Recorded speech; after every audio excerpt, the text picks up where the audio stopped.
For thousands of years, human ambition has refused to respect a simple rule. Some places were never meant to be built on. And yet, we built anyway.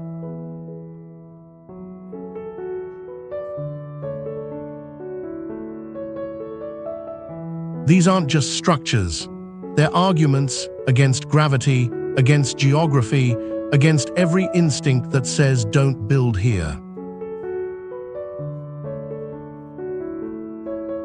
Some were built for survival, some for war, some for nothing more than the sheer will to prove it could be done. What you're about to see are the places where engineering stops being safe and starts being extraordinary. This is a journey to the edge of what humans dare to build.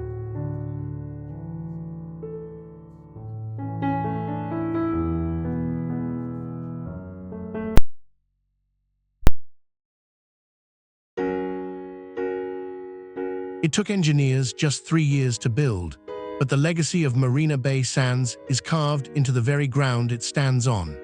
Beneath this iconic triple-towered resort lies an intricate web of reinforced concrete and steel, with over 50,000 tons of construction material buried deep to support its staggering height of 205 meters. Yet, buried even deeper is the story of the people who brought this architectural marvel to life.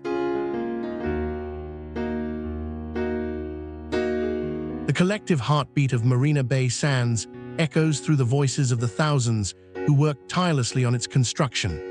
From the masons who laid the first bricks to the electricians wiring the luxurious hotel rooms, each hand contributed to a project that would redefine the skyline of Singapore. For many, it was a chance to build a future. For others, it was an opportunity lost. The demanding conditions claimed lives, casting shadows even on the brightest of dreams.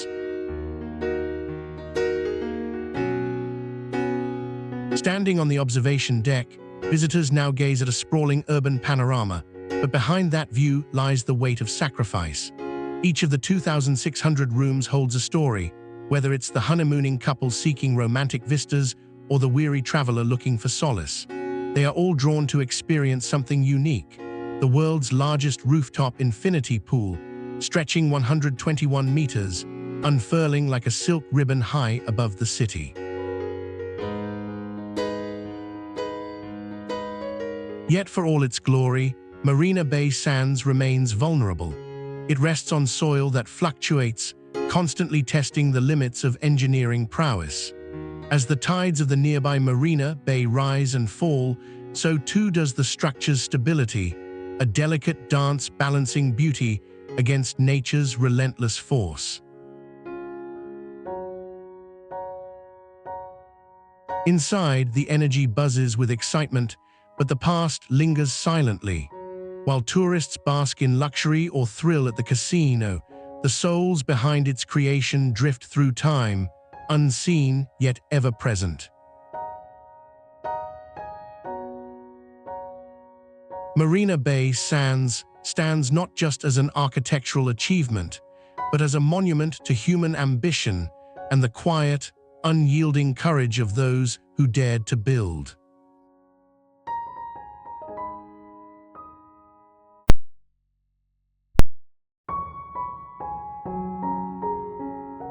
Taller than the Eiffel Tower, yet only a tenth of its age, this architectural marvel soars 358 meters into the sky. The Macau Tower stands as a testament to ambition and engineering prowess, but it is not merely a structure, it's a battleground against gravity and fear.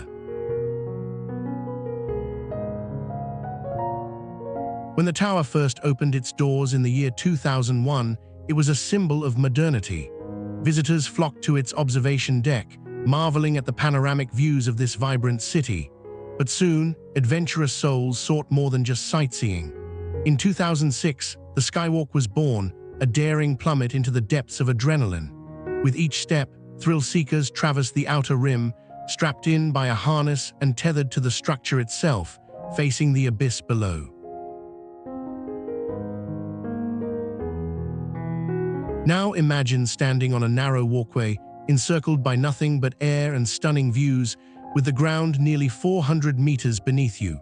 Each heartbeat echoes the pulse of the city sprawled out below, a vivid tapestry of lights and life. The transformation is staggering. What once evoked the comfort of secure observation has become the ultimate test of courage, a rush that rewrites the very essence of what a tower can offer. Before there was a simple view, today it's an exhilarating brush with danger. The skywalk attracts those who crave the extraordinary, transcending the ordinary into an experience that alters perception. As the sun sets, painting the skyline in hues of gold and crimson, thrill-seekers continue to step out into the void, breathing in the thrill that defies gravity. What was once merely a view from above is now a leap into the exhilarating unknown, a transformation of a simple tower into a symbol of human daring. Soaring high above the city, every step on the skywalk now carries the weight of the ground it hovers above, redefining the space between bravery and the brink of oblivion.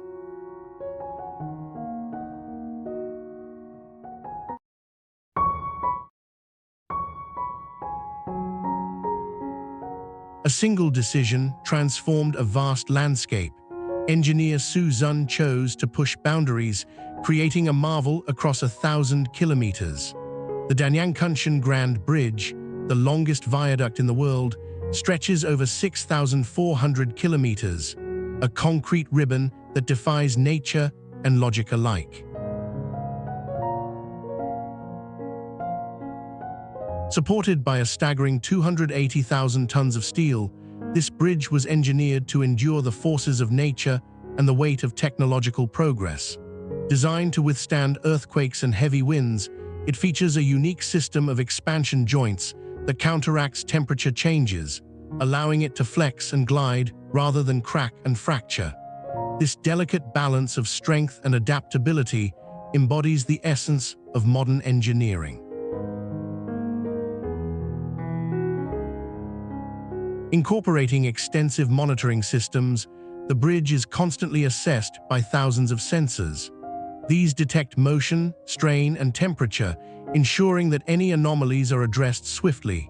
The foundations, laid in deep, stabilized piles, descend into the soft, marshy land of Jiangsu Province, a landscape often described as challenging. The engineers had to overcome not just the physical hurdles, but also the unpredictable weather, which causes temperature swings of 30 degrees Celsius between seasons. This architectural wonder isn't just a bridge, it's a vital artery. Carrying the Beijing-Shanghai high-speed railway, it allows trains to travel up to 350 kilometers per hour. Every day, over 400 trains pass over its surface, a ceaseless flow of travelers and goods connecting metropolises that once felt worlds apart. The bridge's design is not merely functional, it serves as a beacon of progress, bridging history and the future. When Su Zun stood at the project's completion, he witnessed an incredible feat, a pathway above the fields, a legacy etched in concrete and steel. The Grand Bridge now stands not just as an engineering triumph, but as a symbol of choice, daring to redefine what is possible, a bridge that leads into the horizon, laden with the dreams of countless travelers.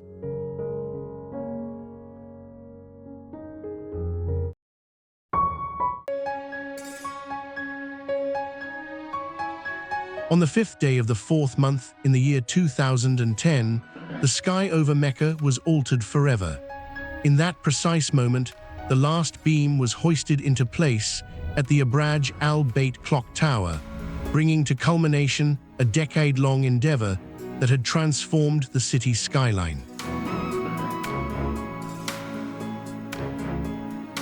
Once a modest landscape dominated by the sacred Kaaba, the city of Mecca underwent a remarkable metamorphosis. Rising to a staggering height of 601 meters, Abraj Al Bait is now one of the tallest buildings in the world, eclipsing the silhouette of the surrounding structures with its awe-inspiring presence. What was once a gathering of low-rise buildings, bustling marketplaces, and humble residences shifted into an expansive urban display of modernity and ambition, with the clock tower acting as the centerpiece. The approach to the tower is as telling as its stature.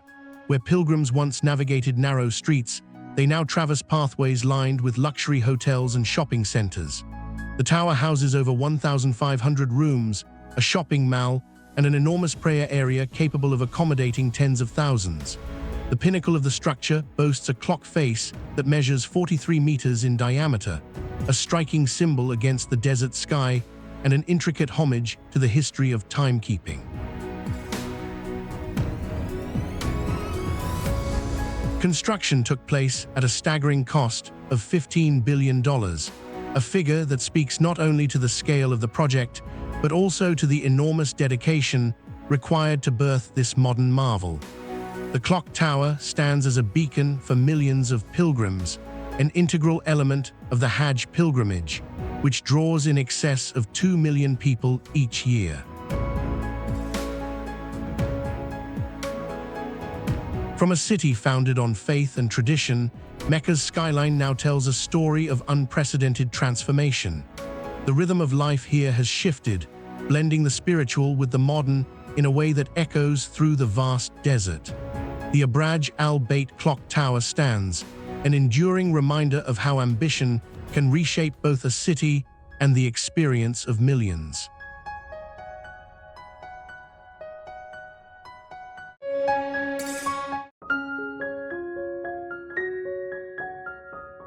In the depths of Norway's fjords lies a bridge that holds a hidden legacy of tragedy and triumph.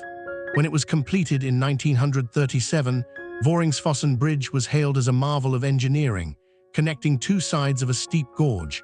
But what most do not realize is that these same cliffs claimed lives during its construction. 8 workers, part of a crew determined to defy nature, lost their lives here, their stories woven into the very fabric of this breathtaking structure. The bridge spans about 50 meters, suspended above the thundering Voringsfossen waterfall with a drop of more than 180 meters. This dramatic cascade, one of the highest in Norway, tumbles over jagged rocks that have been carved by centuries of torrents. The sight is spellbinding, water plummeting into an emerald pool, surrounded by stark cliffs that seem to touch the sky. It is a juxtaposition of beauty and danger, where the very forces of nature inspire awe, yet hold an undercurrent of peril. The builders were not just engineers, they were pioneers drawn from the surrounding villages. Many lived in harsh conditions, battling fierce winters and unpredictable weather as they sought to create a pathway over one of the most rugged terrains in Europe. The story of this bridge is also theirs, their dreams and their devotion etched into the steel and concrete that rises defiantly against the elements. As modern travelers flock to this location, they gaze into the chasm below and feel a chill, not just from the wind, but from the weight of history. Each visitor comes armed with cameras and curiosity, unaware of the souls who once stood there, pushing the limits of what was possible while facing the ultimate sacrifice. And so, we are left to ponder the price of human ambition and the echoes of those who fell. What remains unspoken, lingering like a shadow over the Voringsfossen Bridge, is a haunting question. How far are we willing to go to bridge the divides of nature, and at what cost?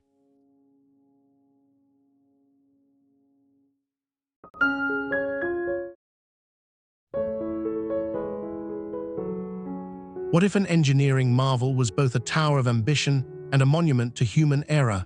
The Ostankino Tower in Moscow began as a bold vision, soaring toward the sky at 372 meters, representing a leap into the future of broadcast technology. Completed in 1967, it was once the tallest structure in Europe, a prime example of Soviet ingenuity and a symbol of national pride. But beneath its sleek exterior, a crisis brewed. As the years unfolded, a fascinating transformation took place. Initially celebrated, the tower faced an unexpected downfall. In 1983, a devastating fire erupted on the tower's upper levels, sending flames licking at the sky and forcing an emergency response that would change its fate. What was once a beacon of modernity stood tarnished, a reminder of vulnerabilities hidden behind its metallic skin. Engineers responded with determination, conducting extensive repairs and even modernizing the infrastructure to ensure it could support the future demands of communication technology. Today, the Ostankino Tower stands resilient, a towering sentinel amidst the urban sprawl, offering panoramic views of Moscow from its observation deck. With its multifaceted antennas transmitting signals across land and sky, it plays a crucial role in connecting millions of viewers to their favorite broadcasts. The tower's reinvention is a testament to human tenacity and creativity, but it also serves as a visual reminder of the delicate balance between ambition and disaster. Yet as you gaze upward at this colossal structure, consider what has truly changed. From its tumultuous history of fire, repair, and rebirth, it continues to rise, bold and unyielding against the elements. A single detail, the antennas reaching skyward, is not merely the end of a story, but part of a grand narrative stretching back over half a century. In this ever-evolving landscape, the Ostankino Tower stands not just as a tower, but as a witness to time, forever forging ahead while cradled in the echoes of its past.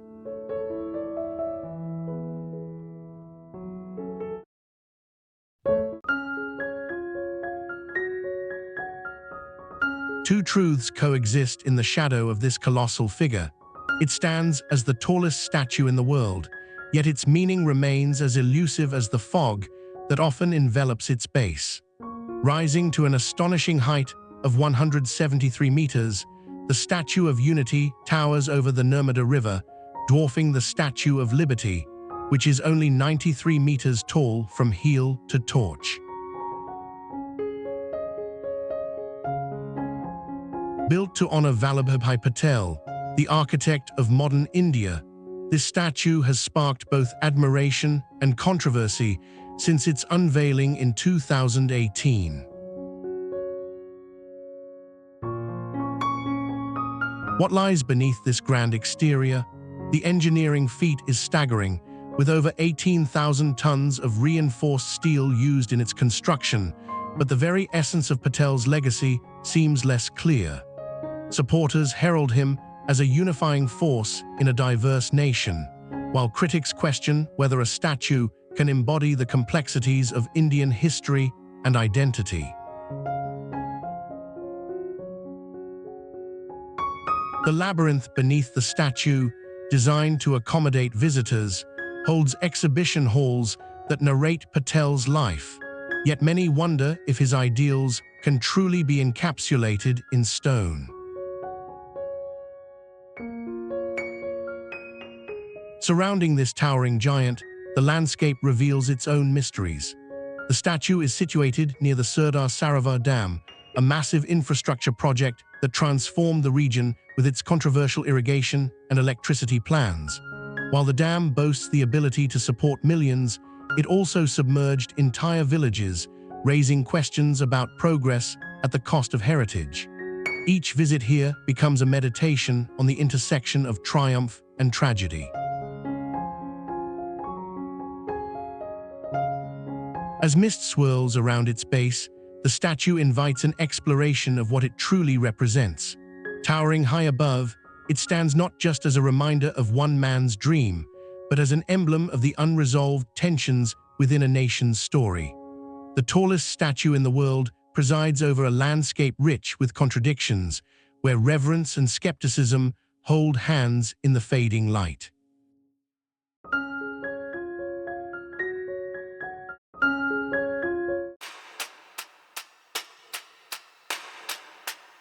"160,000 acres. That's the scale of a sprawling metropolis that humanity dares to carve out of nature's grip. Forest City in Malaysia is not just a city, it's an ambition, a blueprint for integrating urban living with the unparalleled beauty of the surrounding landscape. But the land, teeming with life, is sending a message of its own.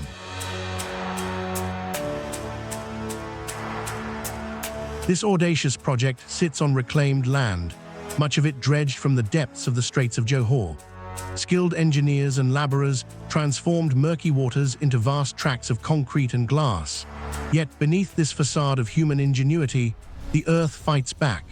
Studies show rising sea levels threaten to inundate one of the busiest ports in Southeast Asia, casting doubt on the sustainability of such a grand undertaking. Trees that have stood for centuries were uprooted, their roots now mere memories in this once lush area.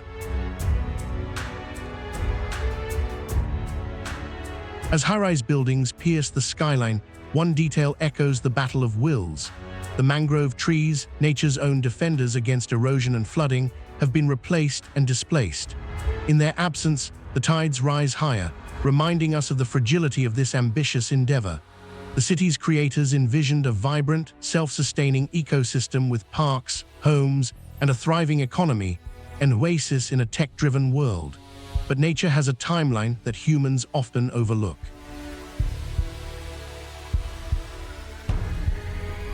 Birds have lost their nesting grounds, while the water temperature in the surrounding rivers soars, impacting marine life that cannot adapt fast enough. While concrete replaces foliage, the rhythm of life outside the city continues, an ever-present reminder that nature will always find a way to assert its dominance. In the grand scheme of time, Forest City is but a fleeting glimpse of human ambition. Just as the shores of the Straits of Johor have shaped their environment for millennia, so too does the land push back against the encroachment of progress. As sprawling developments rise and technological marvels emerge, the indomitable force of nature watches, waiting for its moment to reclaim what was once its own.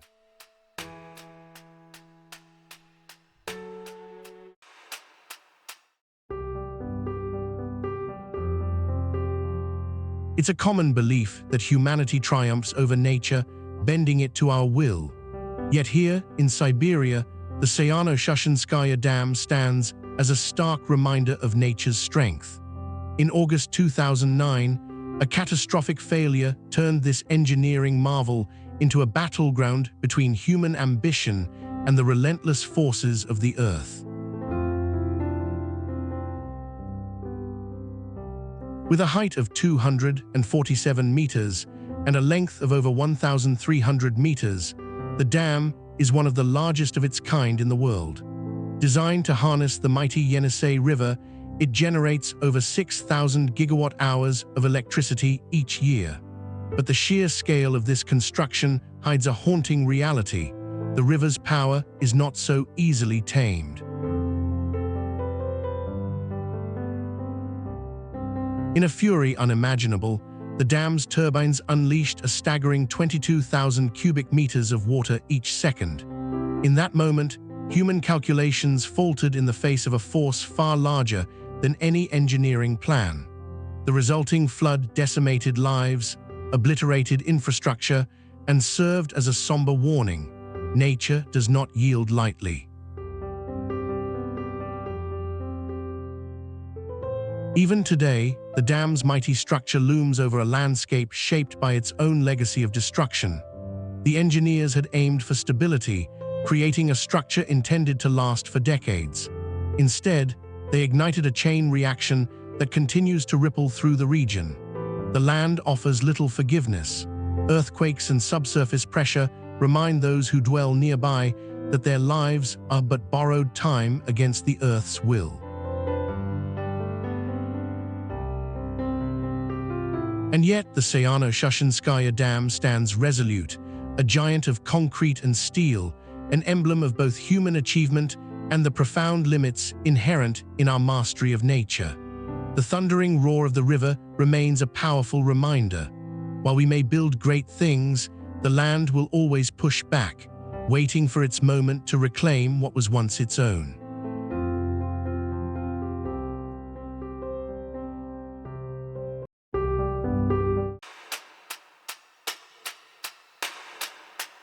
In the vacuum of space, there's a remarkable truth about the International Space Station.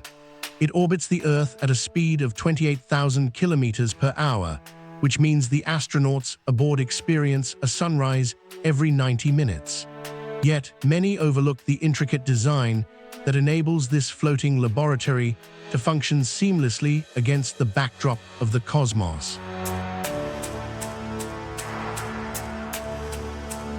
Constructed over more than a decade, the station is a dizzying feat of engineering. Its mass totals nearly 435,000 kilograms, equivalent to the weight of nearly 300 compact cars. Each segment was painstakingly delivered into orbit, effectively assembling a structure the size of a football field, drifting at an altitude of 400 kilometers above the planet.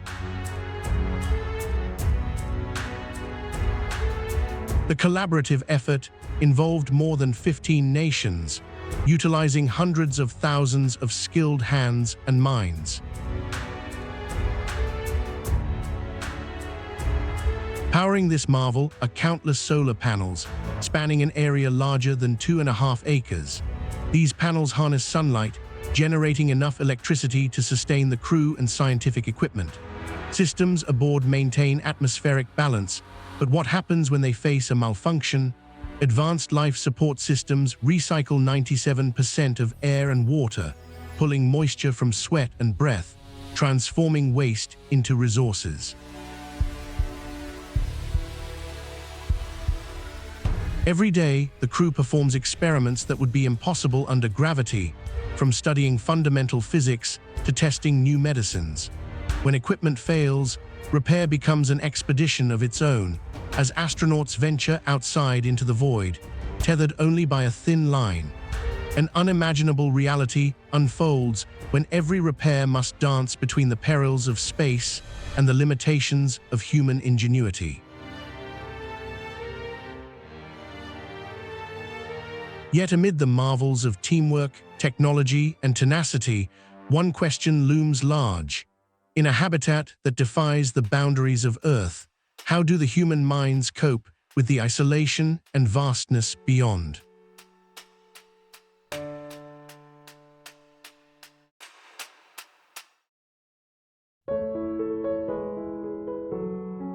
The roar of machinery echoes off cavernous walls, a testament to dreams reaching for the stars.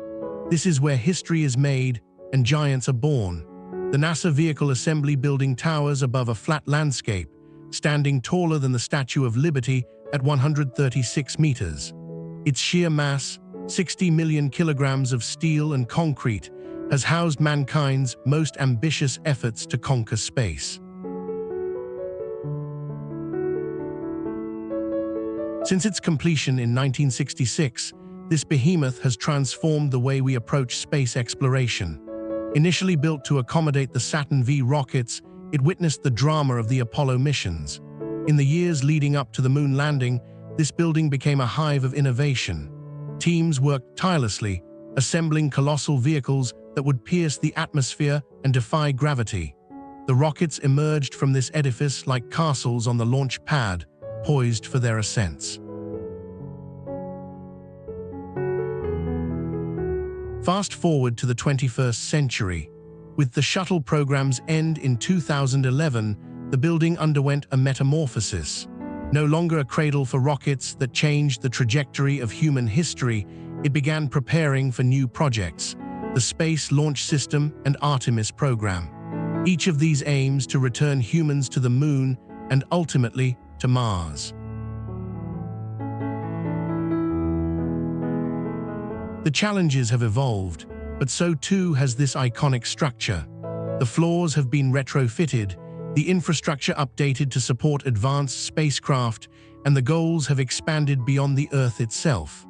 Today, plans are in place for missions that will enable us to explore further, using the Moon as a stepping stone for journeys to the Red Planet. As we look ahead, the Vehicle Assembly Building stands ready for the next chapter of exploration. What once housed the ambitions of a generation is now an architect of future possibilities. With each towering structure that exits these walls, we inch closer to unlocking the mysteries of the universe. The cosmos awaits.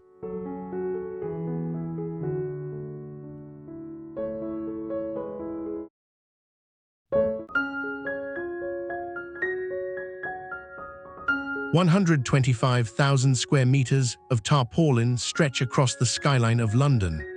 This colossal expanse forms the roof of a structure that can hold up to 20,000 spectators. Known simply as the O2, this arena isn't just a landmark. It is an engineering marvel that stands as a symbol of modern design and innovation.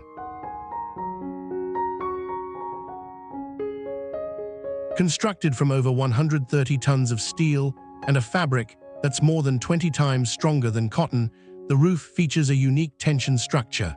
It rises to a height of 52 meters, supported by 12 towering masts that soar above the structure like the sails of a great ship. These masts are not mere decoration. They provide the necessary tension to keep the roof aloft, a feat of mechanics that allows for the arena's distinctive shape.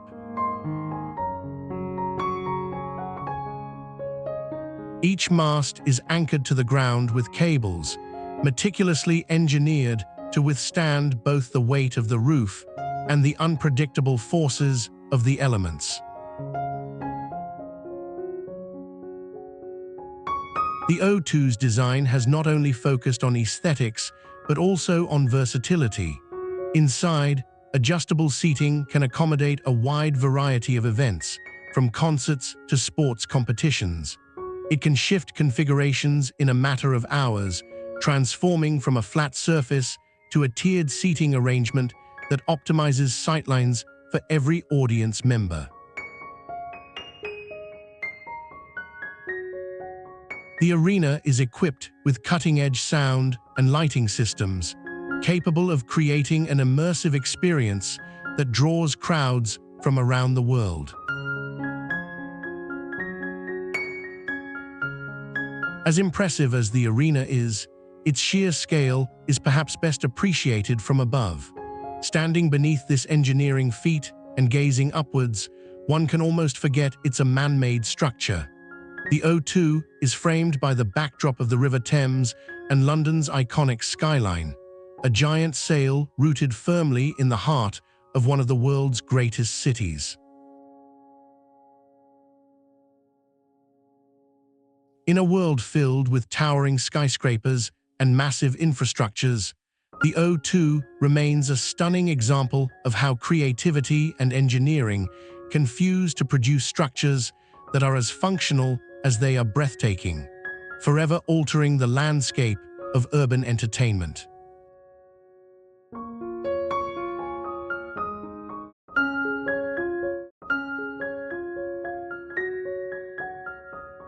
The sun filters through the dense canopy, casting dappled shadows on the ancient stones below.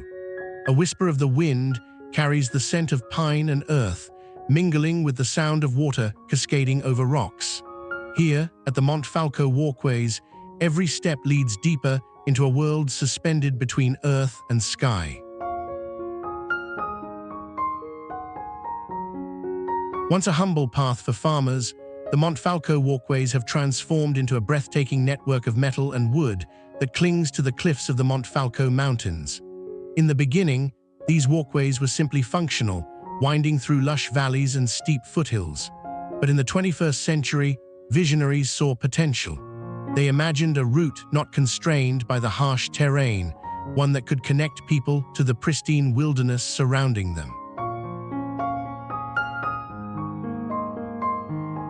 By investing in sustainable materials and innovative engineering, this once modest trail evolved into a masterpiece of human ingenuity. Today, it stretches for nearly 5 kilometers, soaring as high as 100 meters above the forest floor. The structure features observation platforms that jut out, offering views of valleys carved by glaciers and trees that reach high into the sky, showcasing nature's fierce beauty. Sunsets here are a spectacle, the sky ablaze with colors that reflect off the cliff faces, golden beams dancing between clouds. However, this transformation came with its challenges. Building in such a rugged environment demanded respect for the landscape while also ensuring safety. Engineers faced strong winds and seismic activity, carefully designing support beams to withstand the elements. What was once a simple path is now an intricate engineering marvel, harmonizing with the landscape it traverses. As more visitors flock to Montfalco, conversations about preservation and sustainability grow louder. The community anticipates a future where this stunning creation not only continues to thrive, but also serves as a blueprint for similar projects worldwide. What springs next may usher in further advancements in ecotourism and conservation practices, forever changing how we experience the wilderness. The Montfalco walkways are not merely a destination. They are a living testament to humanity's connection with nature and its resolve to protect it for generations to come.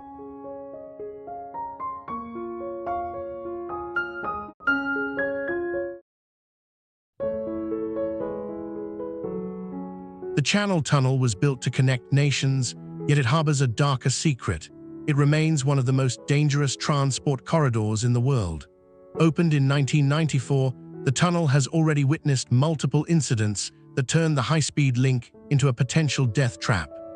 Over 50 kilometers long, this engineering marvel stretches beneath the English Channel, but it was not merely a feat of engineering, it was a gamble of safety. Imagine boarding a train that travels at 300 kilometers per hour, entering a subterranean world where the walls vibrate with the weight of the earth above. As trains race through the tunnel, the risk of fire, flooding, and structural failure looms large. In 2015, a fire broke out on a Eurotunnel train carrying more than 200 passengers. Panic erupted as smoke filled the air, leading to a chaotic evacuation amidst the darkness. While emergency teams averted disaster that day, the incident raised serious questions about the tunnel's safety protocols. Uniform steel and concrete encase the corridor, but nature has other plans. Salt water from the sea seeps through tiny cracks, an insidious reminder that 40 meters of water sit above. Cracks and fissures are the enemy. They threaten to compromise the structure's integrity, and engineering risks abound. On any given day, alarms signal flooding in segments of the tunnel, turning a seemingly safe journey into one fraught with anxiety. What happens if a train gets stranded? A single breakdown could block the passage for hundreds of passengers, stranded in a metal tube miles beneath the ocean. As freight and passengers traverse the Channel Tunnel regularly, the ghosts of the past continue to haunt this corridor. Reports of tremors, unexplained noises, and mechanical failures remind us that beneath this grand achievement lurks a perilous reality. Each journey, a quiet act of faith in human ingenuity. With every passing train, travelers venture through a fraught yet essential artery connecting Europe. How long until a catastrophic failure pushes this engineering marvel into a nightmare?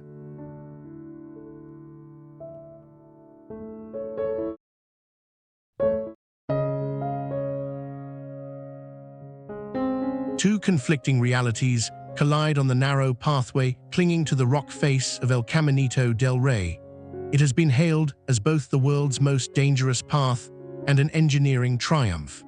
Originally built in the early 20th century for workers, the pathway spans nearly 8 kilometers along steep cliffs, suspended high above the gorge known as the Guadalhorce River.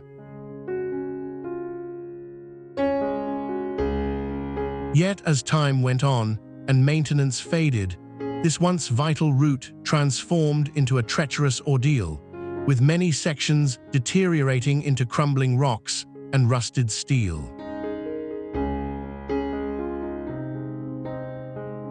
In its prime, the walkway was a lifeline for those toiling in the hydroelectric plants nearby, built atop narrow ledges jutting out from vertical cliffs as high as 100 meters. The structure, merely 1 meter wide in parts, demanded innovative engineering techniques to secure it to the sheer rock faces. Without cranes or advanced machinery, workers relied on simple tools and brute strength, utilizing over 6,000 iron bolts to anchor the footpath into the mountain. It is staggering to think that just a century ago, this path was bustling with activity, a conduit of industrial revolution in an isolated landscape. In 2015, Spanish officials undertook a massive restoration project, breathing new life into the path. They replaced dilapidated sections with modern materials like reinforced glass and sturdy steel, paving the way for thrill seekers once more. Now, hikers traverse the completely renovated walkway, relying on the latest safety measures while experiencing those dizzying heights. Some sections now offer breathtaking views of the Azure River below, a stark contrast to the path's sinister legacy. But beneath the allure and renewed excitement lies an unsettling truth. This resurgence hinges on the very forces that once threatened its existence: erosion, rock slides, and the constant battle against nature's reclaiming touch. With mountains crumbling and rivers cutting deeper into the canyon, the renewed path may be a temporary reprieve from its dangerous history. As the engineering marvel dances with nature's fury, one cannot help but wonder how long this enchanting, perilous journey can endure.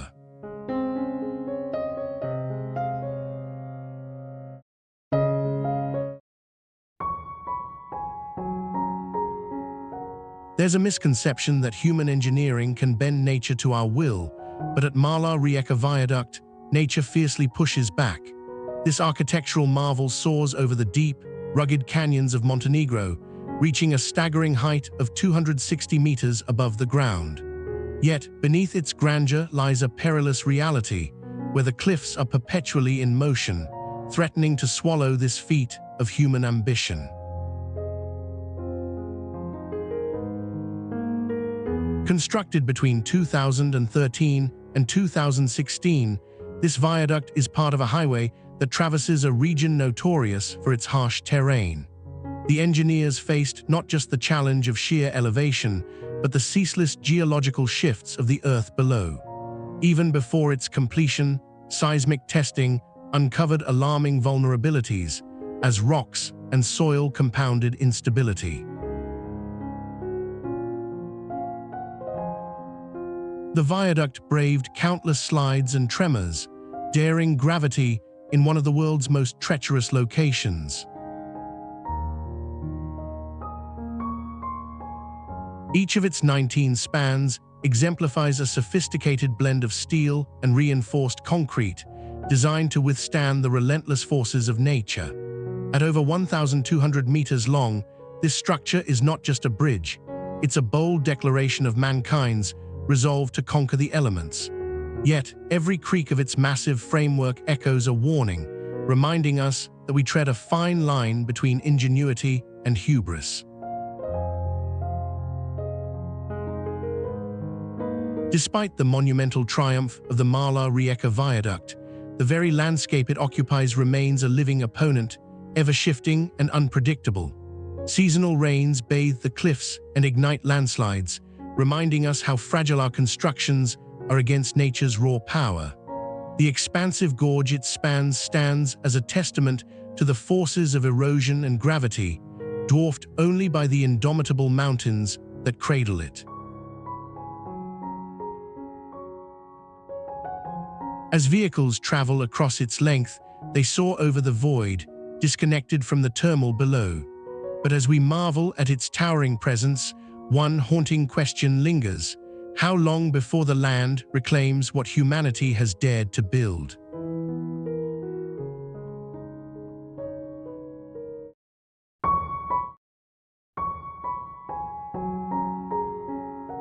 The air is thin and crisp, carrying the piercing sound of rockslides echoing through jagged mountains.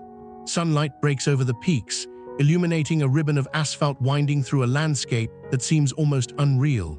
At times, the heat of the day will sizzle the pavement, while the cold nights wrap the surroundings in a shroud of frost. This is the Karakoram Highway, the highest paved international road on Earth, traversing the formidable terrain between Pakistan and China. Constructed over a brutal span of nearly 2 decades, it stands as a grim reminder of human perseverance against nature's might. Initially conceived in 1959, the highway required the blood, sweat, and tears of thousands of workers, many of whom faced the ultimate sacrifice. The project saw approximately 30,000 laborers toil under life-threatening conditions. From avalanches to landslides, the struggle was relentless. The final tally reveals an astonishing loss: roughly 800 lost lives paid for every meter of this engineering feat. Stretching over 1,200 kilometers, this road climbs to altitudes exceeding 4,700 meters. It is a direct lifeline connecting remote communities to the modern world, yet feels like a descent into the Earth's bones. The Karakoram Highway's relentless curves, steep inclines, and precipitous drops challenge even the most seasoned drivers. Within its embrace lie breathtaking vistas, glaciers, towering peaks, and deep valleys that tell stories of eons past. As vehicles roll along its length today, they remain witnesses to a complex legacy. The corridor has instigated economic growth and cultural exchange, acting as a bridge between territories. Yet, it carries the weight of environmental change as glaciers retreat under a warming climate, shifting the balance of this fragile ecosystem. Looking forward, the Karakoram Highway is more than a road. It symbolizes ambition amidst adversity. Plans to enhance infrastructure loom on the horizon, making promises of improved travel and trade. As technology scales new heights, this engineering marvel will continue to evolve, reflecting humanity's persistent quest for connection against an ever-changing backdrop of nature's grandeur.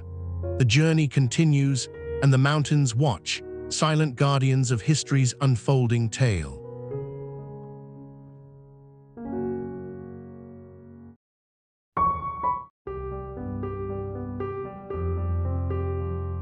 In the midst of jagged mountains, one solitary steel cable hangs suspended, a thin line of engineering connecting the impossible. The Sidhu River Bridge began with a daring vision. A single rocket, fired across a narrow gorge, launched a thread into the sky, defying gravity and expectation. When construction commenced in 2006, the landscape was wild, rugged, 1,200 meters of vertiginous drop separating the peaks from the rushing waters below. What followed was nothing short of a miracle of modern engineering. Each strand of cable, painstakingly attached, transformed that initial shot into a marvel that now soars above the churning river like a fearless bird. By 2009, the world marveled as the bridge's deck reached its final height, nearly 500 meters above ground, without a single support pier to touch the valley floor. It was an achievement rivaling the great wonders of the ancient world, redefining possibilities of what could be built in the most treacherous terrains. Today, it's a lifeline for travelers, an engineering masterpiece boasting a span of 1,300 meters, elevating the journey through China's breathtaking landscapes. Once an isolated wilderness, the area surrounding the bridge has transformed as well. Towns have sprouted where once only whispers of the wind filled the air. In the early mornings, locals gaze in awe as the mist curls around the towering spans, its silhouette cutting sharply against the rising sun. The bridge, now a symbol of connectivity, has ushered in economic growth, changing patterns of movement and trade across this mountainous region. Yet amid this rush of human progress, nature remains ever present. The roaring river below, pulsing with ancient rhythms, carves the land into ever-changing shapes. Each season, it spikes with heavy rains, a reminder of the forces that once ruled this space. As we zoom out from the sleek cables and glimmering steel, we see not just a structure that bridges a gap. We witness the relentless dance of time and progress, the symbiosis of mankind and nature, a breathtaking confrontation of ambition against the backdrop of an eternal landscape.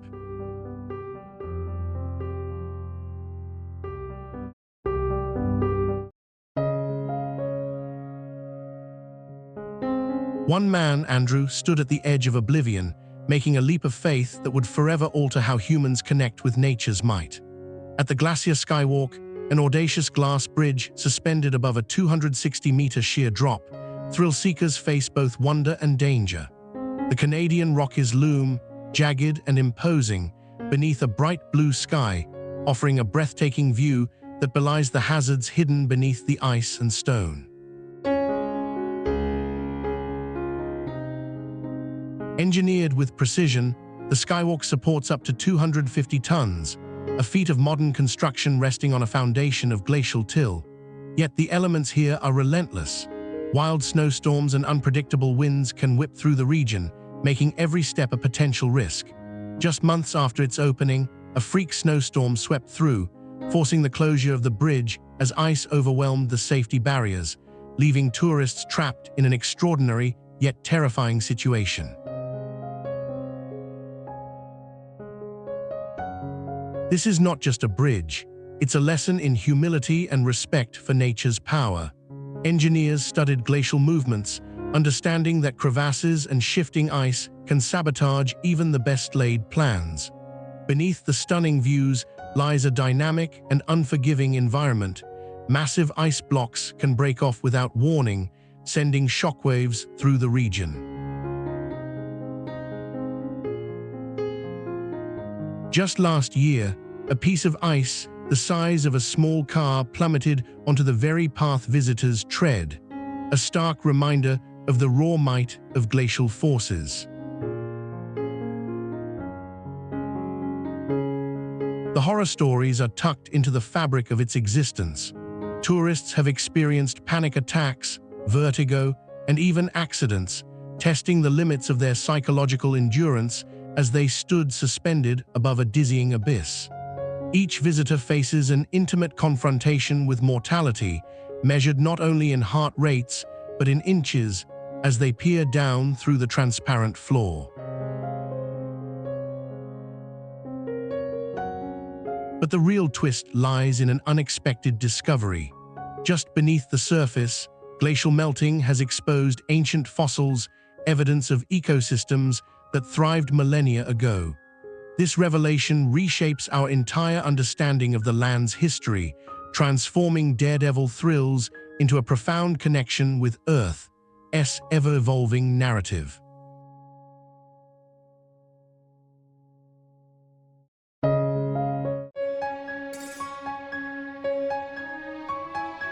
The Earth's mightiest rivers don't just flow, they can be turned into forces of nature, for better or worse. Few people understand this, as well as the engineers behind the Xyaralangdi Dam. Located on the Yellow River, it is not merely a structure to control waters, but a counteroffer to chaos, an answer to a river that has wrought disaster far too many times. Construction began in 1994, rising from a seemingly endless cycle of flooding and silting that plagued the region. The dam, towering 174 meters above the riverbed, finds itself at the intersection of engineering ingenuity and environmental necessity. It harnesses the power of its surroundings, tapping into the river's relentless energy while attempting to tame its wild temperament. The dam contributes to flood control, water supply, and electricity generation, with an installed capacity of 1,800 megawatts, illuminating homes and powering industries across provinces.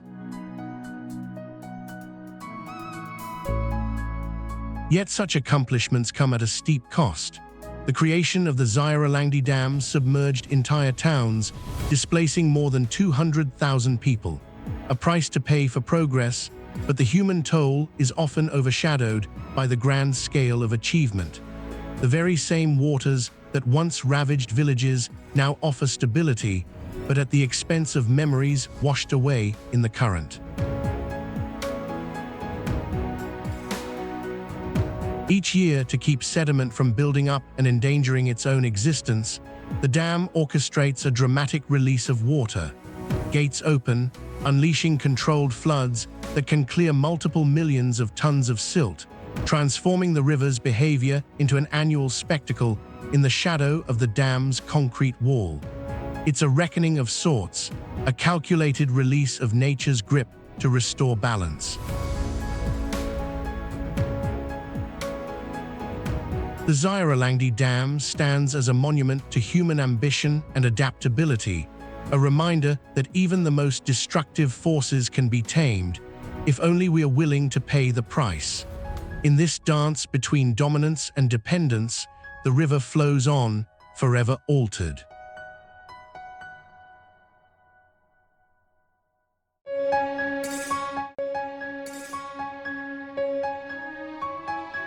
One million cubic meters of concrete, enough to build a highway that stretches 10,000 kilometers.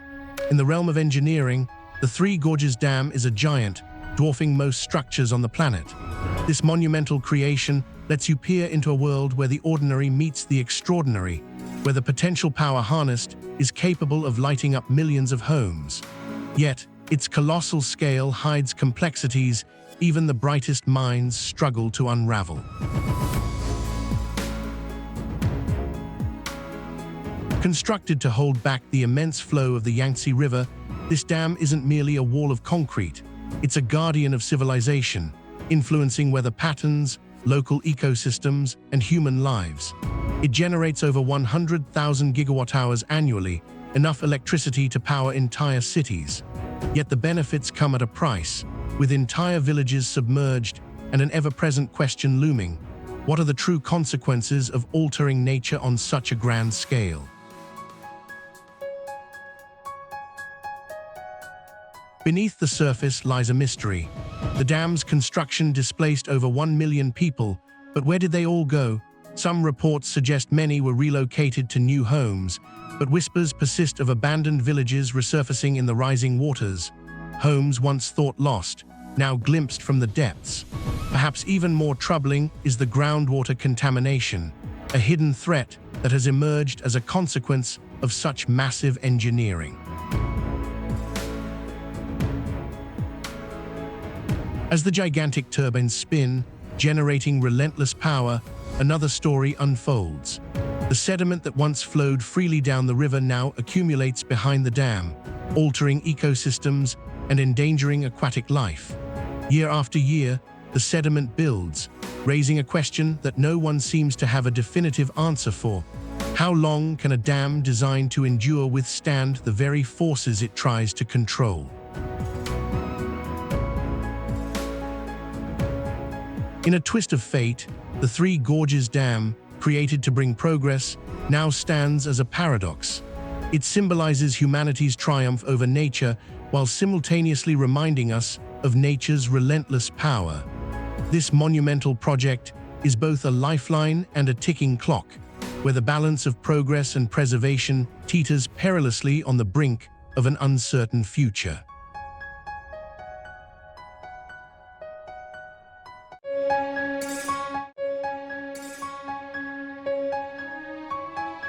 The wind howls fiercely at the edge of the abyss, a relentless force that threatens to sweep away all sense of safety. Standing on the glass bridge high in the Biokovo Mountains, where the sheer drop plunges 400 meters to the valley below, visitors grapple with both wonder and terror. This engineering marvel stretches out like an invitation into the void, but that invitation comes wrapped in peril. With each step onto the transparent surface, hearts race and palms sweat. Below, jagged rocks loom, nature's unforgiving design challenging the very concept of balance. Just last year, a sudden gust sent a thrill-seeker tumbling against the railing, a close call that left onlookers gasping and questioning their own resolve. For every adventurer drawn to the beauty of Biokovo, the risk is a lurking shadow. One misstep and gravity claims its due. Constructed from steel and glass, the Skywalk is a magnificent feat of engineering, but it's not without its battles against the elements. As storms roll in, visibility plunges and pathways become slick with rain. Conditions shift dramatically. One moment offers stunning views of the Adriatic Sea, while the next sees clouds swallowing the landscape whole. In these moments, the sheer psychological strain builds as visitors confront the fragility of their own existence against such monumental heights. It stands as a thrilling reminder of humankind's relentless pursuit to conquer nature. Yet here, at this precipice, the line between triumph and tragedy blurs alarmingly. The thrill of standing on the edge of the world can turn into a test of character, a moment that challenges one's very essence. As the sun sinks, casting golden hues upon the mountains, it becomes clear this walk isn't just about adrenaline. It is a stark affirmation of the human spirit's desire to connect with the sublime, even when it flirts with danger. For some, that connection becomes a profound internal reckoning. Life is a series of risks, daring us to step forward into the unknown, even when the ground beneath our feet is nothing but a fragile illusion.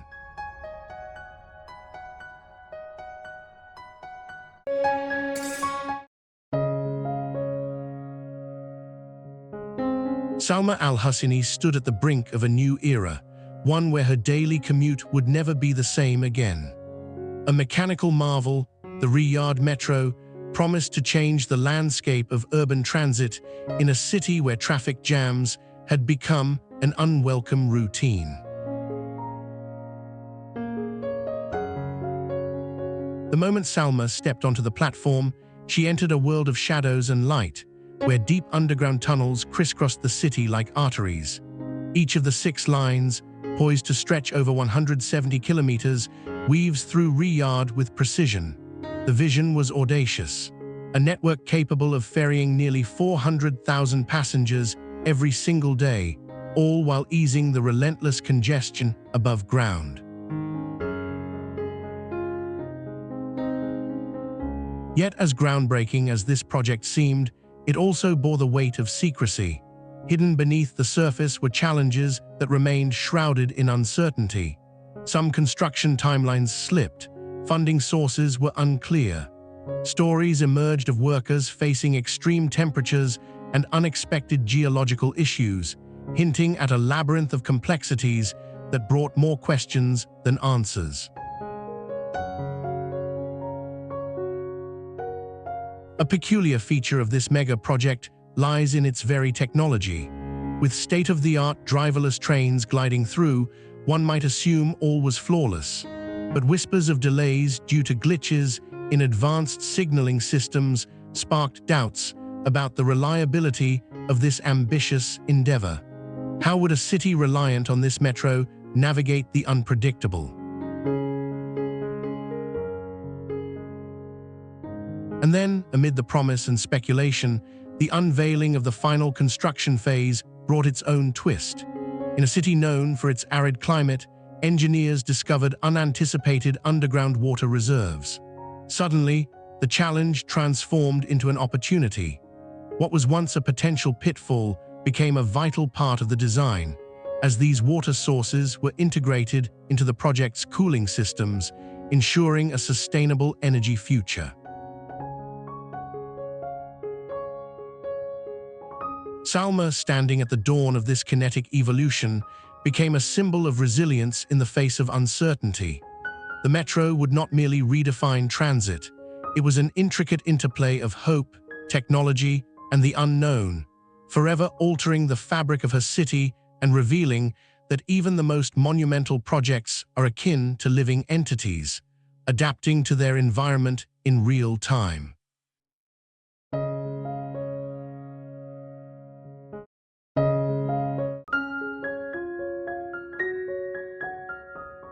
At 611 meters, the CN Tower pierces the Toronto skyline, a gigantic needle threading through the fabric of the city. It was the tallest freestanding structure in the world for over 3 decades, dwarfing the height of other wonders. Yet, beneath this architectural marvel, nature fights back relentlessly. Construction began in 1973, but as workers drilled into the lightweight bedrock known as dolostone, the earth fought back with its own geology.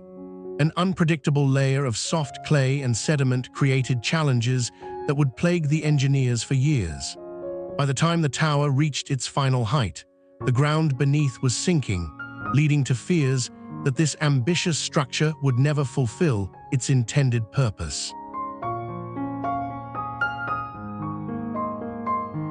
Even though the CN Tower now stands proudly, its foundation has settled by nearly 1 meter since its completion in 1976.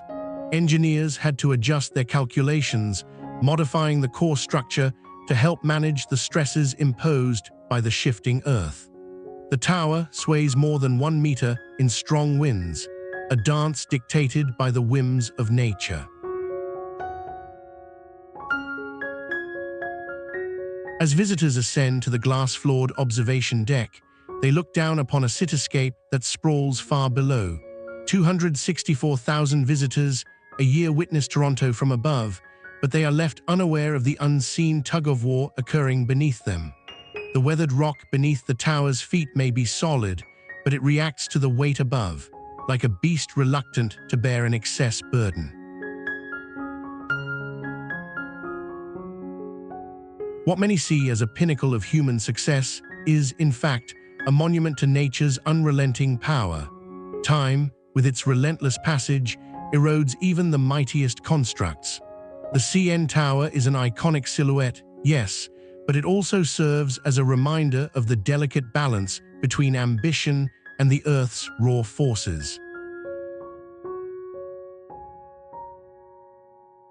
In the evolution of this engineering feat, as much as the tower was built to scrape the sky, it exists in a fragile partnership with the land that sustains it, an enduring struggle between human ambition and the indomitable power of nature. What is ultimately most telling is that this symbol of progress is also a lesson. The ground beneath you will always have a say.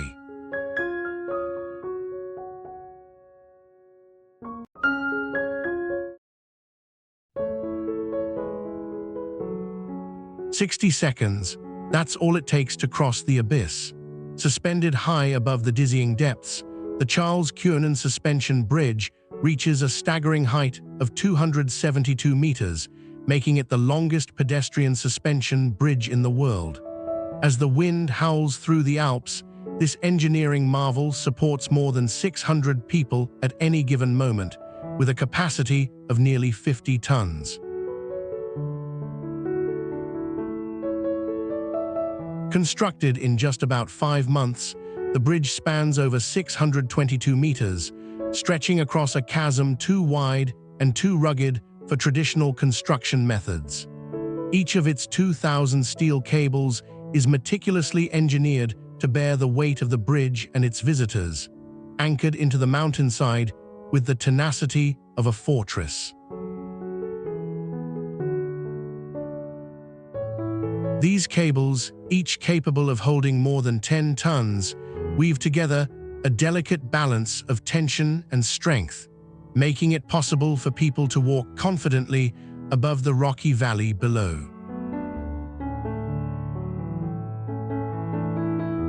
The bridge is not simply a pedestrian crossing, it's a feat of modern engineering. Its deck, crafted from a composite of wood and steel, utilizes a specially designed system that dissipates vibrations, enabling a smooth crossing even amidst the turbulent winds that sweep in from the surrounding peaks. 2 massive pylons rise from the rocky mountaintops, forming a rigid backbone, while the bridge's unique suspension system allows it to adapt to the shifting landscape of the mountains. Yet, for all its impressive statistics, the real feat lies in what it represents. It invites people to confront their fears, to step into the unknown, and to connect with nature in ways never thought possible. The Charles Cuernan Suspension Bridge serves not merely as transit, but as a bold declaration of human resolve, a bridge that transcends mere measurements. It challenges us to reconsider the limits of possibility, reminding us that the most daring journeys often lie just beyond our comfort zones.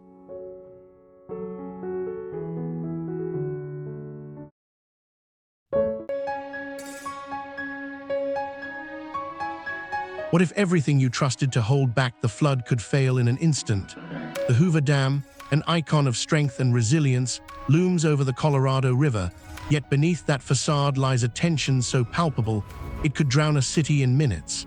Completed in 1935, it towers at 123 meters high and stretches more than 220 meters across, but its true danger rests in the very nature of its purpose. The sheer size of this engineering marvel belies the potential catastrophe it harbors. With a reservoir capable of holding 35 million cubic meters of water, the Hoover Dam generates power for millions. Yet, if its walls were to fracture, the catastrophic release of water could devastate the lives of countless souls downstream. In 1983, record rainfall led to near disasters, forcing the dam's operators to release water at an unprecedented rate. The ground trembled with the weight of impending disaster, a harrowing reminder that nature's fury can surpass even the grandest human achievements. The fate of the dam is inextricably linked to the geology beneath it. A combination of ancient rock formations and the relentless pressure of the water above adds an unsettling layer of risk. Engineers continually monitor for signs of stress, knowing that even the smallest crack could signal calamitous failure. The Bureau of Reclamation believes the dam has sufficient structural integrity, yet past seismic events in the region remind us of the delicate balance between confidence and catastrophe.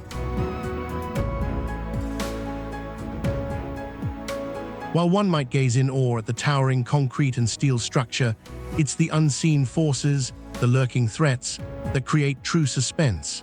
The daily operations of the dam require vigilant management, constantly adapting to shifting water levels and seismic activity. And as overseers strive to predict the unpredictable, a chilling possibility hangs over them. A momentary lapse could trigger unimaginable chaos. So, as we stand before the Hoover Dam, an indomitable giant that bends but does not break, let us remember that even the most impressive structures are tethered to the whims of nature. Time marches on, but the fraying lines of risk weave a narrative of danger that never quite fades away.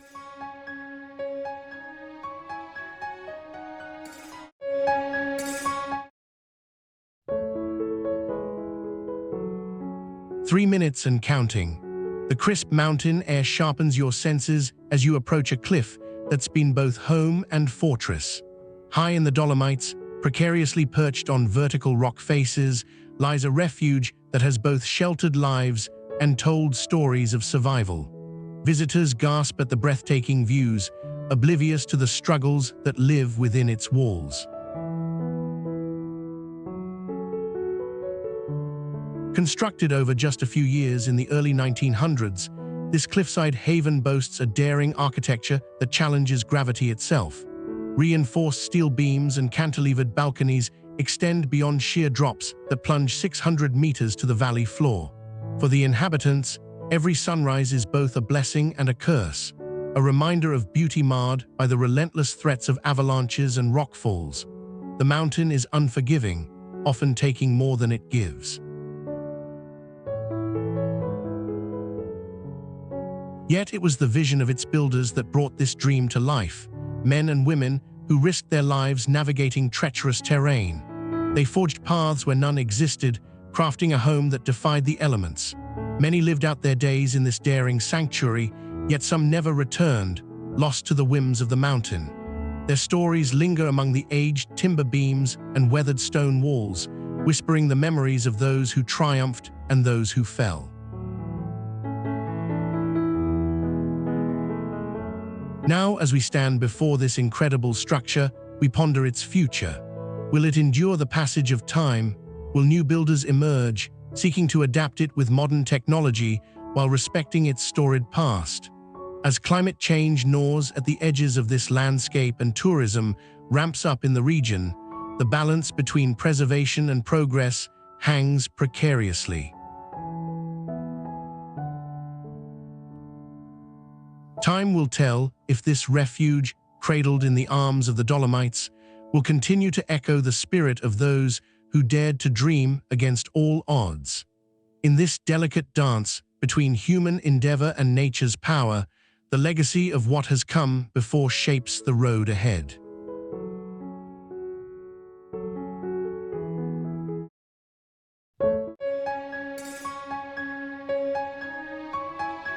In a place where the relentless power of nature clashes with human ambition, the Bogachinie Dam stands as a paradox.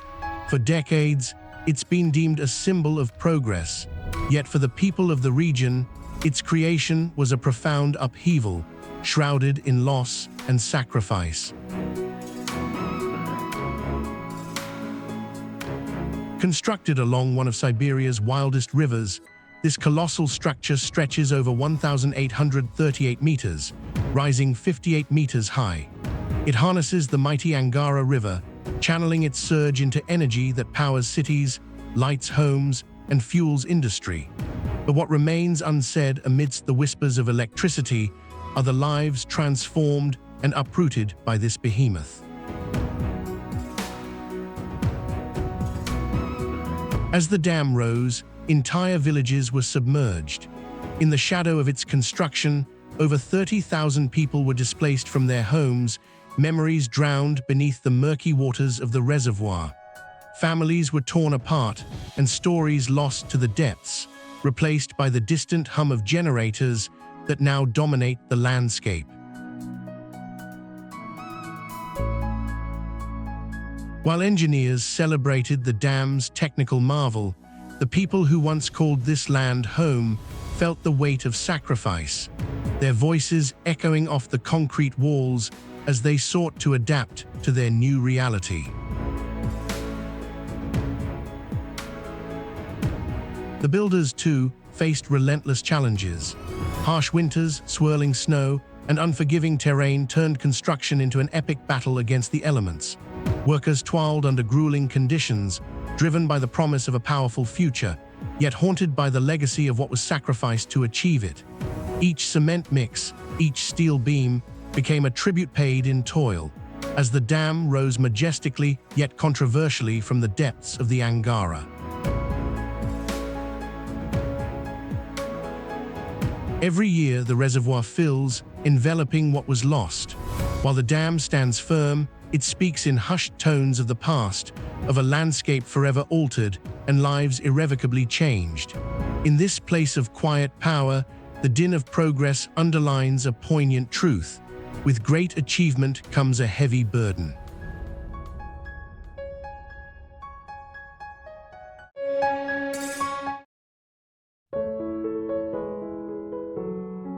"400 meters above the ground, a fortress clings to the side of a rocky outcrop, defying gravity and time.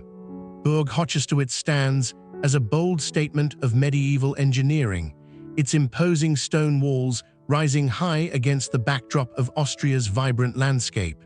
This isn't just a castle, it's an audacious feat of human will and ingenuity." Constructed from limestone, this bastion is not merely a rest stop for knights and nobles. The fortress features an intricate series of fortifications, carefully designed to thwart invaders. 7 distinct gates guard the ascent, with each crossing presenting a new challenge to any would-be attackers. The main entrance alone is at an elevation of more than 240 meters, drawing visitors upwards through a maze of defensive structures that showcase the mastery of medieval architects. What's remarkable is how it was built atop a rocky plateau, requiring no heavy machinery, only the strength of human labor. The castle's steep position was intentional. The sheer cliffs acted as natural barriers. The walls are over 6 meters thick in places, designed to withstand the impact of siege weapons. Ingenious traps and narrow passageways confuse enemies, turning the ascent into a treacherous ordeal optimized to drain the resolve of even the most determined. Inside, the rooms were strategically arranged for both comfort and defense, ensuring that supplies and soldiers could be moved quickly during times of conflict. Ingeniously, the water supply flowed from a hidden source, maintaining the castle's sustenance during long sieges. It is a clear reflection of the foresight needed in an age rife with uncertainty. As we reflect on Burg Hochstättwitz today, it stands not just as a remnant of history, but as a monument to resilience. An engineering marvel that has managed to endure centuries of weathering, conflict, and change. It reminds us of the lengths humanity will go to protect itself, leaving behind not just stone and mortar, but a legacy of innovation and fortitude that will echo through time.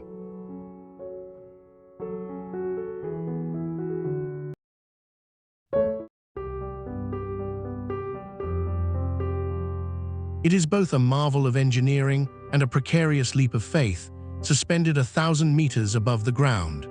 This breathtaking walkway, the Peak Walk by Tissot, bridges peaks in a way that teeters on the edge of thrill and terror. Nestled amid the jagged summits of the Swiss Alps, it offers a panoramic view that commands both awe and respect. Yet beneath its sleek design lies a startling truth.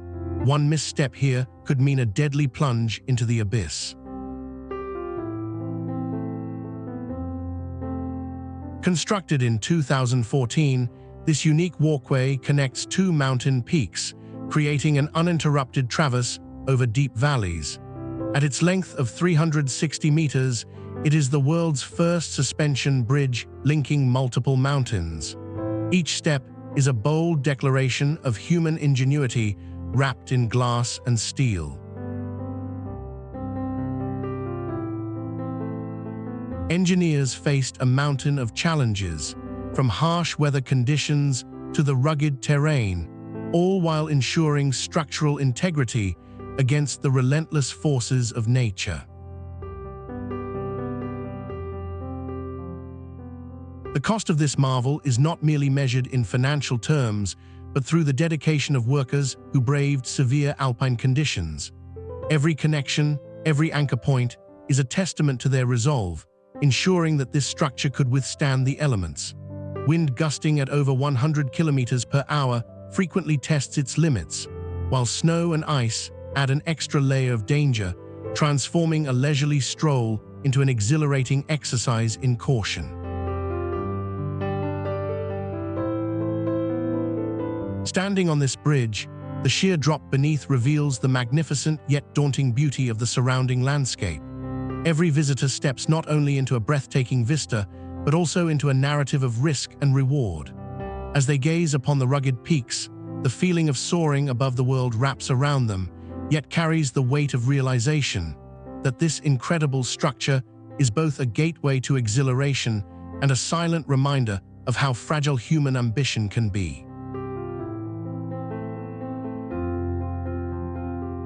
From its remarkable heights, one can grasp the duality of the Peak Walk by Tissot, a path that symbolizes the zenith of human achievement while dangling above the precipice of nature's wrath.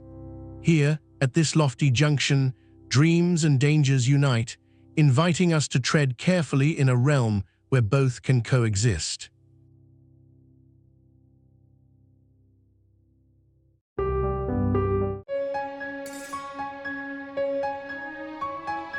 Ticking away in the distance, time holds its breath before the grand spectacle of engineering. The Oriental Pearl Tower in Shanghai rises boldly, standing at a staggering 472 meters, a feat designed to symbolize the ambition of a city and a nation. Yet as majestic as it appears, beneath its glossy exterior lies a constant battle against the Earth itself. Built in 1991, this tower is anchored deep in a foundation that rests upon the unstable soils of the Yangtze River Delta.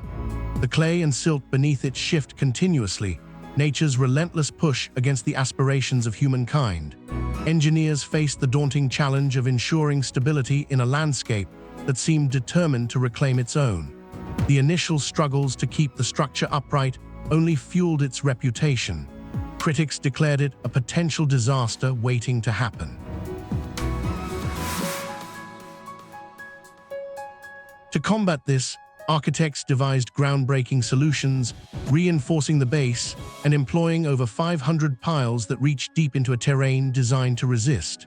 Despite the might of human ingenuity, nature quietly reminds us of its power, ever present beneath the surface. The tower's spherical features boldly punctuate the skyline, yet they hang precariously, a reminder of the delicate balance between aspiration and the Earth's tenacity. Every night, the structure is bathed in vibrant light, drawing countless visitors who marvel at the digital displays and panoramic views. Yet as they gaze out over the sprawling metropolis of Shanghai, they stand atop a monument built on shifting sands. The land may push back, but the tower rises higher still, a defiant testament to urban development in the face of nature's unpredictable whims. Looking forward, the Oriental Pearl Tower stands not only as a marvel of engineering, but as a symbol of what lies ahead. As cities expand into the realms of the vertical, the quest for balance continues. With each new venture into the skies, humanity will dance with nature once more, learning, adapting, and daring to rise even higher.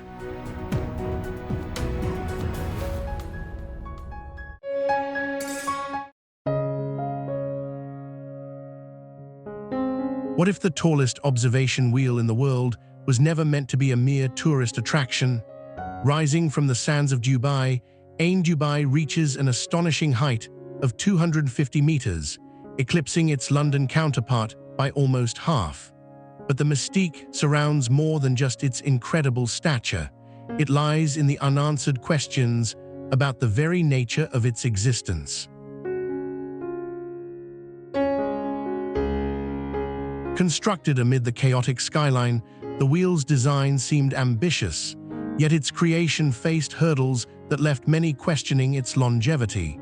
The project was delayed multiple times, stretching over a decade, and when finally completed, whispers echoed about its safety, stability, and purpose.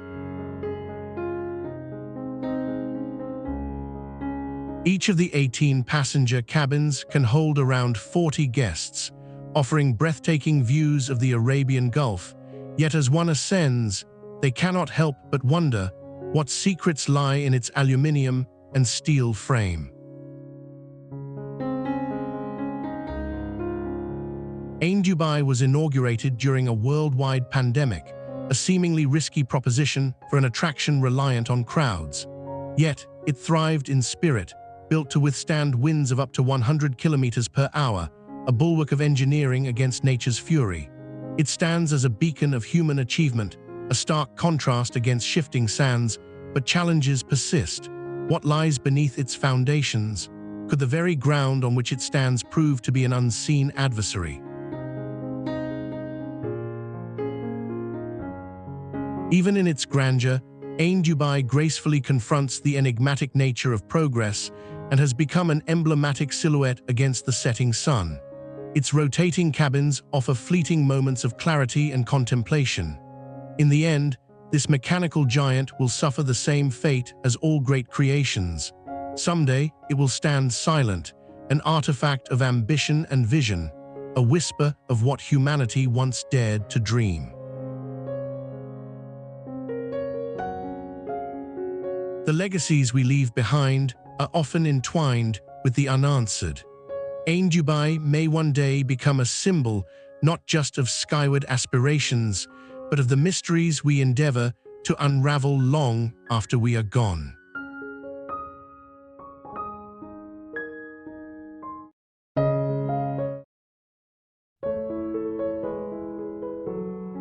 One 173 feet high, this structure stands like a titan over the valleys of Wales, an engineering marvel that stretches nearly 1,100 meters long. It surpasses the height of the famous Statue of Liberty, reaching into the air with its majestic arches and graceful lines. This is no ordinary canal. It is the Pont-sur-Silt Aqueduct, a feat of human ingenuity that brings water where no river flows. As the year 1849 rolled in, workers toiled day and night amidst treacherous conditions, using only basic tools and unyielding resolve. Many were laborers, stained with sweat and dirt, who dared to defy the mountainous terrain. Some lost their lives to accidents. The very earth they wrestled with became their grave. Each stone set within the aqueduct carries a story, a fragment of the lives invested into this monumental project. The ironwork, nearly 5,000 tons of it, was handcrafted, every bolt and beam meticulously fitted. It was not merely a conduit for water. It transformed towns, boosting commerce and connecting communities that had been isolated. The engineering was revolutionary for its time, yet it was also a gamble. The team's faith relied on the strength of their creation standing firm against time and elements. Today, as boats glide serenely across its surface, they do so above a valley where once only rugged terrain existed. Below them, the River Dee flows, now merely a shadow of an unseen current, cradled in the embrace of a structure that defies gravity and expectation.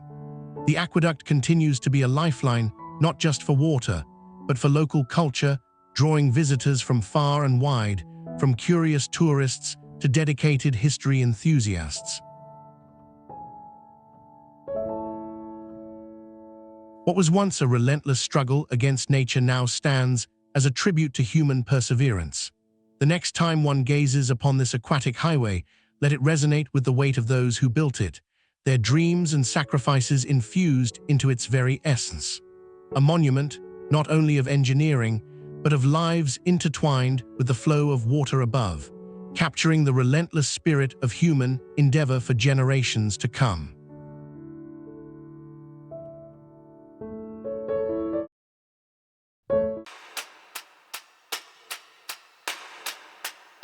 Zhao Wei stood at the edge of a vast expanse, eyes fixed on the colossal machinery before him.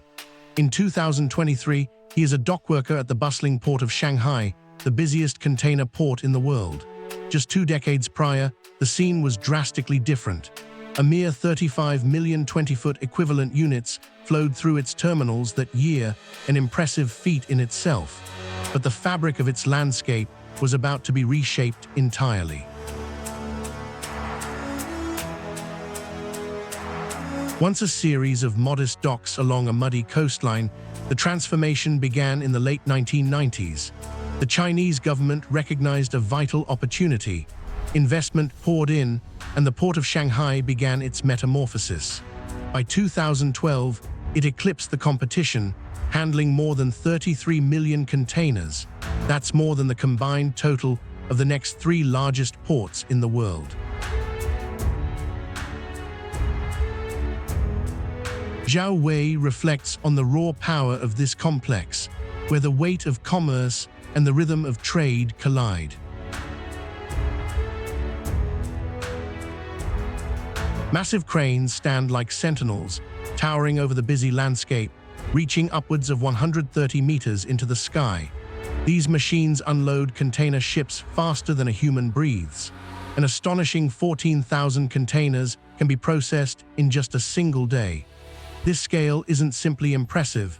It is essential for a nation where over 300 million people are on the move, and global trade is a non-stop pulse. With the advances in technology, automation has transformed the labor force. Where once there were hundreds of hands at work, now robotic solutions sweep in to take charge of menial tasks, ensuring efficiency and safety. But for Zhao, each container he handles holds a story. Every shipment represents dreams from distant lands and aspirations from neighboring ports. Now standing at the very location where once weathered ships navigated shallow waters, he breathes in the modernized air, electrified by ambition. The port of Shanghai is not just a nexus of trade. It is a symbol of rebirth and relentless human endeavor. Zhao Wei's story echoes the evolving fate of a landscape that now pulses at the heart of globalization. What was once a humble harbor has become a marvel of engineering and ambition, threading a new narrative into the fabric of our world.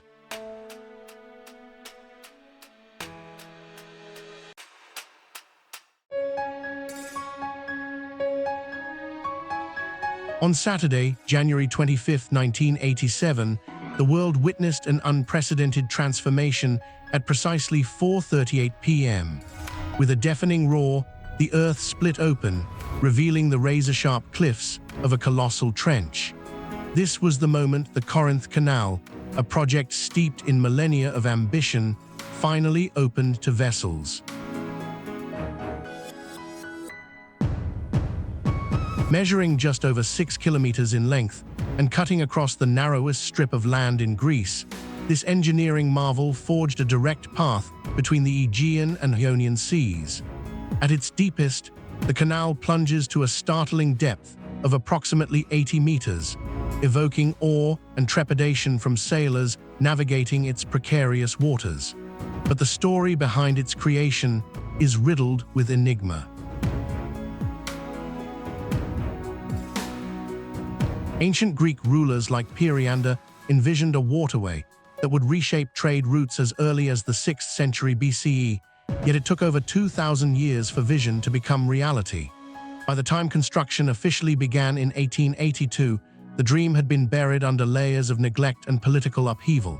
What factors halted centuries of progress? What secrets do the ancient stones hold? Silent witnesses to countless ambitions, hopes, and failures. Upon its completion in 1918, the Corinth Canal became a crucial maritime shortcut, but it has also faced its share of struggles. Massive landslides and sedimentation have plagued it since birth, raising the question, is this engineering feat truly secure, or are its days numbered? Each year, powerful storms threaten to erase decades of labor, as the relentless forces of nature conspire against humankind's desire for dominion over the waters. Now, as ships traverse its treacherous confines, whispers of its fragility echo along the shores. What unforeseen consequences may lie ahead for this ambitious corridor through stone and water? One question hangs in the air, waiting for an answer that may never come. Can human ingenuity conquer the whims of nature, or will the Corinth Canal ultimately be reclaimed by the very land it sought to conquer?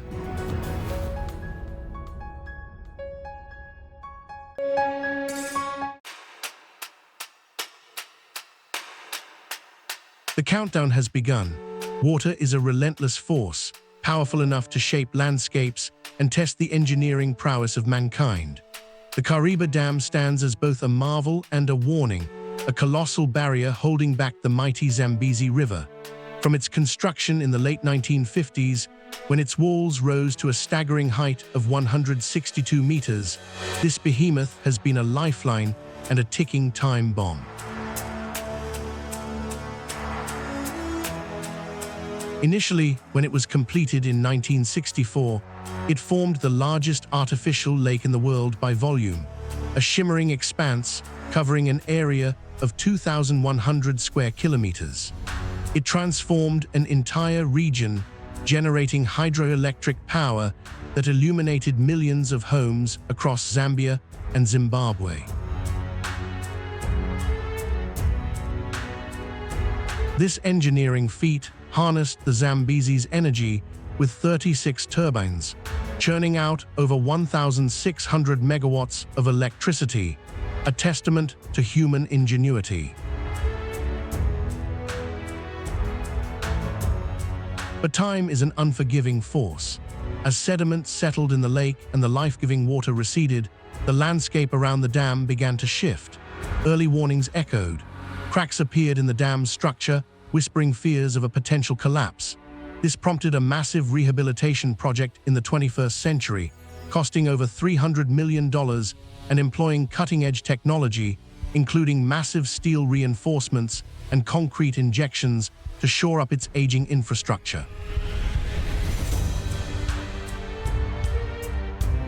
Now, in the year 2023, the Kariba Dam's fate hangs in a delicate balance. It still stands strong, but the pressures of climate change and unrelenting droughts challenge its very existence. The once booming fish populations, vital for local communities, have plummeted, while the reservoir itself has dropped to alarming levels. Seasonal rains are no longer reliable, testing the limits of this man-made marvel. This duality of progress and peril encapsulates the essence of the Kariba Dam. What began as a symbol of hope is now a cautionary tale about the delicate dance between human ambition and nature's authority. In striving to control water, have we merely set the stage for a greater reckoning? The reservoir may hold its secrets beneath the surface, but the ripples of our choices will echo for generations to come.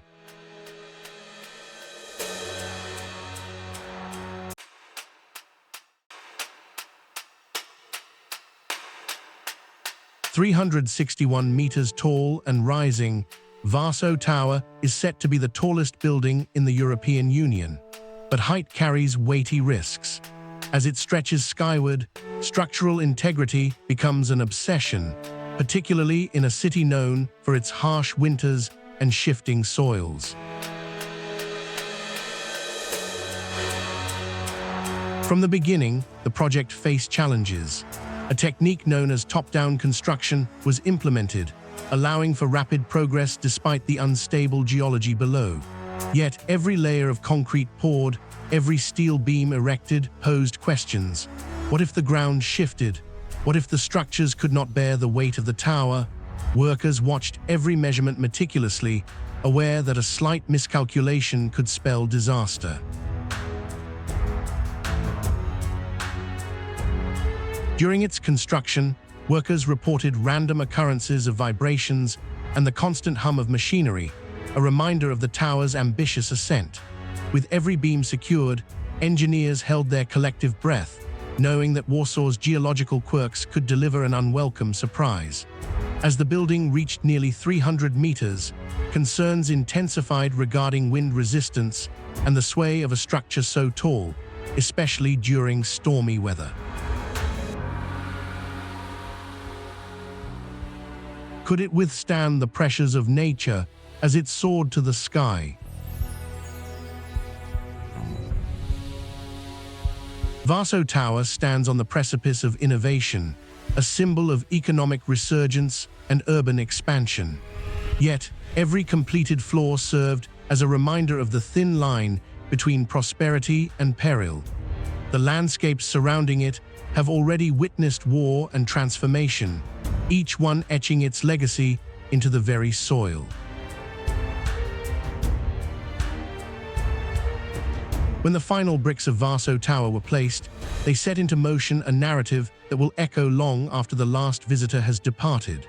For all its grandeur, this tower is not merely a testament to human ambition. It embodies the fragility of our achievements against the forces of nature. In its towering silhouette, future generations will see the reminder of our relentless pursuit of height, a legacy crafted from steel, glass, and the very ground beneath our feet.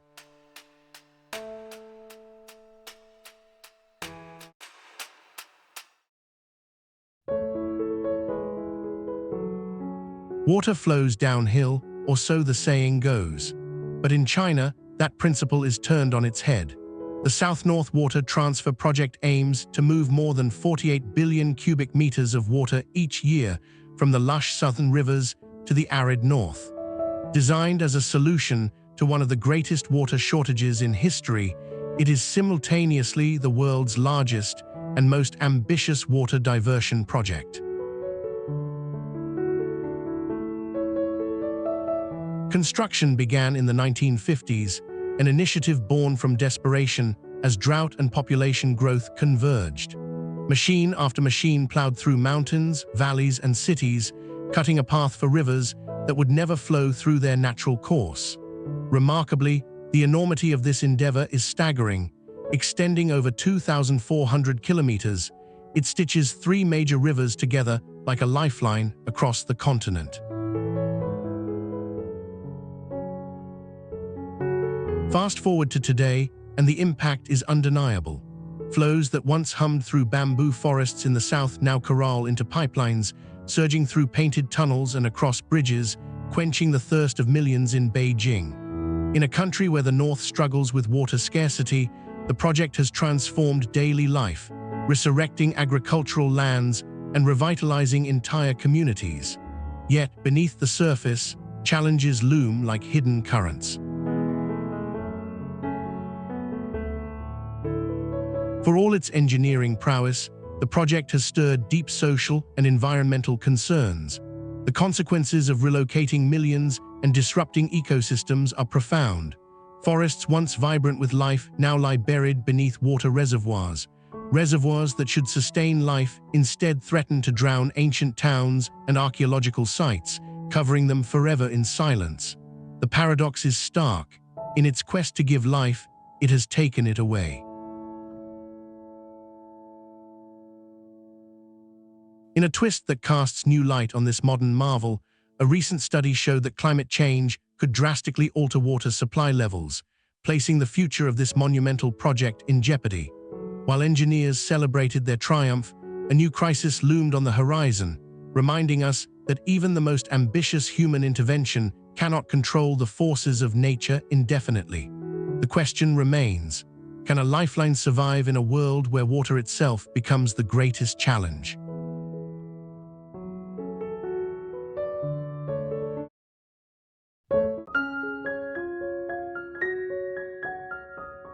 "305 meters, that's how high the Millau Viaduct towers above the Tarn River Valley, making it the tallest bridge in the world.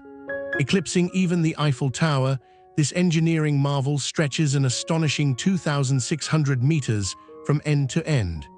Yet, its existence represents a vast conflict between progress and the environment, a delicate dance of concrete and ambition.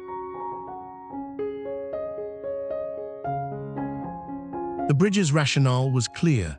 to relieve traffic on the congested roads of southern France while creating a seamless connection between Paris and the Mediterranean coast. Construction kicked off in 2001, with engineers facing steep challenges. The conditions of the valley demanded innovative solutions. To achieve the soaring height required, constructors employed an elaborate system of cantilevers and a pair of staggering concrete pylons that arch high above the valley floor. But the cost was immense. 300 million euros later, the project faced fierce opposition from environmentalists and local communities concerned about its impact on the stunning natural landscape. This iconic bridge was not just about transport. It was a collision of nature and human ingenuity, a bridge spanning more than just a river, but a chasm between progress and preservation. Successfully completed in 2004, the Millau Viaduct has since transformed travel in the region. It carries upwards of 25,000 vehicles a day, an impressive feat considering its unique design meant to blend into the rugged scenery. The bridge is a sleek silhouette that inspires awe, a testament to the cunning of modern engineering, but not without its controversies. In the wake of its construction, the Millau Viaduct leaves a complex legacy. It is not merely a link in a transportation network, but a carved symbol of where our ambitions can take us, shaping the way we engage with our environment. As the shadows stretch across the valley at dusk, one can only ponder, what will future generations think of this clash of steel against stone, a triumph or a tragedy? The bridge remains a stark reminder of humanity's reach, long after we are gone.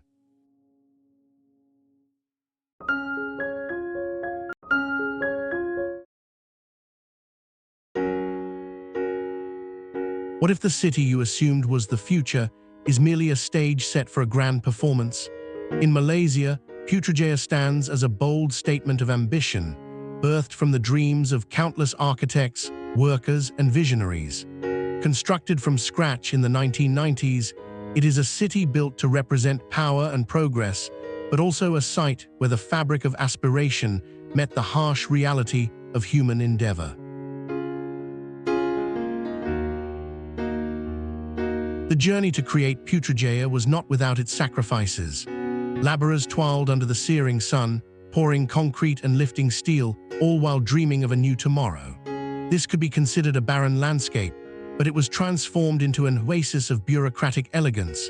The sprawling government buildings, the shimmering lakes, the manicured gardens, each element meticulously crafted, yet relying on the sweat and grit of those who may never have walked its pristine paths. More than 600,000 residents now call this city home, while an impressive 130 kilometers of roads wind through its limits. For them, Putrajaya is more than merely a center of governance. It embodies a promise of opportunity and innovation. Yet behind its gleaming facade, there are echoes of the challenges faced during its construction. Workers who risked their lives, communities displaced, and the haunting reminder that progress often comes at a cost. Among the iconic structures, the Putra Mosque stands tall with its pink dome piercing the sky, symbolizing faith amid the whirlwind of change. Standing at the edge of the Putrajaya Lake, it appears to float, a mirage of tranquility and purpose. Pilgrims and tourists wander its grounds, each leaving with their own interpretation of what this place represents. As Putrajaya continues to grow and evolve, its legacy is still being written. It's a landscape that commands respect and skepticism alike, forever marked by the hands that shaped it. The seeds of what has been built may fade with time, but the essence of human connection, resilience, and the pursuit of dreams will linger long after the last building crumbles. In that spirit, Putrajaya may just be a canvas, waiting for the brushstrokes of tomorrow's visionaries.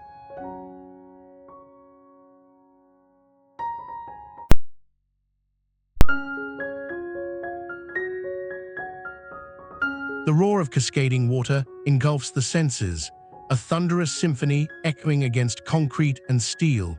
The very ground trembles beneath the feet of those standing in its shadow, drenched in the mist that rises like a fine veil.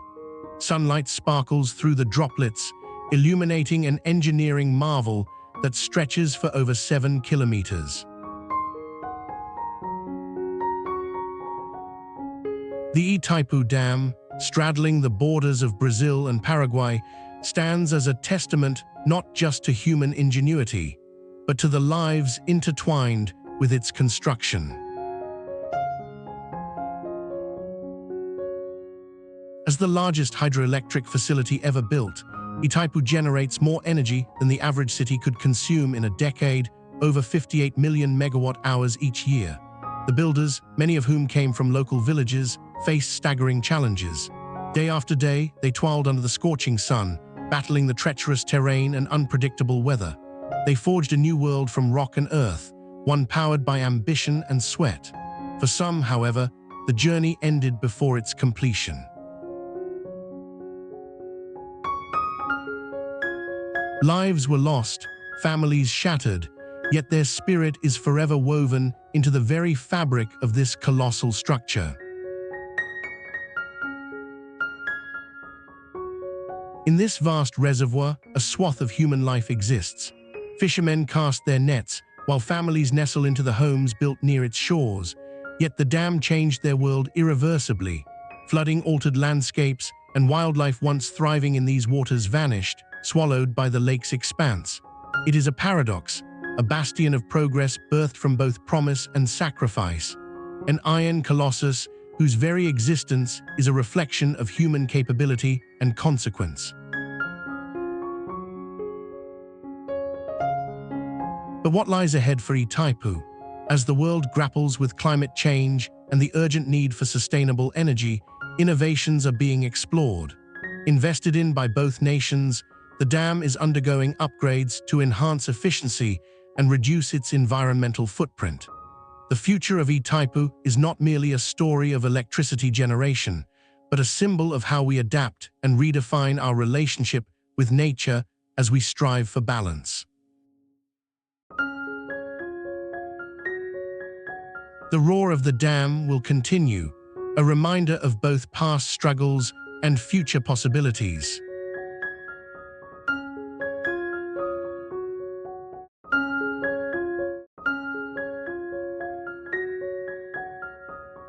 What if history's most famous art collection was not displayed within the traditional walls of a museum, but rather under a colossal dome floating on water? The Louvre Abu Dhabi dares to defy expectations.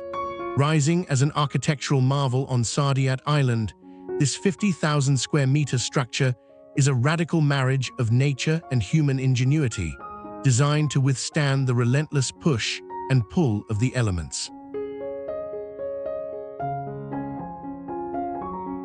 Constructed to evoke a sense of tranquility, this museum's dome spans an impressive 57 meters across.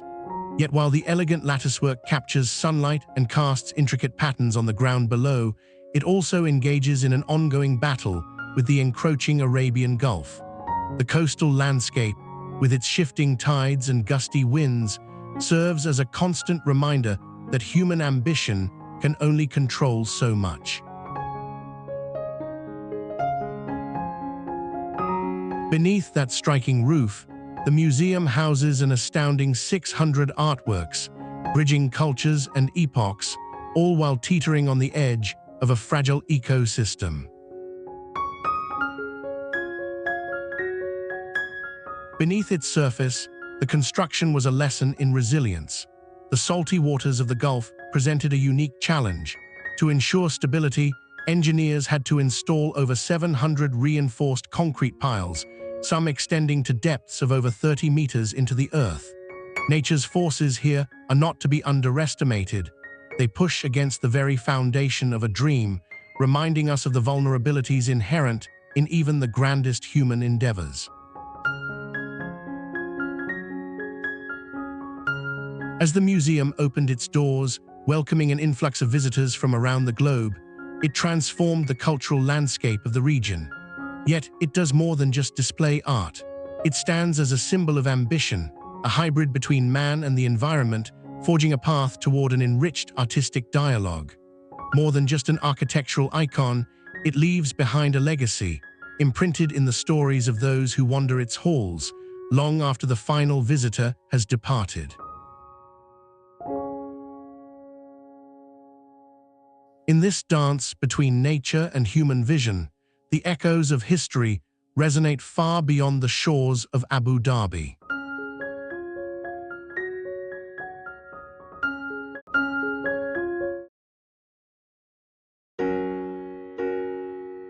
Tick, tick, tick. Time is not just a silent witness to life on a pristine tropical island.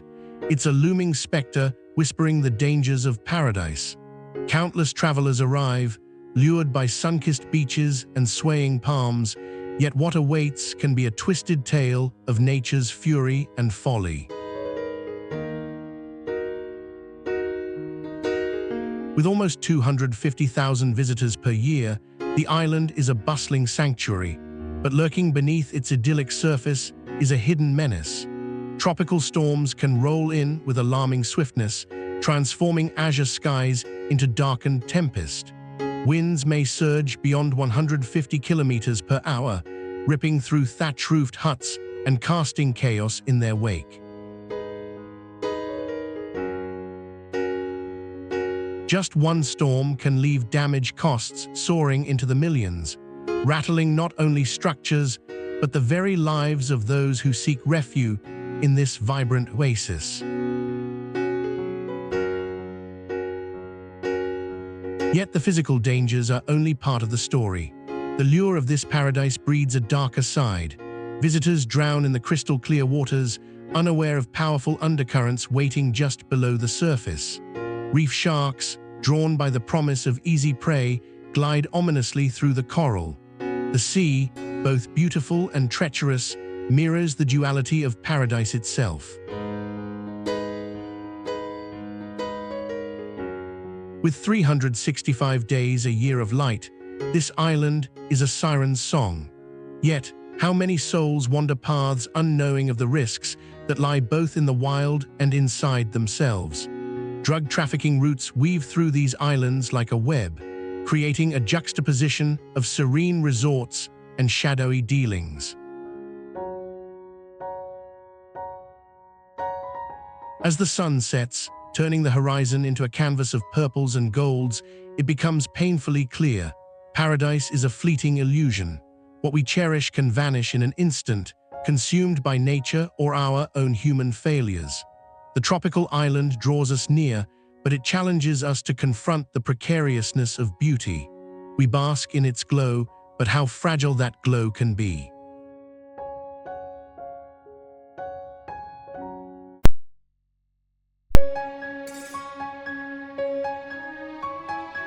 One shimmering glass facade, reflecting the vibrant Malaysian skyline, catches the eye. Upon closer inspection, intricate patterns dance across the surface. The delicate lattice work resembles a traditional Islamic motif.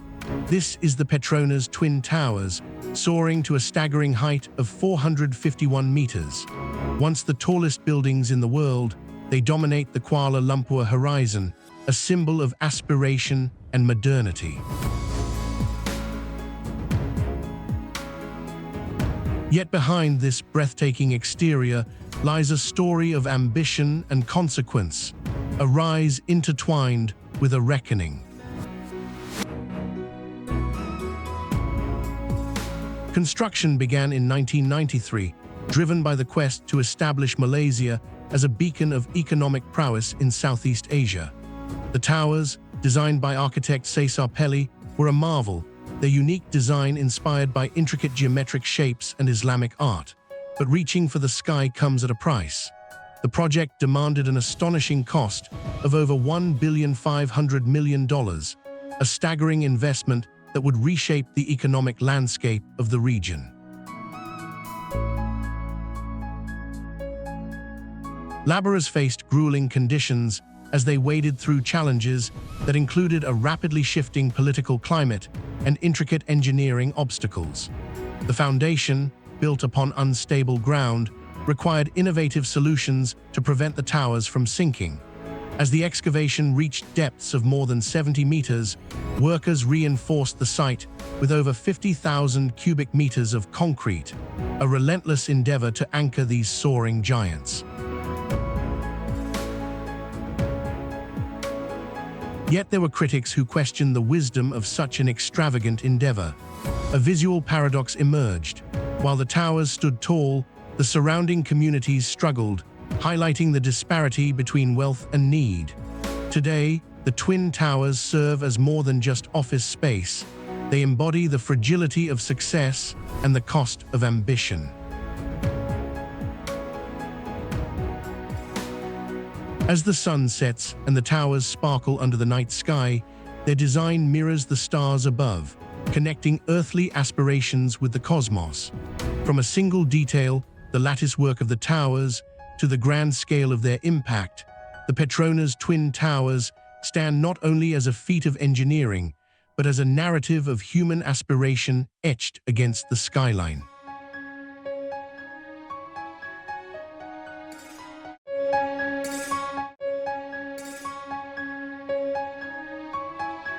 "58 petals, each crafted from pristine white marble, each spanning over 27 meters from tip to base.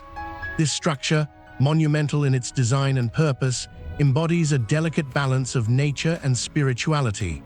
Rising like a lotus from its iconic pond, the Lotus Temple in New Delhi draws millions, not merely for its beauty, but for its promise of unity. Conceived in 1976, its vision was audacious. Architects faced a unique challenge: to create a sacred space transcending religion. The temple was completed in 2001, not without turmoil. Economic constraints and political opposition threatened its construction at every turn. The costs swelled, over $50 million, financed by donations from followers worldwide, illustrating the paramount belief in a place free of dogma. The design is equally enigmatic. Its 36 outer petals form a breathtaking flower, while 9 inner petals create the central hall. This grand space can accommodate 2,500 worshippers at once, enveloping them in tranquility and light. The challenge wasn't just building this expansive structure, but doing so in a region where seismic activity lurked, demanding extraordinary engineering foresight. Once completed, the temple became a beacon of peace, yet it also reflected the tensions inherent in its creation. It harmonized diverse practices, uniting people who sought solace in its halls, challenging those who believed in exclusivity. With every prayer whispered within its walls, its significance amplified, transcending its physical form. Each year, more than 4 million visitors journey to this sanctuary. They arrive with curiosity and leave with a sense of hope, proving that from the depths of conflict can emerge something that bridges divides.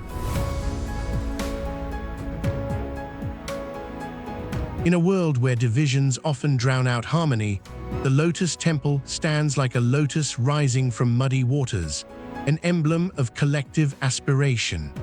The petals, once mere building blocks of marble, now carry the weight of countless souls seeking connection.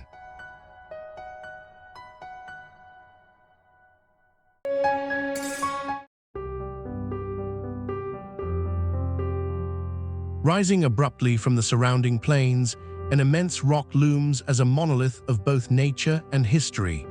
Its sheer vertical cliffs, towering over 188 meters high, command respect and intrigue. Known as Sigiriya, this ancient fortress is not merely a structure, it is a canvas of enigma painted across the ages.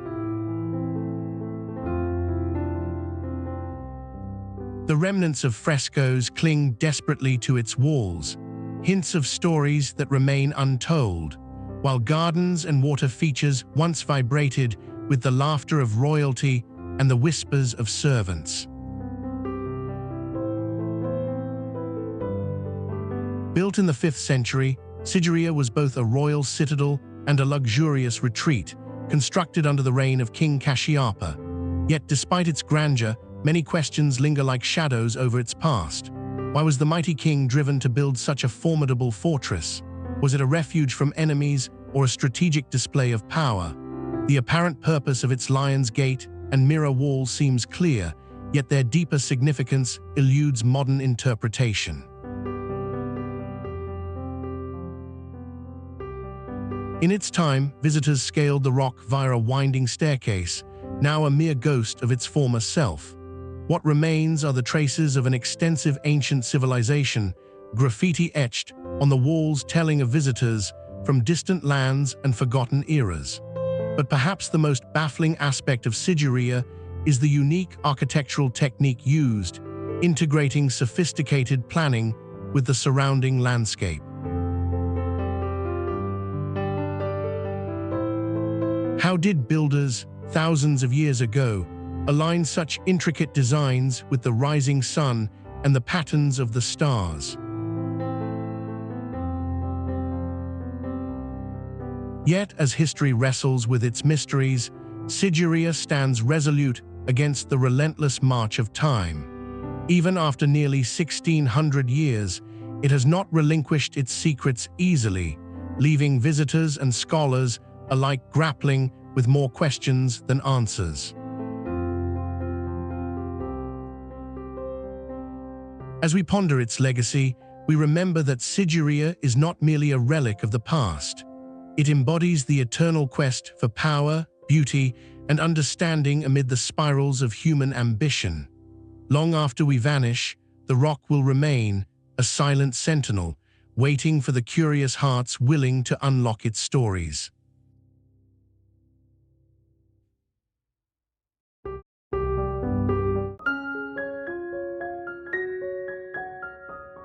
More than 50 kilometers long, the Sheikh Jaber Al Ahmad Causeway isn't just a road, it's the very definition of ambition. Stretching across the Arabian Gulf, it reaches out like a giant arm, connecting Kuwait City to the island of Boubian. To grasp its magnitude, envision a bridge that could span the width of 15 football fields, seamlessly unfurling over water and land alike.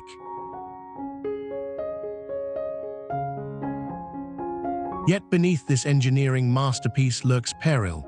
The waters are unforgiving, riddled with strong currents and shifting tides. The construction faced severe challenges, including the threat of storms and the ever-present risk of oil spills from nearby tankers. The vulnerability extends far beyond nature. In a region fraught with geopolitical tensions, the causeway stands as both a beacon of progress and a potential target, making it a strategic asset and a vulnerability. Even the construction itself has not been without its tribulations. Initial delays plagued the project, as the complex logistical demands and harsh environmental conditions made progress painfully slow. A series of accidents marked the construction timeline, with equipment failures and worker injuries casting a long shadow over the undertaking.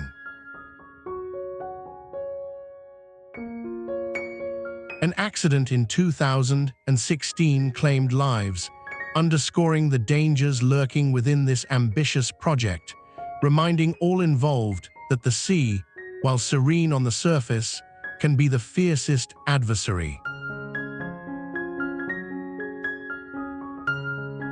Costs spiraled to nearly $4 billion, a staggering figure that reinforces the scale of this endeavor.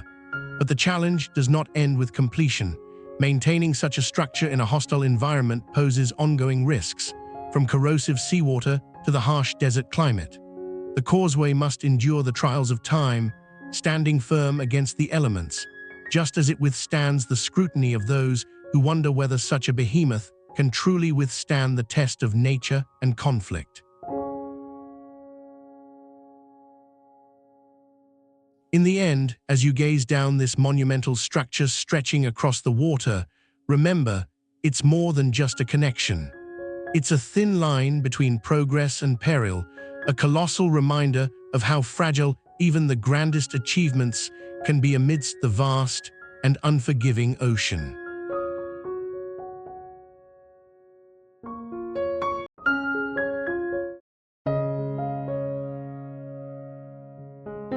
Contrary to popular belief, the Øresund Bridge does not merely connect two countries. It stands as a monument to transformation across the ages. Initially envisioned as a simple crossing for waterbound commuters, its reality morphed into a colossal engineering endeavor that reshaped the lives of millions. Constructed between 1990 and 2000, this remarkable structure stretches over 16 kilometers, combining a bridge and a tunnel to join Denmark and Sweden. What was once a formidable barrier, the Øresund Strait, has turned into a lifeline, facilitating the movement of people, ideas, and commerce. The bridge soars to a height of around 50 meters, allowing the mightiest of vessels to navigate beneath it. In a world where borders often divide, here, a seamless transition invites unity. In its inception, the site was a testament to local discontent. Fishermen feared the bridge would block their livelihoods, while environmentalists warned of its impact on marine ecosystems. Yet, as the steel and concrete took shape, the project emerged, intertwined with innovation and ambition.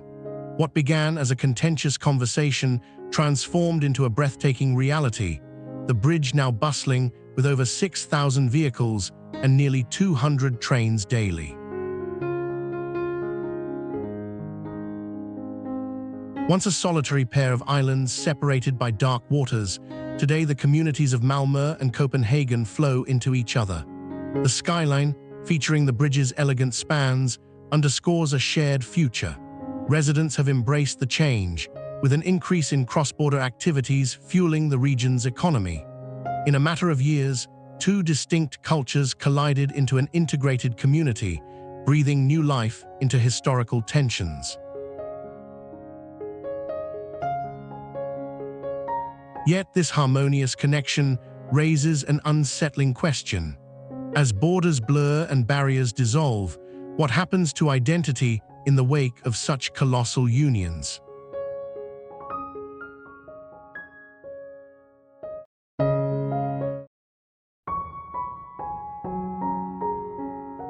The air is thick with moisture, heavy like a blanket. A cool breeze rushes through the tunnel, chilling the skin, while the distant rumble of trains reverberates like a heartbeat in the shadows. This is not just any passage. This is the Gotthard Base Tunnel, the longest railway tunnel on Earth. Stretching a staggering 57 kilometers through the Swiss Alps, it took over 2 decades to carve out, where man and machine collided with nature's unyielding might. Beneath the surface, the land fought back relentlessly. Workers encountered geological surprises, massive water flows, unstable rock formations, and treacherous faults that threatened to derail progress. When torrents gushed in, laborers had to don their scuba gear, diving into darkness to pump out the very water that sought to drown their ambitions. Each breakthrough was met with danger, each excavation revealing the chaotic forces that shaped the mountains long before humans arrived. At its peak, more than 2,000 builders and engineers persevered through frost-coated nights and intense heat, working in shifts around the clock. They drilled, blasted, and tunneled through rock equivalent to 2,500 Great Pyramids, all while facing relentless pressure and the haunting whispers of the mountain. This was no mere construction endeavor. It was a battle against the earth itself. Emerging from the tunnel is a profound experience. Trains whisk passengers from the depths of the mountain at speeds of over 250 kilometers per hour, transforming a journey that once took hours into mere minutes. Yet, every mile of this engineering marvel tells a story of struggle, a narrative woven with the grit of human determination pushing against the indifferent landscape.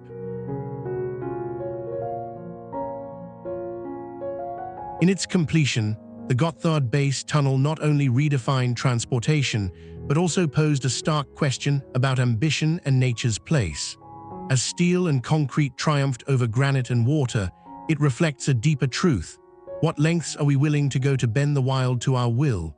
In this clash of titans, we find ourselves at the crossroads of progress and respect for the land that sustains us.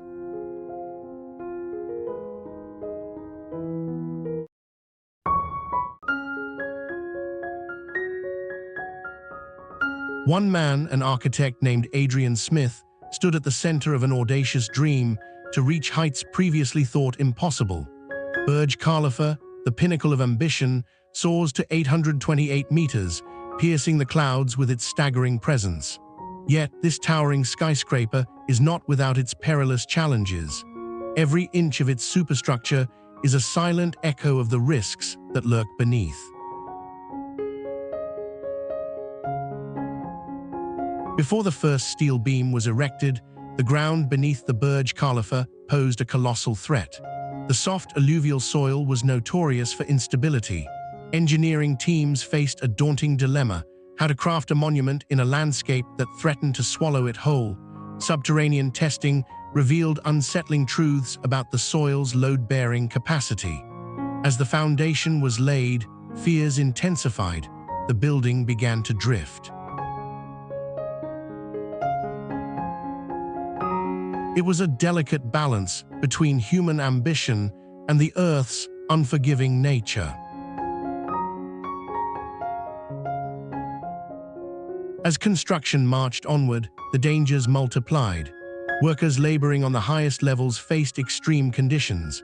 A sudden gust of wind, a slip on the glass, or a moment of distraction could result in catastrophic consequences. With every piece of the structure assembled, the stakes rose. Safety systems were put to their limits. Cranes hoisted massive concrete slabs to dizzying heights, each move choreographed against the backdrop of gravity's relentless pull. The opening of the Burj Khalifa marked not just a celebration of architectural triumph, but a reminder of how close we tread the line between triumph and disaster. In the months following its inauguration, two incidents served as grim warnings. Fires ignited in the higher floors, testing the effectiveness of emergency protocols and the resilience of its design. Each event underscored the truth that greatness comes with inherent risks, a reality built into the very foundation of this behemoth. Now, as we gaze up at the Burj Khalifa, it stands not just as a monument to human achievement, but as a solemn reminder of the price we pay to conquer new heights. Adrian Smith's dream is alive, yet it carries with it the weight of those who dared to reach the sky, knowing the ground beneath was never completely secure.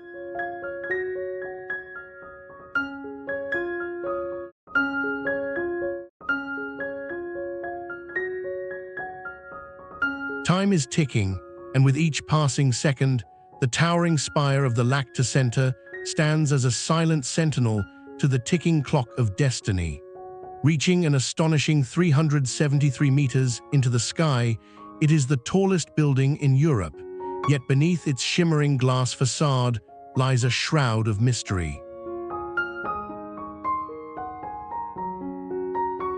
Completed in 2018, this architectural marvel is not merely an office space.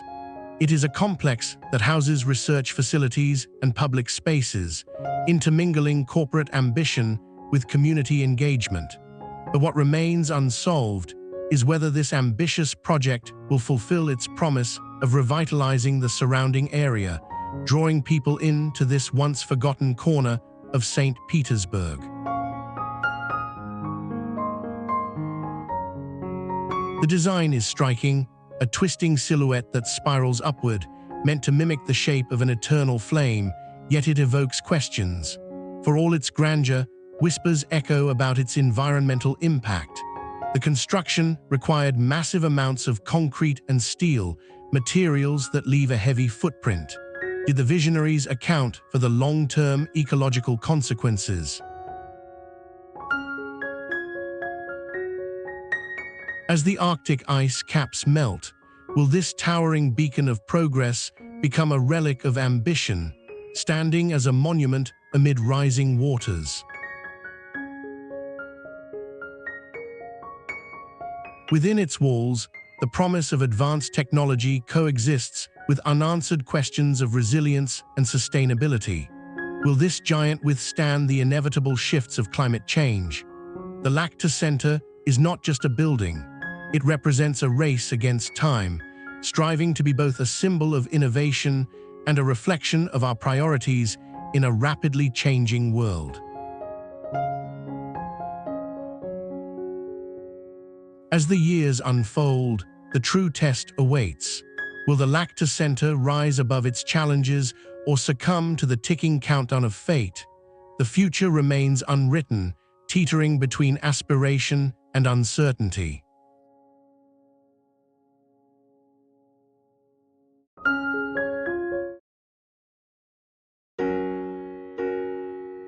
A single photograph captures the essence of survival, an enormous expanse of land, transformed into a series of intricate waterways and colossal barriers.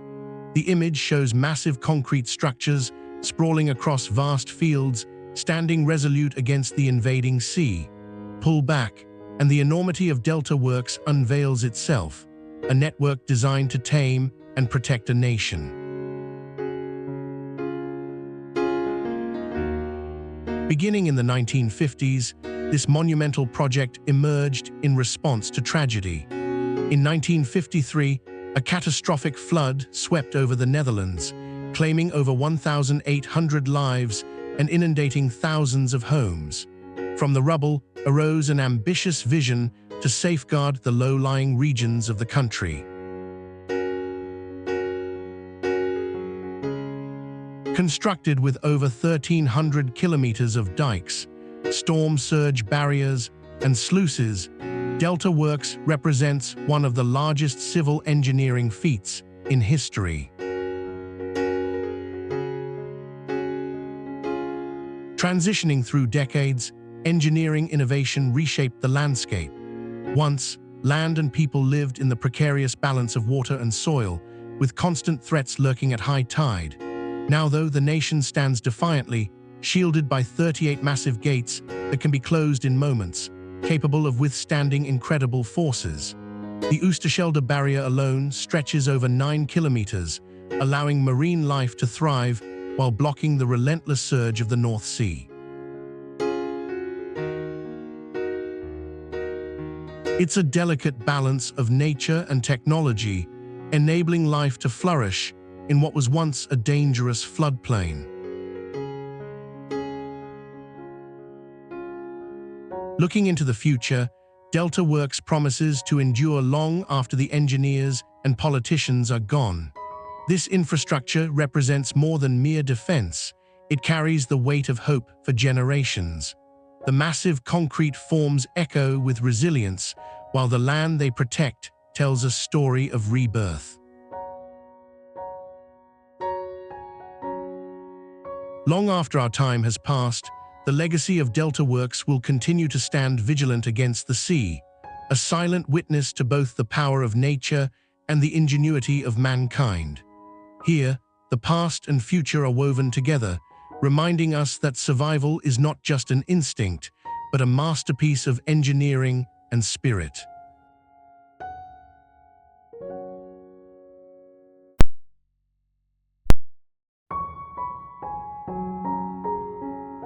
Two contrasting truths converge at the Golden Gate Bridge, a marvel of human engineering standing defiantly against the relentless forces of nature, while also serving as a colossal reminder of the geography that sought to thwart its creation.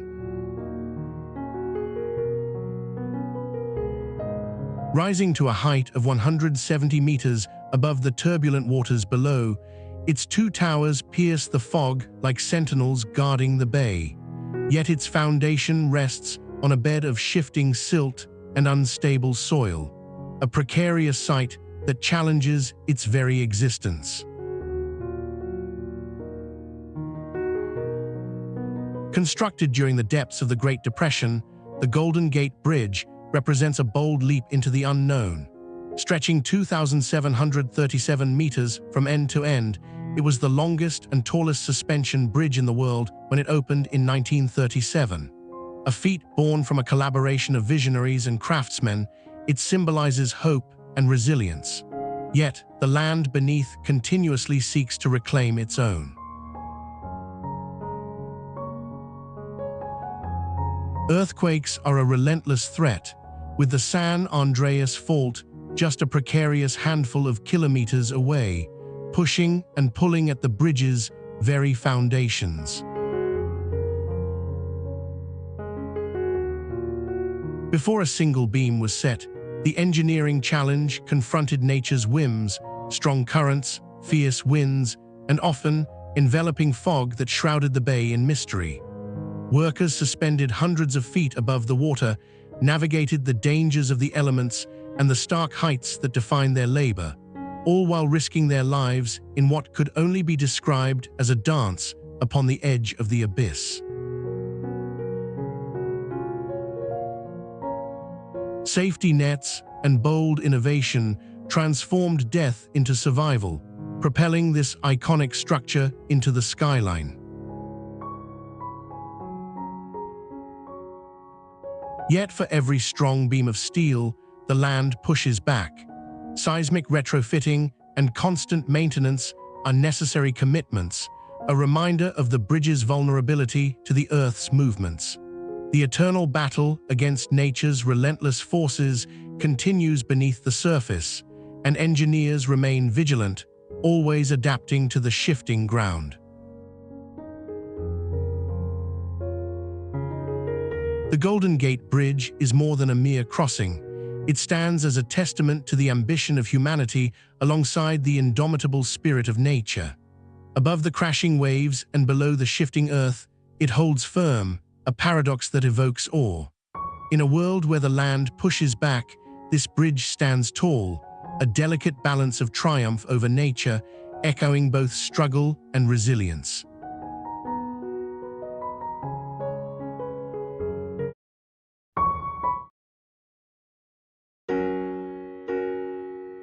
(14,233 meters long. That's the staggering length of a bridge that once seemed impossible to build, spanning the Akashi Strait in Japan. For most of its history, it was merely a dream, shattered by nature's wrath when a devastating earthquake birthed a chasm in the plans, literally and figuratively. Construction began in 1986, but monumental challenges loomed even before steel met concrete.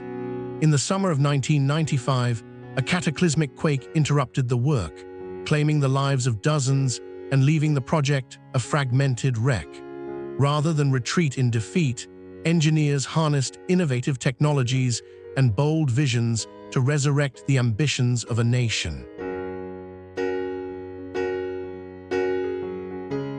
The foundations alone required over 800 tons of steel and thousands of cubic meters of concrete, embedded in unstable seabed. What emerged from these trials was not just a bridge, but a bastion of human resilience. Heightened by typhoons and oceanic currents, the bridge's towers rise a dizzying 232 meters into the sky, their apexes designed to endure harsh winds, swaying gracefully like blades of grass. Each of the two main cables is constructed from over 260,000 individual steel wires, carefully braided to withstand forces that could easily snap lesser structures. The final cost. An astronomical $400 million, a price that reflects every soul lost and every ounce of sweat poured into this engineering marvel. Upon its completion in 2000, the Akashi Kaikyo Bridge became the longest suspension bridge on Earth, a symbol of rebirth amidst ruin. Cars now traverse its expanse at a steady pace, oblivious to the tumult that nearly halted its destiny. Yet in its colossal structure lies more than just engineering prowess. It embodies a quiet truth: the ultimate triumph does not come without sacrifice.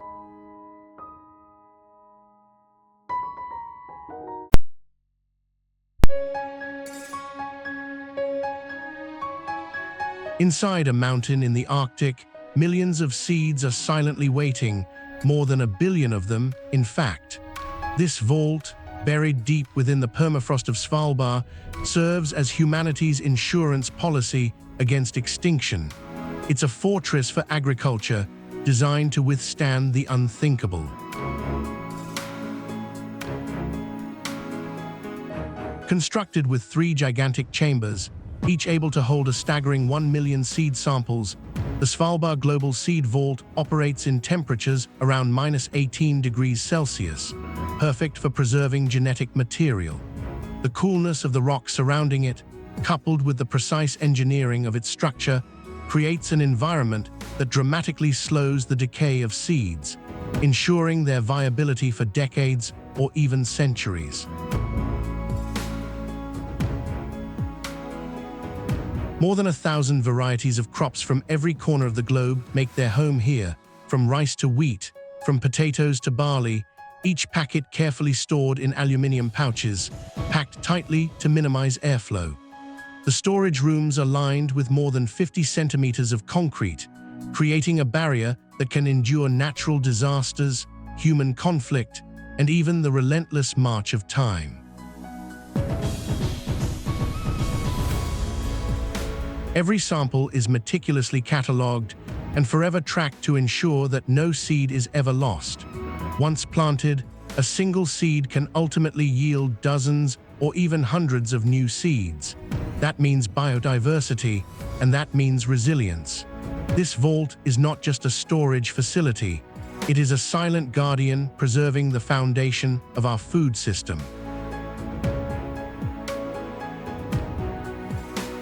But as impressive as this engineering marvel is, there's an underlying truth that shapes its very purpose. Climate change, political upheaval, and natural disasters are pushing many species to the brink of extinction. Despite its fortifications, the seeds inside Svalbard are not just passive relics. They are an urgent reminder of our role in the stewardship of the planet. In a world where human actions continue to threaten agricultural diversity, the Seed Vault stands not only as a time capsule, but as a call to action, a stark reminder that the future of food rests upon the preservation of the past.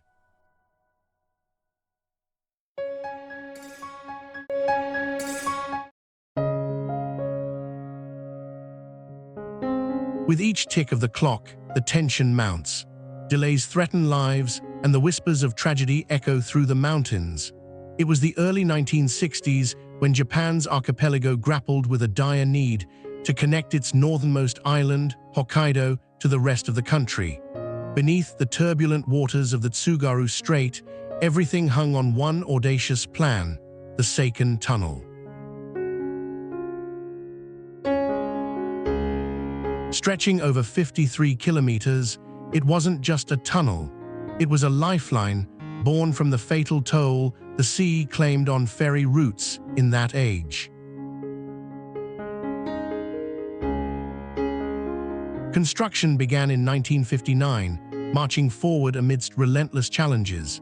Engineers toiled for more than 2 decades, battling fierce underwater currents and the threat of heavy seismic activity. It took thousands of workers and the lives of 34 to see the project through. They faced relentless pressures, both physical and fiscal. The cost ballooned to over $3 billion, making it one of the most expensive and ambitious infrastructure projects ever undertaken at the time. With each meter dug, the stakes grew higher.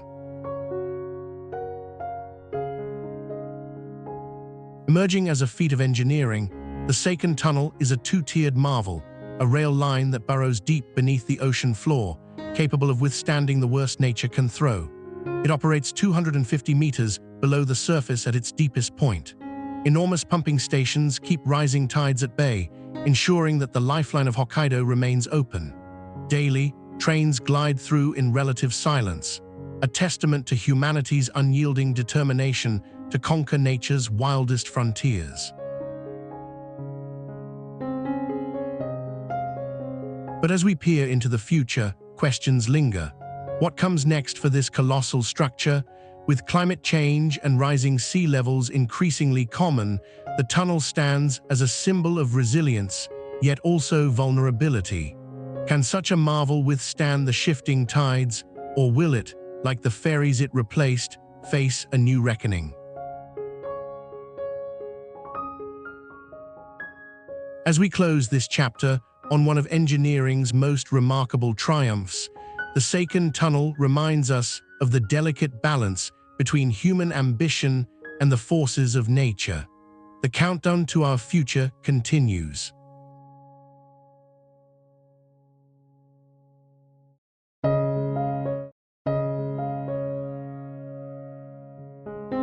The roar of machinery fills the air like a primal growl, drowning out the distant chatter of workers hustling about. Here, in the shadows of mountains, the hidden giant known as the Three Gorges Dam is taking shape. It stands as a colossal effort, a monumental project weaving together the fates of thousands of lives. More than 30,000 workers poured into this project, hammering at rock and earth, battling the relentless elements. Each giant concrete block, weighing over tons, was interlocked with precision, forming a dam that stretches over 2,300 meters across the Yangtze River. Behind it, an ocean of water waits, fierce and patient, ready to unleash its power upon the world. Yet as these steel giants rise, the fabric of life here frays. Entire communities have been uprooted. In the rush to harness nature's relentless energy, over 1 million people found their homes swallowed by the rising tides. They once celebrated festivals under cherry blossoms, now lost beneath the waters of progress, their laughter replaced by the grinding gears of machinery. In this complex system of turbines and gates, 10 million kilowatts of electricity are generated annually, enough to power an entire nation. Engineers meticulously calibrated every element, nesting technological innovation against the ancient landscape they labored to conquer. Each turbine, a sentinel against darkness, turning flowing water into raw power. But the price of this energy comes at a cost, the spirit of an ancient river. It's an irony coated in ambition, to defy nature by mastering it, only to lose pieces of humanity in the process. What does it mean to build a monument to progress that also reshapes the very essence of life itself? In every crushing moment of construction and every whispered memory of loss, the question remains, at what point does the pursuit of power eclipse our connection to the land and people we seek to benefit?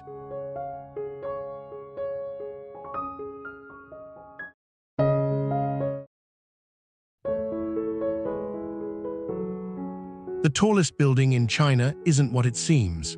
While many believe it is an indomitable symbol of progress, the Shanghai World Financial Center was originally designed to stand as a giant bottle opener. It was only at the insistence of the Shanghai government that the architects shifted gears, transforming a playful concept into the second tallest building in the world, reaching a staggering height of 632 meters. Yet beneath its glistening glass and steel facade lies a labyrinth of mysteries yet to be unraveled. The design features an unusual trapezoidal aperture that runs through the center, a feature meant to symbolize the spirit of openness. This wide opening, however, raises questions about its structural integrity, especially during Shanghai's notorious typhoons. On numerous occasions, the tower has swayed ominously during storms, with wind speed reaching up to 160 kilometers per hour. Engineers maintain that the building is stable, Yet the fear of the unknown lingers, cloaked in every gust of wind that sweeps across the city.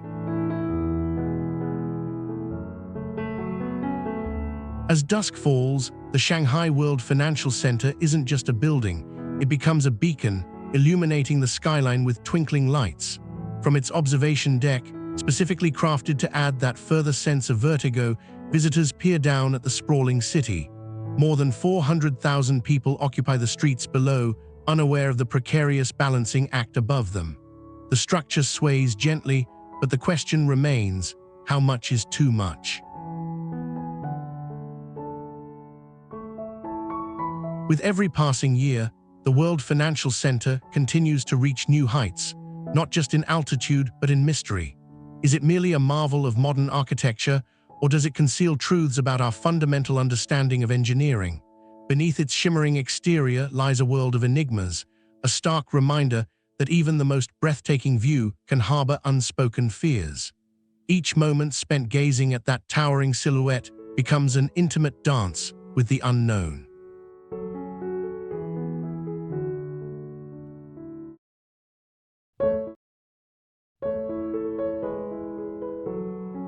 As the clock ticks down, a moment of reckoning is upon us.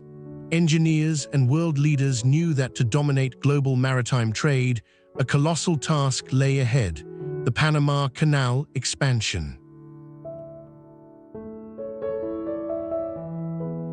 It began with a vision, the dream of connecting two oceans, transforming commerce forever. For over a century, the Panama Canal has served as a crucial conduit, carving a path through Central America. Originally completed in 1914, it revolutionized shipping, shortening voyages by thousands of kilometers. Yet, by the early 21st century, this narrow choke point was bursting at the seams. A demand for larger vessels, the so-called New Panamax, was imminent, and the canal's existing size could not accommodate the looming need. The expansion project, officially launched in 2007, was no small feat. It involved digging out more than 90 million cubic meters of earth, creating new locks to house ships nearly twice the size of those that could traverse the original canal. It demanded engineering prowess and sheer human will, an investment of approximately $5 billion over nearly a decade. But with such staggering resources allocated, critics wondered, at what cost does progress come? In August of 2020, the expansion was finally complete. The new locks, each measuring 410 meters long and 50 meters wide, allow ships carrying up to 14,000 TEUs to glide through, reshaping the global shipping landscape. Yet, amidst this monumental engineering achievement, the impact continues to resonate.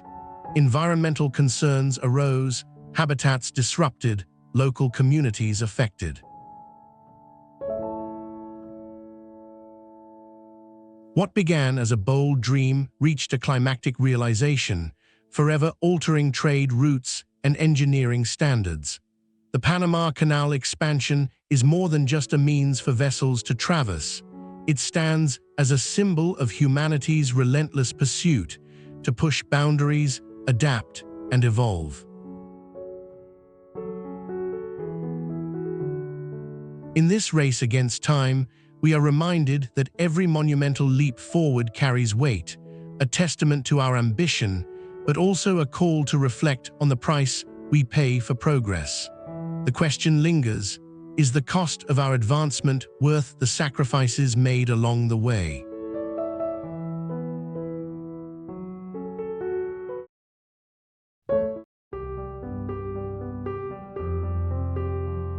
What if I told you that, beneath the surface of one of the world's busiest waterways, a relentless battle rages between nature and human ambition? The Tokyo Bay Aqualine is not just a marvel of engineering. It's a testament to our struggle against the very foundations on which we build.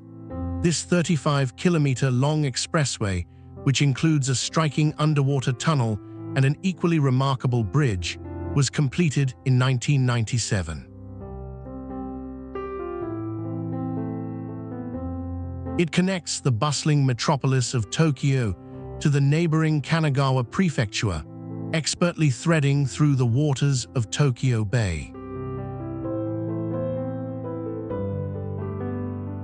Yet the very land it traverses is a fierce opponent. Beneath the asphalt lies soft mud and shifting silt, creating a challenging environment that constantly threatens the integrity of the structure. Engineers were forced to incorporate advanced technologies and techniques to mitigate the risks, including extensive drainage systems to counteract the unstable seabed. The tunnel alone descends to depths of roughly 50 meters, where pressure and sediment pose unyielding challenges. On the surface, the Aqualine gleams with the promise of connectivity and progress. But even as vehicles traverse its span, the ground below continues to shift and heave, pushing back against the mighty embankments built to hold it in place. The bridge, soaring high above the bay, stands as a fragile sentinel, its piers anchored firmly into the tumultuous depths, a reminder of both human perseverance and the ever-present threat of nature reclaiming its domain. In a striking contrast, the Aqualine's road surface boasts a remarkable lifespan. Impeccable engineering ensures it remains resilient. However, achieving that balance between the built environment and nature's dynamic forces is a delicate act, requiring constant maintenance and innovation. This struggle expands beyond mere numbers. The combination of the Aqualine and the surrounding region symbolizes humanity's audacity to stretch the limits of engineering in the face of formidable natural forces. Zooming out from this feat of engineering reveals a vast tapestry where man's ambition meets the raw power of the earth, an eternal reminder of our transient place amid the elements.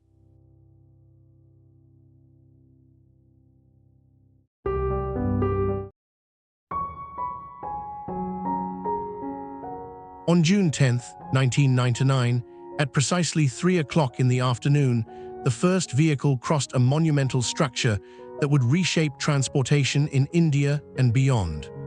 The Vasco da Gama Bridge, stretching a staggering over 7 kilometers, spans the Mandovi River, connecting the bustling city of Panaji to the industrial hub of Marmago. But how does this engineering marvel work? First, consider its structure. A series of steel and concrete girders form a balanced cantilever that gracefully arcs over the water. Each pylon stands over 35 meters tall, firmly anchored in the riverbed to withstand the fierce tidal currents. The bridge can support a weight of over 65,000 tons daily, relying on a unique composite material that combines strength with flexibility. As vehicles traverse its smooth surface, they enjoy a seamless ride, while below, the intricate design prevents buckling and twisting. More than just steel beams, the bridge incorporates expansion joints that allow for thermal movement. In the sweltering sun or cool nights, these joints absorb shifts, ensuring structural integrity remains uncompromised. Interestingly, the bridge was built to endure extreme weather conditions, including monsoons that can drench the region with over 3,000 millimeters of rain each year. Its elevated design not only prevents flooding, but also minimizes disruption to the marine ecosystem below, an essential consideration in its construction. Yet its construction wasn't merely about raw resources. Over 6,000 workers toiled day and night, using nearly 50,000 cubic meters of concrete to realize this vision. This feat of engineering was not just a bridge. It was a lifeline for the people of Goa, slashing travel times and facilitating commerce while standing as a symbol of modern ingenuity. From the bustling traffic above to the lapping waves below, the Vasco da Gama Bridge represents a harmonious blend of nature and human creation, a crossing that echoes the journey of progress itself.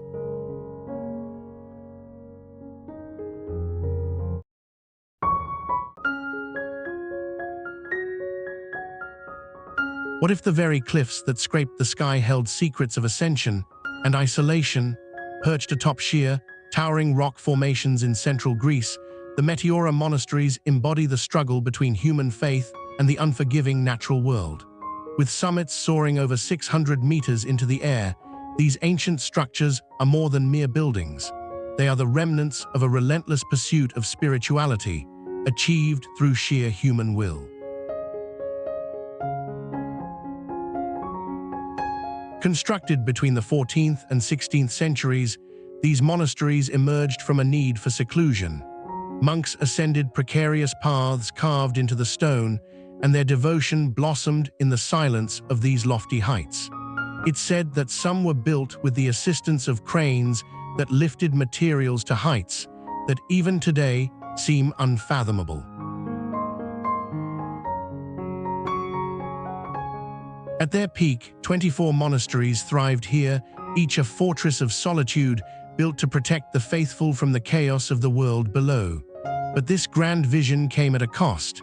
The labor was brutal, and the cliffs often unruly. Lives were lost, faith tested against the elements. As time progressed, the allure of the monasteries waned. Only 6 of the original structures remain active today, while the others stand as silent guardians of history. They tell tales not just of isolation, but of decline, as the relentless march of modernity gradually encroached upon their sanctity. Rustling leaves and distant echoes reverberate through the valleys where monks once prayed, a haunting reminder of the vibrant life that flourished among the clouds. Yet what the Meteora monasteries leave behind is not merely stone and mortar. It is a legacy of resilience.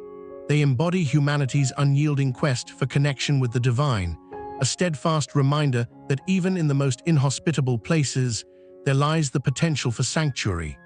Standing tall against the passage of time, the monasteries weave together the stories of faith, determination, and the unbreakable bond between spirit and stone. In their silent presence, they invite us to contemplate the height of our own aspirations and the foundations we choose to build upon.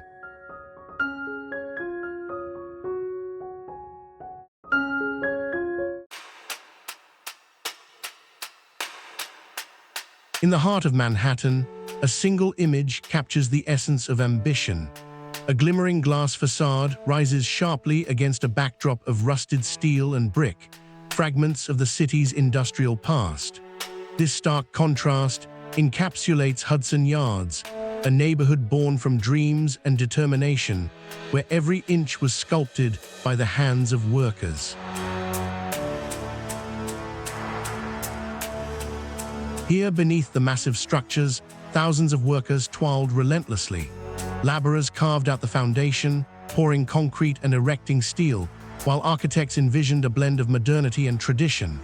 With $10 billion invested and over 2,000 residential units created, this project reshaped not just the skyline, but the lives of those who were part of its evolution.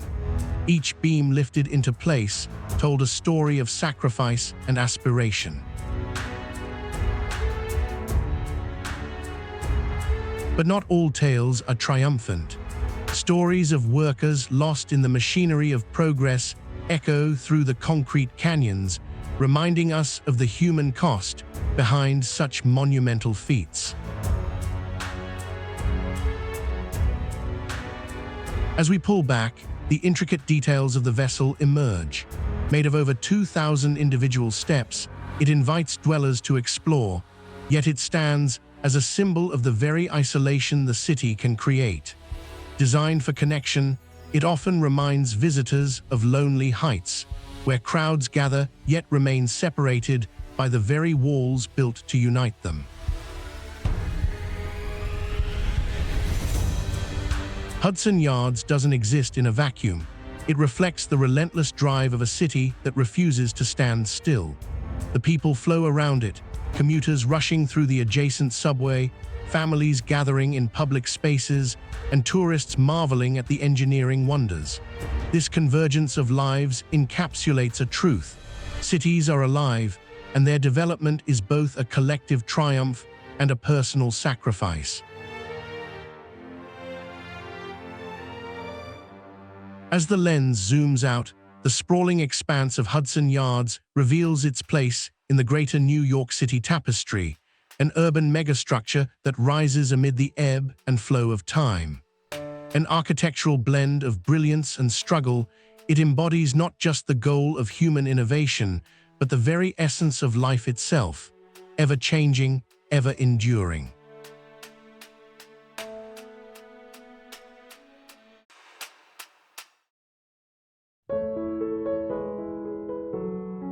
Some argue that the Cabane de Bertol is just another mountain hut, but that couldn't be further from the truth.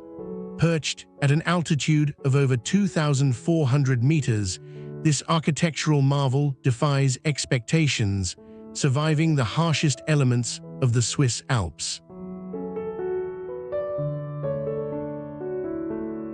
Its structure is not merely a place to rest, it's a prime example of alpine engineering. Built entirely of reinforced concrete and steel, the hut can accommodate up to 80 climbers, with walls designed to withstand relentless snowstorms and fierce winds. The roof is sloped at an angle of 30 degrees, crafted to help snow slide off rather than accumulate and threaten the integrity of the building. What's even more astonishing is that it was erected in two phases, complicated by the unforgiving terrain. The initial construction phase commenced in 1962, utilizing cables to haul materials to the site, with every brick raised by human hands. By 1965, it was completed, fortified against the elements, and yet still elegant in its simplicity. Beyond its design, the hut operates on principles that blend nature with human ingenuity. Solar panels harness the sun's energy, an improbable luxury at these heights, while rainwater is carefully collected and filtered, providing essential hydration for weary climbers. Operations at this altitude must juggle the delicate balance between sustainability and utility, proving that the most effective solutions often lie in ingenuity rather than excess. Yet even with this robust engineering, every storm that rages against the Cabane de Bertol raises a chilling question. How long can this sanctuary withstand the fury of nature before it becomes a mere memory etched in the rocks?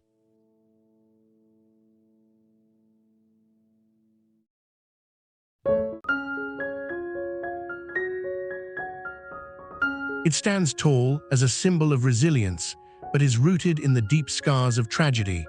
One World Trade Center embodies both hope and a solemn reminder of loss. Rising to 1,076 feet, it is the tallest building in the Western Hemisphere, yet each floor seems to whisper echoes of the past, reminding us of what was lost on that fateful day in September 2001. Engineered to withstand the forces of nature and human malice, the structure features a base designed to resist a direct impact from a commercial airliner. This resilience is not merely theoretical. The tragic events that once caused devastation have now influenced every inch and angle of its creation. But the very scale of this engineering marvel brings with it a different kind of danger. The immense height creates challenges for emergency responders. In an emergency, evacuating nearly 3,000 occupants, along with countless visitors, from its soaring heights is an operation fraught with peril, echoing the real fears that still linger in the minds of those who work inside. Deep beneath its impressive steel and glass skin lies a foundation that required nearly 835 piles to anchor it solidly to the earth. Yet even with such a firm grip, the ground beneath can shift, and seismic threats remain constant. New York City sits on top of complex geological layers, where an earthquake, though rare, could shake this behemoth, turning solid ground into a treacherous landscape. But the most striking paradox of One World Trade Center might be its purpose. It was conceived as a beacon of unity and strength, yet it exists in the shadow of destruction. A place meant for gathering is juxtaposed with the very real potential for chaos. As the sun sets behind its glass facade, casting long shadows across the cityscape, it may serve as a reminder that light often emerges from the darkest of places. In the end, the building is not simply an architectural feat, but a living tribute.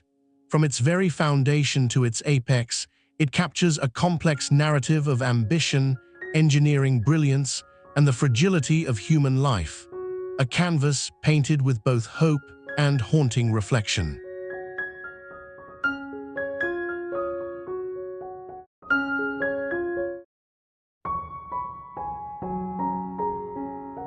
Buried beneath layers of salt and clay lies a forgotten truth about the Confederation Bridge. Its foundation is set in sediment that shifts and sways. This unique location, connecting Prince Edward Island to the mainland of Canada, is a battleground between human engineering and nature's relentless force. The bridge stretches over 12 kilometers, a colossal ribbon of concrete and steel designed to withstand the brutal tides and shifting earth below. As you traverse this magnificent structure, the divides between land and sea become stark. The waters beneath rise and retreat, exerting pressure that even the most sophisticated calculations struggle to predict.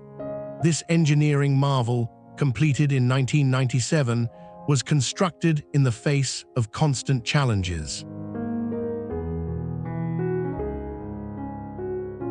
Each support pier was driven deep into the shifting sand, each segment of the bridge meticulously designed, all while the land itself seemed to push back against its existence.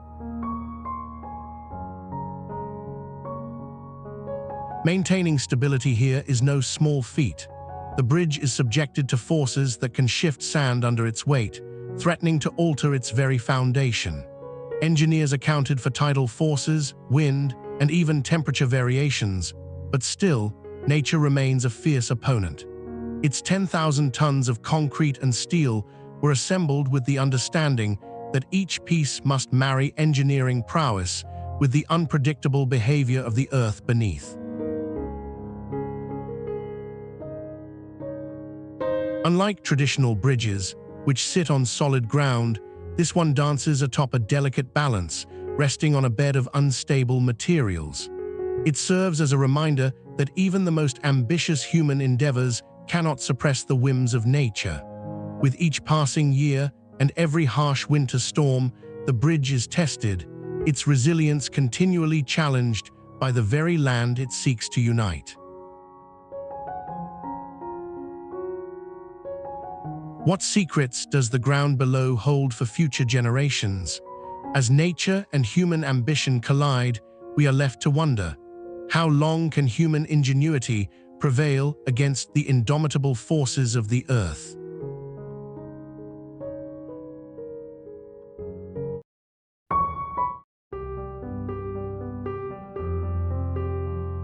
A cacophony of rustling leaves fills the air, filtered sunlight dances through emerald canopies, and the humidity wraps around the skin like a warm embrace.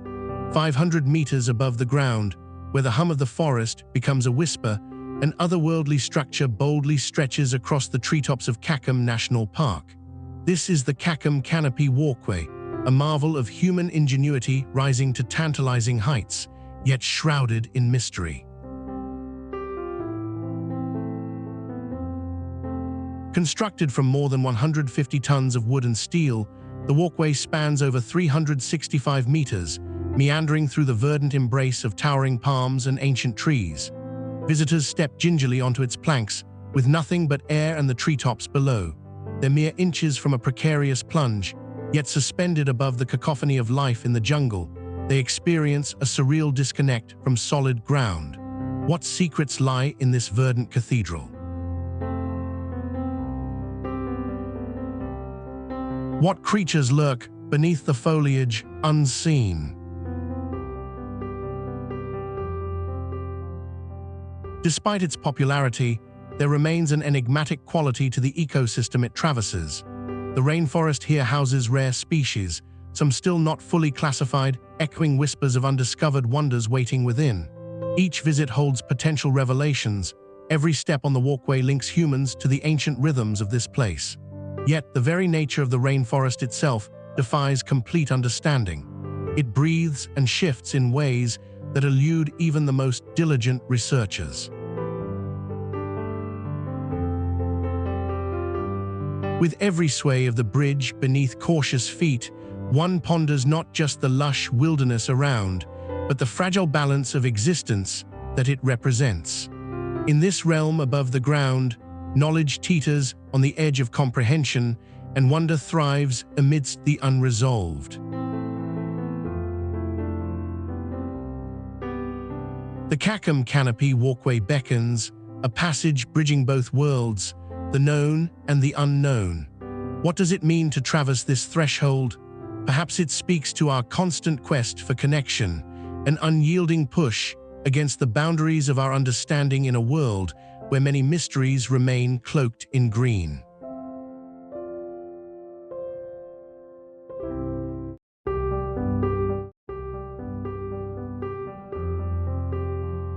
The sun blazes down, illuminating a spectacle of shimmering glass and steel, where the air hums with a blend of excitement and anticipation. Towering at a breathtaking height of 153 meters, the Dubai frame stretches across a skyline that speaks to aspirations that have reached dizzying heights. It is not just a frame for a city, it is a time portal, capturing the relentless march of progress. Once the city was a barren expanse punctuated by sand dunes and sparse settlements. In the 1970s, a humble fishing village whispered promises of future grandeur. Fast forward to the 21st century, and this region has evolved into a dazzling metropolis that almost defies belief. Before the frame stood tall, locals would gaze at the horizon, envisioning a world that felt within reach, yet impossibly distant. Today, they look through the frame, bearing witness to a breathtaking panorama carved from that same dream.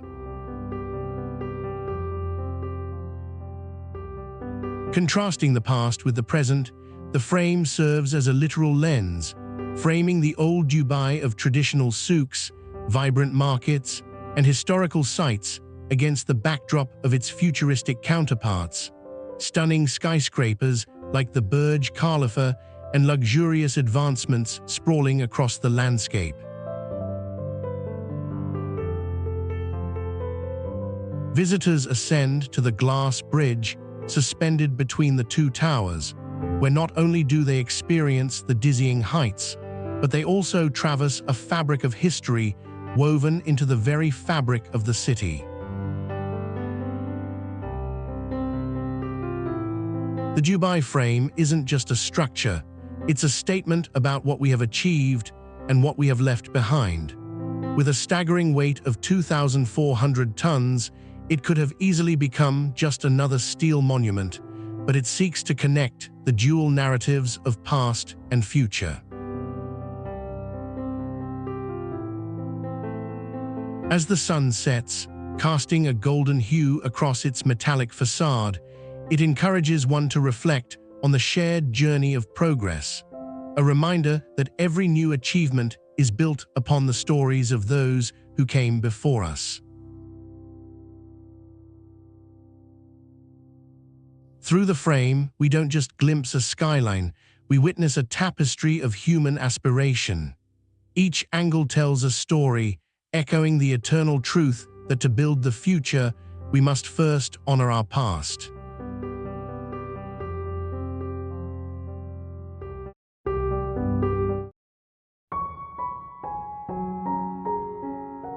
Solar panels stretch across vast swathes of arid land, gleaming under relentless sun.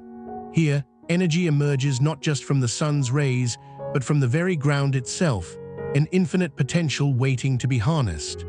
Mohammed bin Rashid Al Maktoum Solar Park stands as one of the largest solar infrastructure projects in the world, yet it holds mysteries just beneath its surface.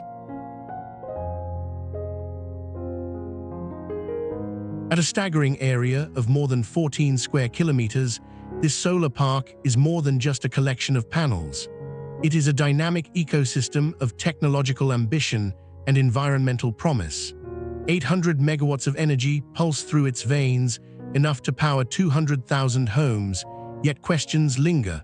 What are the true environmental costs of transforming this barren land into a solar behemoth?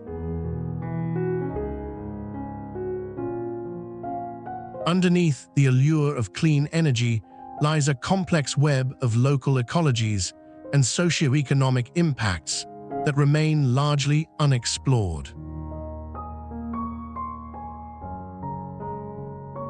The park is advancing toward a goal of 5,000 megawatts, a vision that could supply energy to millions and dramatically reduce carbon emissions. But can such ambitious projects remain sustainable? Already, the uneven distribution of solar energy across different regions raises eyebrows.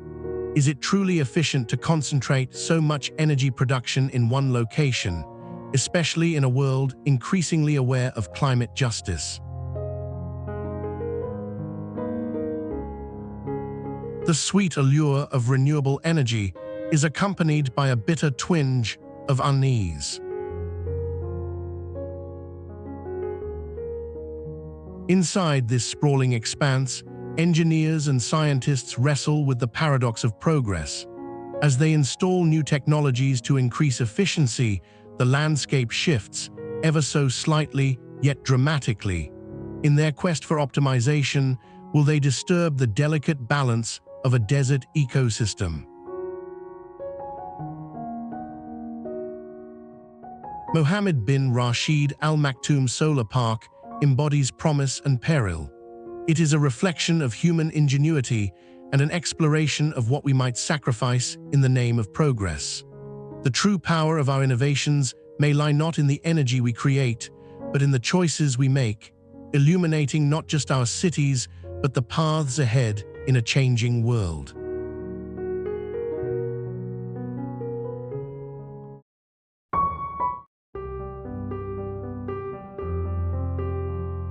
A shimmering shell rests upon the waters of Sydney Harbour, with its white sails stretched taut against the blue sky.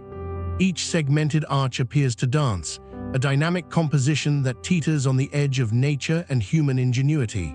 Yet, as waves lap at its base, the structure stands in stark contrast to the raw power of the ocean, a testament to ambition wrestling with the elements.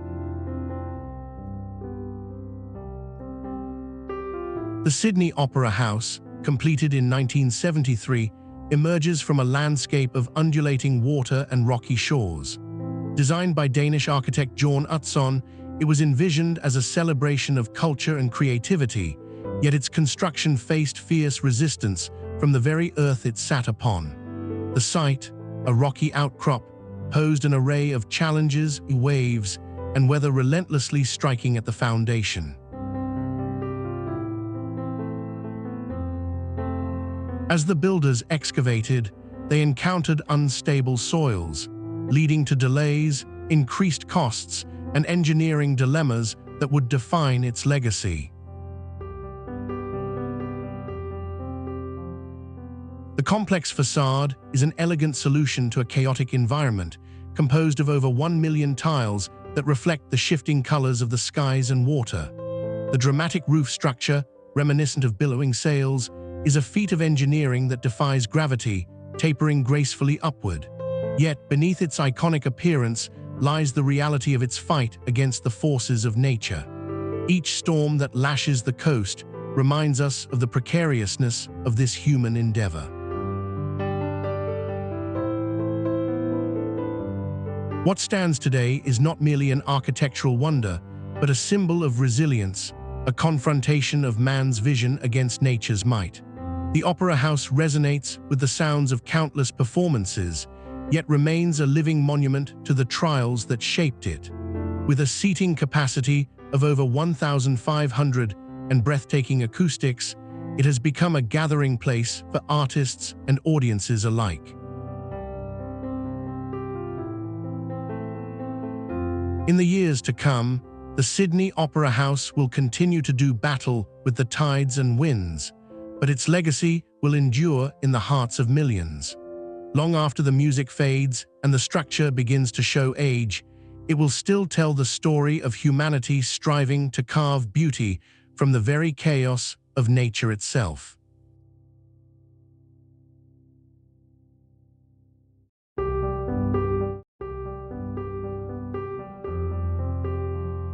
Perched precariously on a jagged rock off the coast of Greece, Touleitis Lighthouse stands defiant against the relentless waves of the Aegean Sea. Its whitewashed facade glistens under the sun, a stark contrast against the deep blue waters threatening to erode the very foundation it rests upon. This beacon has weathered storms and tempests, the kind that can whip the sea into a ferocious frenzy, tearing at the structure with every crashing wave. At just over 23 meters tall, the lighthouse is not the tallest of its kind, but the danger lies not in its height, but in its location. The rock it is built upon is only a few hundred square meters, a mere speck in the vastness of the ocean, exposed to winds that can exceed 100 kilometers per hour. Each year, waves as high as 6 meters relentlessly hammer the base, a constant battle of nature against human ingenuity. Crews tasked with maintenance have found themselves dodging waves that come up like a feral beast, each splash a reminder of the unforgiving surroundings. Constructed in the late 19th century, this lighthouse not only guides lost souls, but also stands as a monument to daring. Its very existence defies the odds. Engineers sought to keep it standing against the battering of time and tide, yet there are tales of storms so fierce that even the lamps flickered in fear.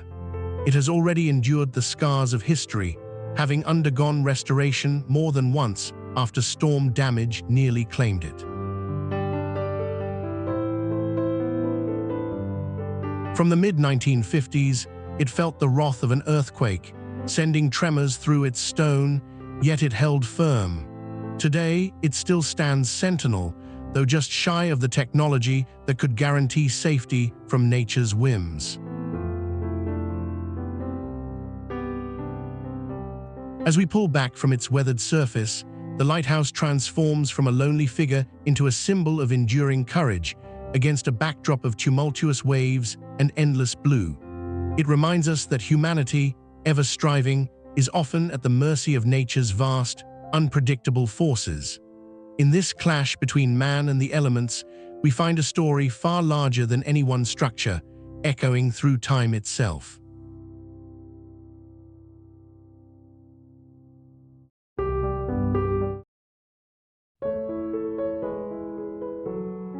A silent rush of speed.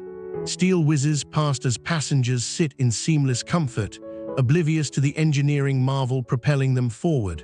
1,400 kilometers per hour, that's over 860 miles per hour, faster than any passenger train on Earth. Welcome to the Shanghai Maglev, a magnetic levitation train that defies conventions and physics alike. Beneath this sleek exterior lies a symphony of cutting-edge technology. Unlike traditional rail systems, which rely on wheels and tracks, the maglev hovers effortlessly above its guideway through powerful electromagnetic forces. Magnets repel and attract, lifting the train just a few centimeters above the ground, nullifying friction. This ingenious system not only allows for astonishing speeds, but also enables a remarkably smooth ride, even as it accelerates to full velocity in under 3 minutes. The train's guideway spans 30 kilometers, a meticulously designed structure weighing over 12,000 tons, engineered to withstand the forces unleashed during rapid acceleration and deceleration. Each journey connects the bustling Shanghai Pudong International Airport to the city, reducing travel time to a mere 7 minutes. That's the distance equivalent to a car ride that often takes half an hour, rendering the maglev an irreplaceable asset to urban transit. But it doesn't stop there. The Shanghai maglev operates using an intricate system of linear motors, converting electrical energy into motion. With an efficiency surpassing conventional trains, it uses 50% less energy to generate the same passenger throughput. Moreover, the use of clean electricity has positioned this marvel not just as a transportation solution, but also as a beacon of sustainable engineering. As the world looks to the future, magnetic levitation technology holds the potential to redefine transportation across the globe. Expanding infrastructure projects aim to connect cities previously thought too far apart, shrinking distances and radically altering our daily commutes. Technologies that once seemed like science fiction are inching closer to reality, promising a world where time could be measured in minutes rather than hours. The Shanghai maglev is not just a ride. It is a glimpse into a future unbound by the limitations of yesterday's transit.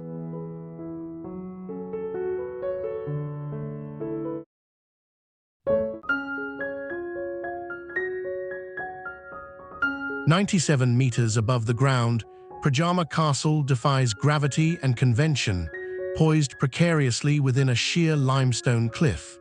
Its unique position offers more than just breathtaking views. It tells the story of an ingenious defense mechanism, a legacy of human ingenuity against both nature and enemy forces." Constructed in the late 1200s, this architectural marvel was a stronghold for the noble family of Erasum, who lived within its stone walls, outsmarting numerous sieges thanks to their strategic advantage. The castle's very walls are laden with whispers of those who carved them out, brick by brick. Generations of builders toiled, their sweat mingling with the limestone dust, creating a fortress that would stand as a sentinel through centuries of turmoil. The inhabitants of this fortress, from its nobility to the common folk, left behind echoes of their resilience, even when tales turned grim. The castle is not merely an edifice. It bore witness to betrayal. The legendary Erasum of Pajama, captured and executed while hidden in the castle's secret chambers, fell prey to treachery despite its storied defenses. This tragedy looms large in its history, an eternal reminder of the frailty of human life, even amidst reinforced stone. Inside these walls, stories of survival intertwine with the shadows cast by flickering torches, as life clung defiantly to the edge of a cliff. The ceilings, draped with the weight of years, still resonate with the laughter and the sorrow of those who once called this place home. As time erodes the harsh edges of stone, it also inscribes an indelible history across this rugged landscape. The castle stands not just as a monument to human victory over nature, but also as a silent witness to the relentless march of time. From its imposing structure, we can understand that the stories engraved in its stone reach far beyond its walls, into an expanse of history that stretches endlessly into the past.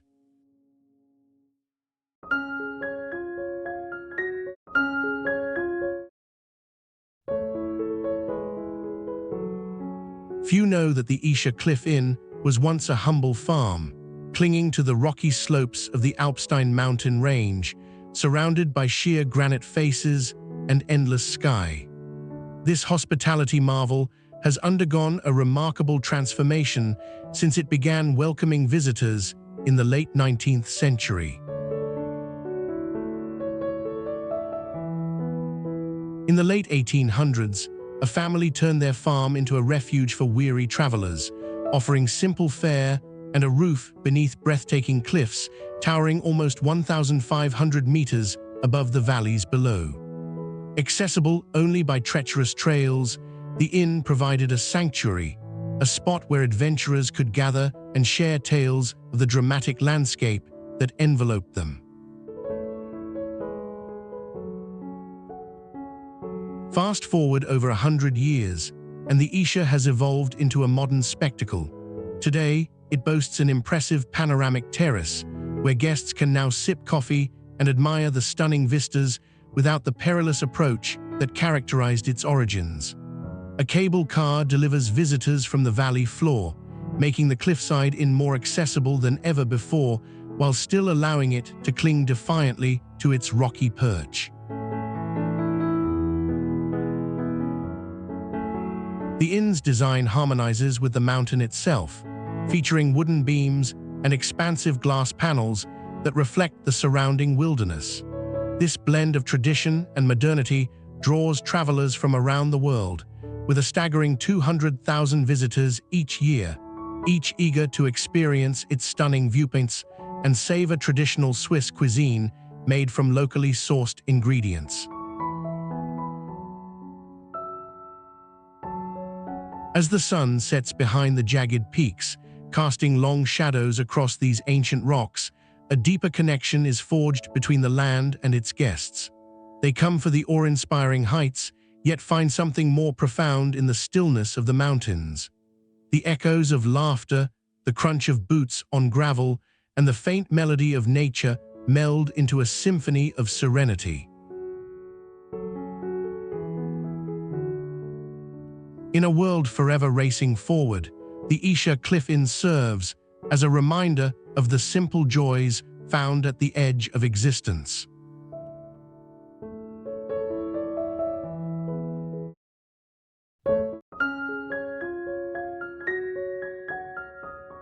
The ground trembles beneath the weight of centuries, and the air crackles with anticipation. A colossal structure, poised at an angle so defiant, beckons tourists and scholars alike with its curious imbalance. This is the Leaning Tower, an architectural enigma that began its life in the year 1137. Designed to stand as a grand bell tower for the adjacent cathedral, its construction was ambitious. Limestone and marble were quarried, while artisans chiseled intricate details into the stone. Yet, as the builders ascended from the first level to the second, something startling happened. The soft, unstable soil beneath began to yield, a subtle shift that would dictate the tower's fate. By the time it reached its 8th story, the tilt had increased alarmingly, leading to a decision that would alter its destiny. As the years rolled on, whispers of disaster echoed through the streets of Pisa, yet the tower stood defiantly. There were attempts to correct its lean, but they were met with frustrated limitations. By the late 20th century, the tilt had exceeded 4 meters, prompting a desperate race against time. Structural engineers undertook a monumental effort, injecting concrete and reinforcing the foundation with a complex system of cables and lead weights to reclaim some semblance of verticality. In 2001, their Herculean efforts paid off. The tower was finally stabilized, standing proud yet perpetually inclined. This architectural marvel draws over 5 million visitors annually, each eager to capture a photograph that defies gravity. The Leaning Tower of Pisa is not merely a miscalculated construction. It embodies humanity's ceaseless struggle against nature's whims. It illustrates how ambition can lead to failure, Yet from that failure, greatness can emerge. In a world fixated on perfection, this imperfection resonates deeply. The Leaning Tower teaches us that even in our most flawed forms, there is beauty, story, and resilience, reminding us that sometimes it is our flaws that define us, just as much as our triumphs do.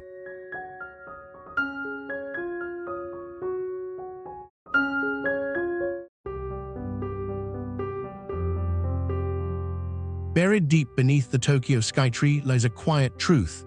The ground it stands on is a tapestry of earthquakes and shifting soils, potent ingredients for disaster. This colossal structure, reaching a height of 632 meters, is not just the tallest broadcasting tower in the world. It is also sitting atop a precarious landscape that could, under the right circumstances, swallow it whole.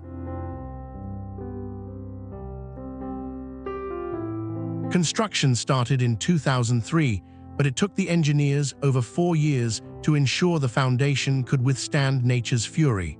The tower is designed to sway considerably, a motion engineered for survival in the face of violent tremors. Every gust of wind can push it to sway by as much as a meter. Yet, that's just the beginning of the uncertainties. The lessons learned from the 2011 earthquake were a wake-up call. It wasn't just a harmless tremor. It was a potent reminder of the lurking dangers, causing the tower to tremble against its own asphalt foundation as more than 15,000 tons of lead counterweights were installed to counteract its natural sway. The height of the Skytree makes it vulnerable to lightning strikes, with dozens hitting the tower each year, testing the very resilience that was so painstakingly designed. The glass observation decks, offering breathtaking views of the sprawling metropolis below, serve as a reminder of the thin line between exhilaration and vertigo. At 400 meters above ground, visitors walk on a see-through floor, suspended in midair, with nothing but a few centimeters of reinforced glass standing between them and the bustling city streets beneath. Even now, the Skytree's very existence is under constant scrutiny as engineers monitor its every movement. Should the Earth tremble again, the engineering prowess instilled within it will face its ultimate test. A carefully constructed gamble in a city defined by its seismic past, the Skytree remains an incredible balance of ambition and anxiety.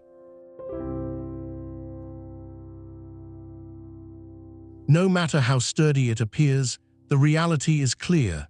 The dance between man and nature here is ongoing, and it's a reminder of how fragile our creations can truly be.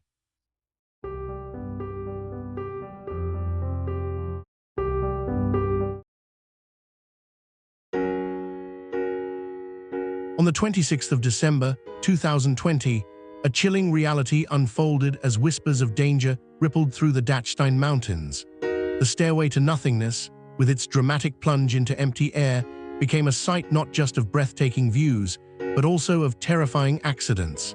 Just a few months prior, the attraction's glass platform had shattered under the weight of winter's embrace, leaving visitors gasping at the sheer drop below their feet. 14 steel steps extend into the void, held aloft by a mere handful of anchors. Each step dares you to take the plunge, where a 400-meter fall awaits. Yet in winter, when snow blankets the path and ice forms an unforgiving crust, each descent turns into a harrowing gamble with fate. Visitors, caught up in the elation of the scenery, often disregard the very real threat of slipping into oblivion. This staircase is not merely a feat of engineering. It's a theater of risk where human ambition meets nature's indifference. With a vertical drop that could swallow entire valleys, the structure is exposed to every tempest, every gust of alpine wind, that can unsettle the footing of even the most daring souls. Accident reports tell haunting tales of those who lost their grip, their stories resonating through the mountain air, a stark reminder of nature's unforgiving grip.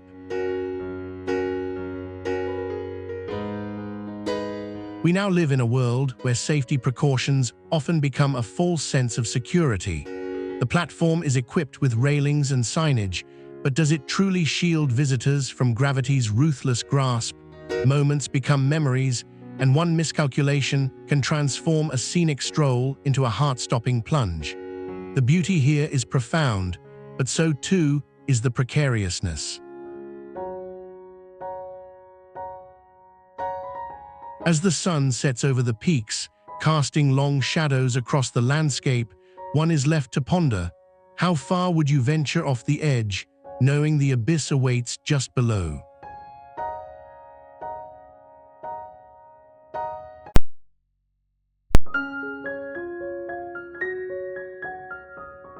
Milan Kovacevic stood at the precipice of ambition and fear, the architect behind a vision that transformed a chasm into a breathtaking experience.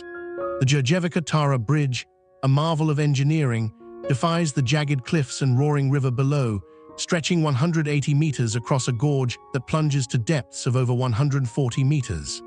Yet, the landscape fights back, as nature's reclaimed terrain looms ever closer, testing the resolve of Kovacevic's creation.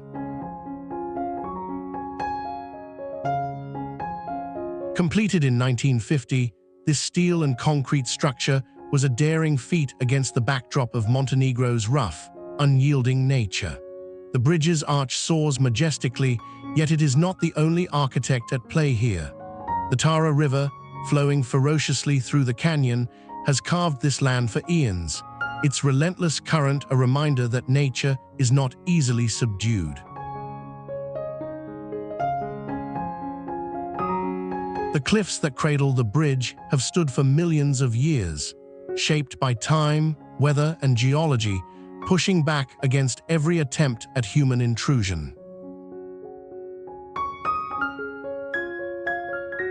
With a span of over 160 meters, Đurđevica-Tara Bridge was the longest of its kind at the time of completion. It wasn't merely built, it was crowned into existence, enduring the tremors of earthquakes and the erosive forces of wind and water. The engineers and workers faced not only the whims of construction logistics, but also the raw, aggressive power of the terrain. As the bridge ascended towards the heavens, rocks tumbled, and the earth grumbled beneath their feet, each pulse a warning. Today, visitors flock to the bridge, gazing down at the vibrant turquoise waters that snake through the valley below. Yet, this bustling tourism belies the reality of the setting. The mountain walls that flank the bridge are riddled with cracks, and gravel slips continually down their steep faces, silently reminding the world that the battle between human ingenuity and nature's fury is far from over. Milan Kovacevic's dream now stands not just as a pathway over the abyss, but as an ongoing dialogue between man and earth, reminding us that every great triumph also invites nature's challenge. And as we peer down into the dark embrace of the canyon, Kovacevic's legacy takes on new weight, a testament to the fragile line between ambition and the relentless force of the land.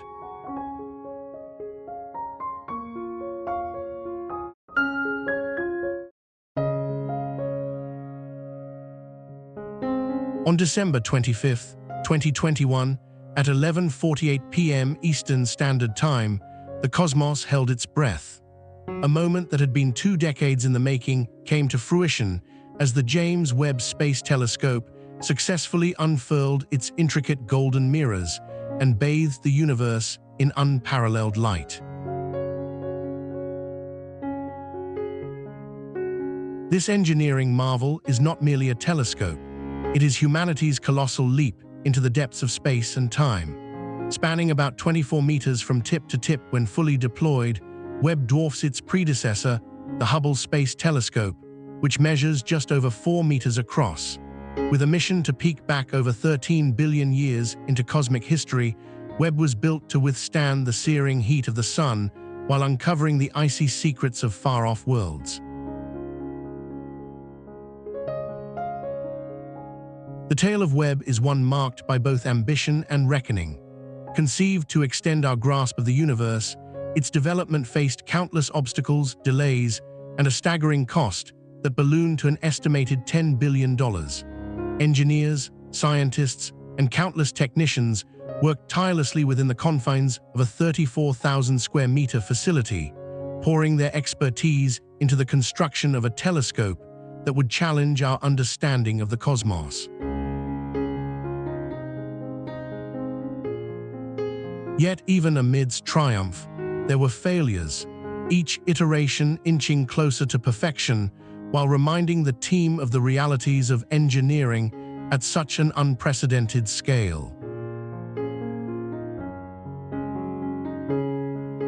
As Webb ventured into its orbit, stationed nearly 1.5 million kilometers from Earth, it marked the dawn of a new era in astronomy.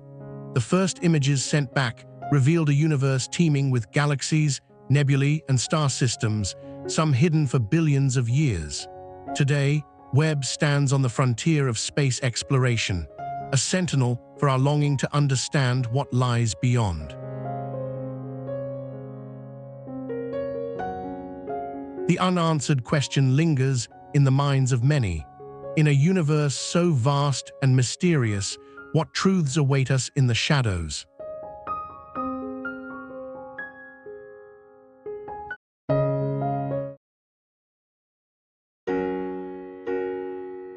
On October 13, 2004, a shift occurred that would forever alter the riverbanks of the Yangtze River. At precisely 10 hours and 9 minutes local time, the Three Gorges ship lift was activated, transforming not just the landscape, but the lives of the people who called this area home. This engineering marvel, the largest of its kind in the world, stands at 135 meters tall, capable of raising boats weighing up to 3,200 tons. This colossal structure was built not just for progress, but out of necessity. The river, a lifeline for millions, was clogged with obstructions and steep gorges, creating dangerous navigation conditions. For the shipbuilders and engineers, each bolt and cable was a leap into the unknown, a testament to human ingenuity and ambition. As they hoisted the first ships hundreds of meters skyward, they were not just moving metal and cargo, but tethering their futures to the success of a project that promised prosperity. Yet beneath the triumph lay a deeper narrative of sacrifice. Entire villages vanished, submerged beneath the waves of the newly formed reservoir. Families were uprooted, heritage lost in the name of modernization. The ones who didn't make it tell silent stories, echoes of their voices now swallowed by the water. The press of progress often crushes the forgotten. The stories of those left behind remain tangled in the currents. For the inhabitants who still reside along the banks, life has become a strange juxtaposition of the familiar and the alien. Fishers navigate the waters that now surge through engineered channels, while boats glide smoothly in and out of heavily mechanized lifts. The landscape they once knew has transformed, morphing into an unrecognizable tapestry of steel and concrete, carved out of their history. As the massive structure stands sentinel over the river, it asks a haunting question: who truly benefits from the advancement of civilization, and at what cost?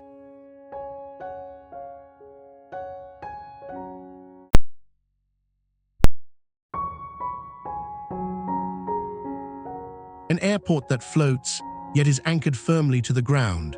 Built on a man-made island in the Osaka Bay, it defies natural order while serving as a vital hub for millions. Kansai International Airport emerged from the relentless engineering ambitions of Japan, rising like a phoenix above the churning waters. Yet beneath its sleek, futuristic facade lies a story less often told, a tale of struggle, tenacity, and the human heart. Construction began in 1987 as workers battled fierce tides and shifting earth.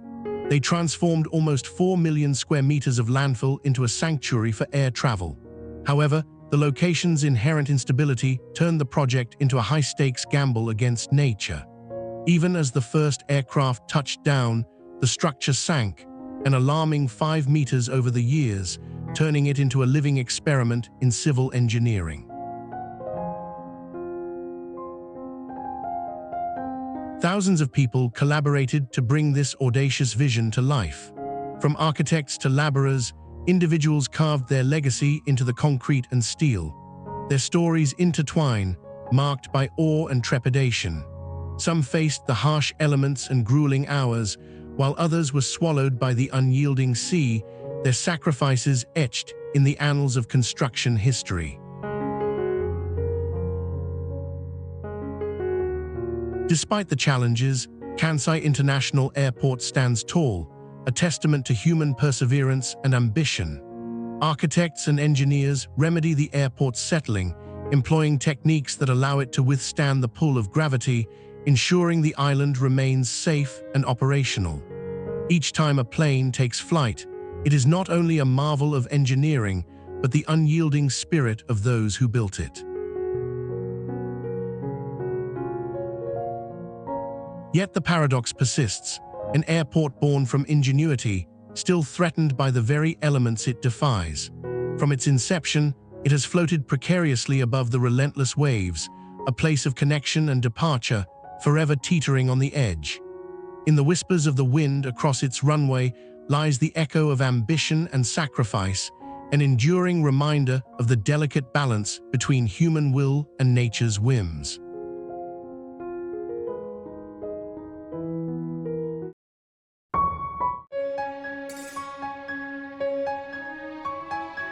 On a crisp afternoon in July of 1955, the world tilted beneath a stunning granite spire, changing everything. Aiguille du Midi, a towering arm of the Mont Blanc Massif, became a mark of human audacity, and yet mysteries linger in its shadow. At 3,852 meters, it rises sharply into the sky, a mere whisper away from the stars. The Skywalk, a glass bridge jutting out perilously, offers an unparalleled view of the Chamonix Valley, but beneath the transparent surface lies a question. What does it feel like to step into thin air? The bridge extends almost 200 meters over a precipice, yet the sheer drop to the valley floor remains unresolved in its allure and danger.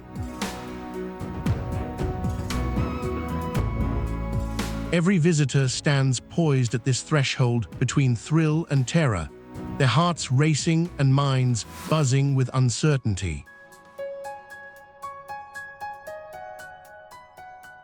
Constructed using state-of-the-art materials, the bridge survived countless storms, yet whispers among mountaineers echo tales of inexplicable phenomena.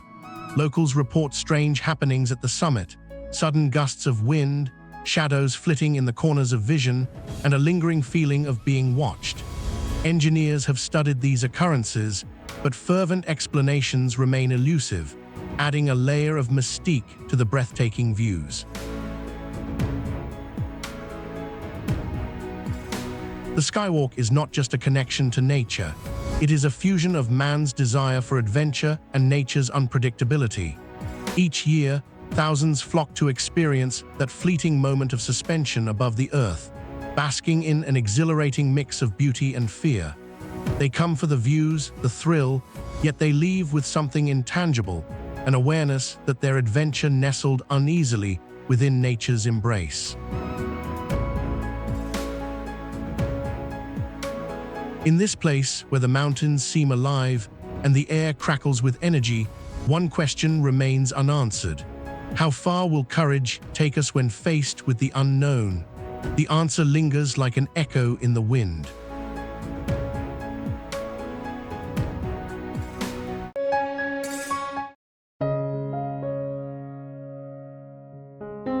If you stacked all the sections of the Qingdao Bay Bridge end to end, they would stretch across the entire span of the English Channel.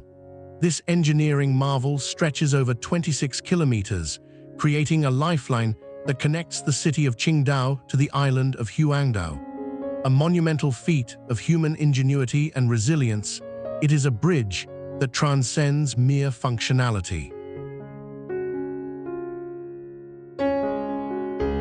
Constructed under a relentless sky, the project employed more than 14,000 workers, each carrying the weight of their families' expectations on their shoulders. They toiled day and night, navigating through harsh weather conditions at sea, often battling fierce winds and relentless waves that could sweep away both men and materials. Their commitment was not without sacrifice. Rumors linger of those who vanished into the depths, their stories forever intertwined with the bridge that they helped to build.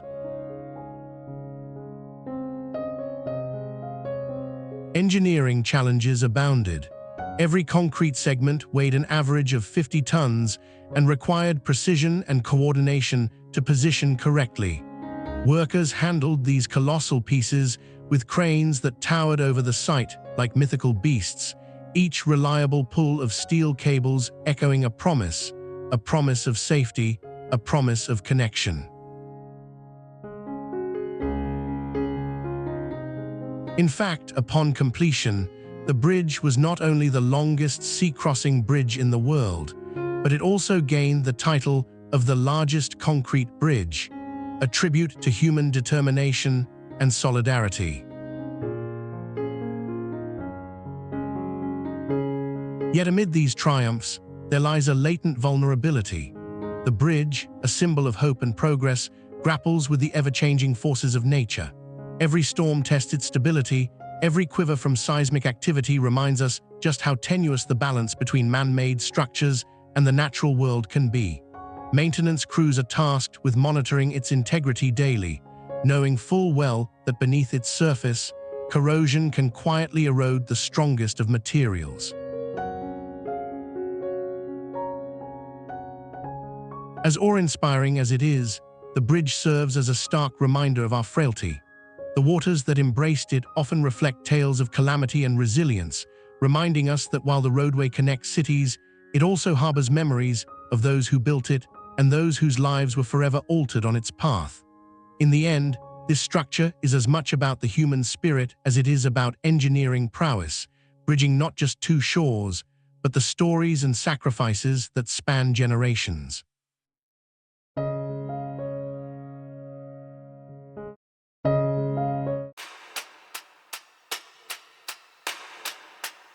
A child's laughter echoes across the vast, shimmering expanse, drowning in the sounds of splashing water and conversations as sunlight glints off brightly colored sailboats. Here, in this breathtaking architectural wonder, danger simmers just beneath the surface. This is the city of arts and sciences. Constructed in a region susceptible to flooding, every curve and angle of the design emerges from a delicate dance with nature's whims. An ambitious project born in 1991, the city's structures rise high like futuristic monuments, but they are not immune to the relentless forces of weather. During heavy storms, the intricate waterways and reflections can quickly turn from picturesque to perilous, transforming the plazas into temporary lakes. Flood shields stand by, ever vigilant, but their effectiveness is put to the test with every unpredictable downpour. Engineers faced formidable challenges, each design decision a potential gamble against calamity. The trademark structure, the Oceanographic, is the largest aquarium in Europe, housing over 45,000 marine creatures under its undulating glass dome. This dazzling environment, however, must constantly contend with the pressures of its aquatic inhabitants and the very real threat of system malfunctions. A single miscalculation or equipment failure could result in disaster, risking not only the delicate ecosystems contained within, but also the safety of thousands of visitors.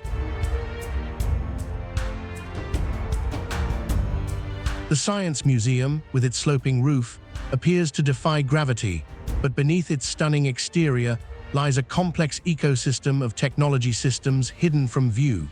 When the weight of rainwater accumulates on the roof, the potential for leaks and structural compromise rises alarmingly. This requires constant monitoring, an unseen layer of tension amidst the artistry of the design.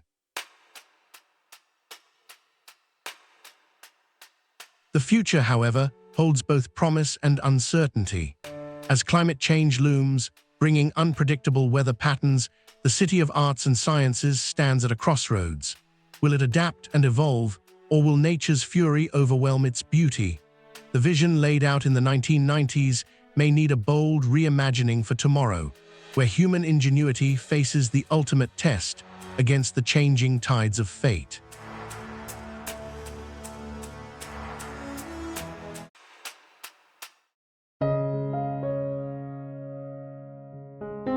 On November 2, 2016, at exactly 8:56 in the morning, the sky above Seoul shifted forever.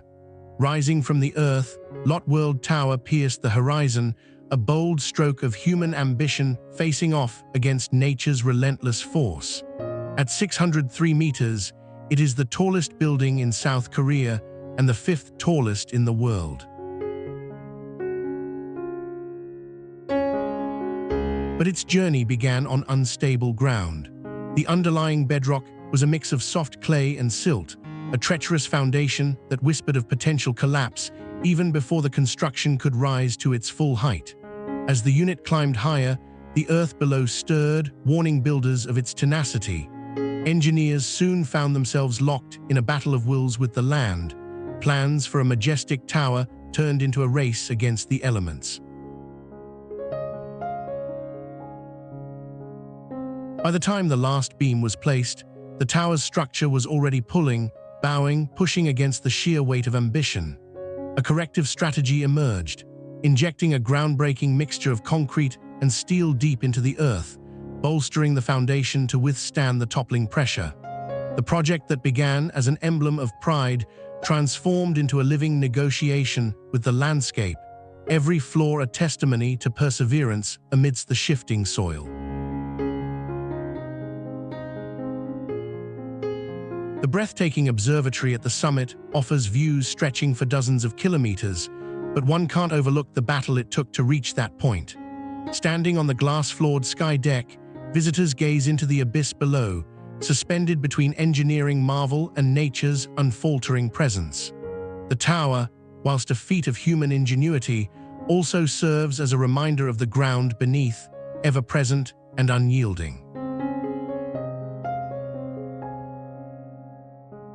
As winds gust against its shimmering facade and clouds drift by, Lot World Tower stands tall, but the earth below, always shifting, whispers of a future where nature might reclaim its domain.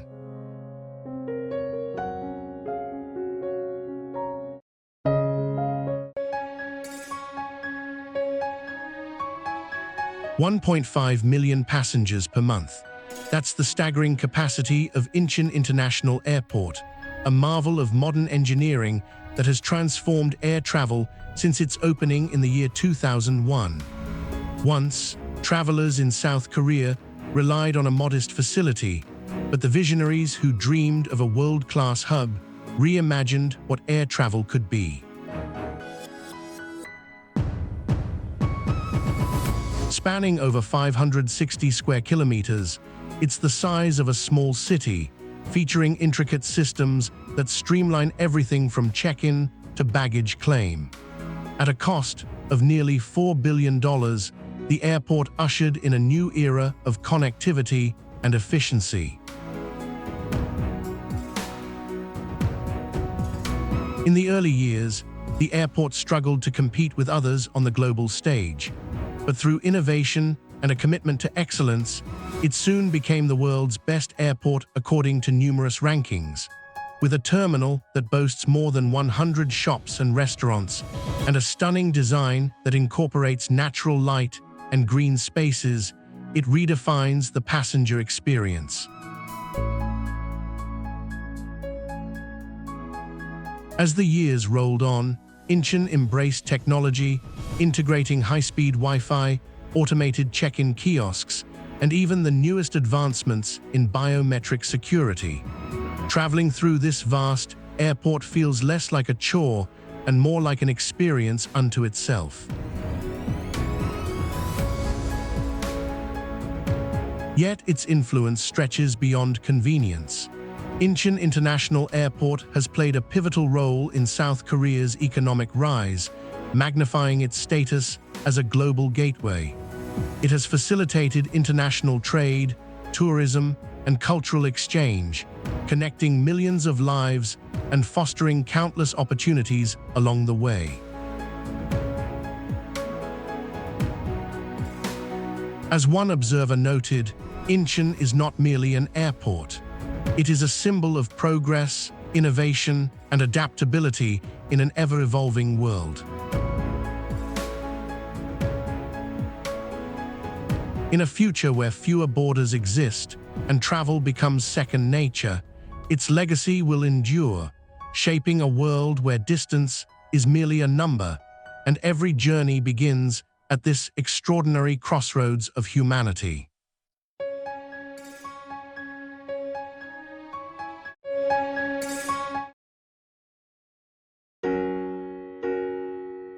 A shimmering crescent stretching across the azure waters, Palm Jumeirah is a marvel of human ingenuity.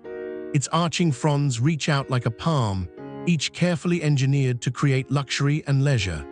Take a closer look at the intricate mosaic of resorts and villas, each designed with painstaking detail, and you'll begin to sense the colossal effort made to transform barren desert into a thriving paradise.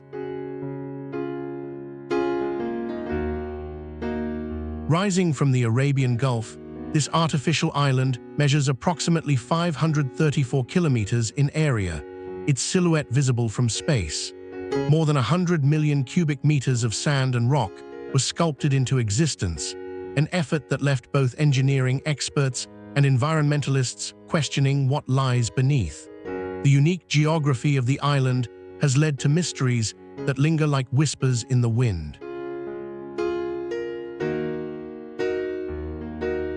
How does the ecosystem adapt to such a severe transformation? What exists beneath the surface, hidden from view?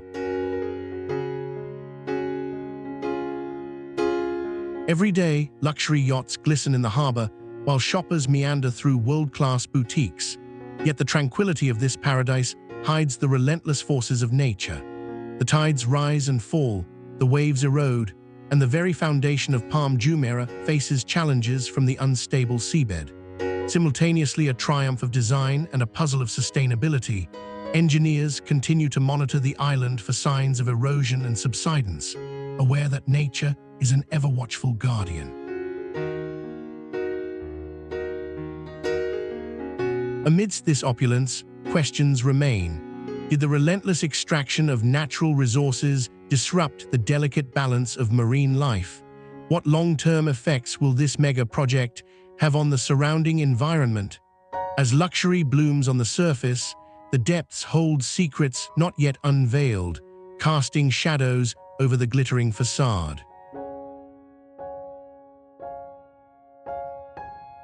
From a single detail, a single wave lapping at the shore, we can zoom out to see the vast canvas of human ambition.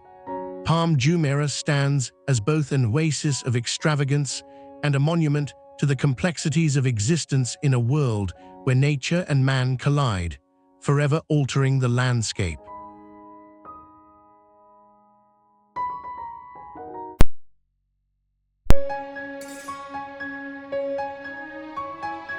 The countdown is on. In a city known for its pulse-pounding attractions, one structure stands on the brink of redefining entertainment. The Sphere in Las Vegas is not just a building, it's a colossal orb of light and sound that looms over the skyline, radiating its shimmering brilliance. Tipping the scales at an astonishing 520,000 tons, this engineering marvel is an immersive experience like no other, boasting a height of 180 meters, making it taller than the Statue of Liberty. How does it function?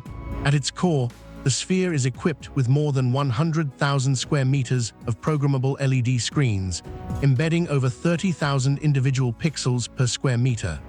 The technology allows for breathtaking visuals to envelop the audience, transforming the entire exterior and interior into a canvas of light, capable of showing everything from starscapes to realistic images of the Earth itself. Within this monumental orb lies a state-of-the-art sound system that incorporates more than 160 speakers, each precisely positioned to create an unparalleled auditory experience. Sound waves move independently around the audience, immersing them in a three-dimensional soundscape. Add to this a revolutionary design that ensures every seat, all 18,000 of them, provides an unobstructed view, and you begin to grasp the magnitude of this undertaking. Built with an eye towards sustainability, the sphere utilizes advanced energy-efficient technologies, including solar panels integrated into its facade, an essential feature in a city where the sun shines almost 300 days a year. Its engineering brilliance finds synergy in its artistic ambition, challenging the limits of what architecture can achieve. As the sphere prepares to open its doors, it raises questions about the future of entertainment. What experiences will it pioneer? How will it alter the fabric of social interaction in an age defined by virtual environments? One thing is clear: the sphere is not just a marvel of engineering, but a glimpse into a future where technology and art harmoniously intertwine, setting a new standard for the world to follow.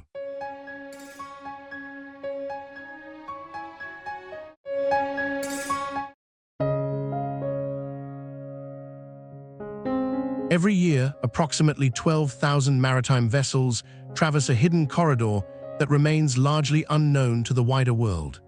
This is the Kiel Canal, a man-made marvel that shaves over 700 kilometers off the journey between the North Sea and the Baltic Sea. Completed in 1895, its construction was an engineering feat, yet its legacy is steeped in a mystery that defies explanation. The canal stretches 138 kilometers, winding through northern Germany like a silver ribbon. Layers of sediment and soil cradle it, as shipping lanes and traffic flow over concrete and steel infrastructure that conceals what lies beneath. One fascinating aspect is the salinity of its waters, where fresh river meets brackish ocean.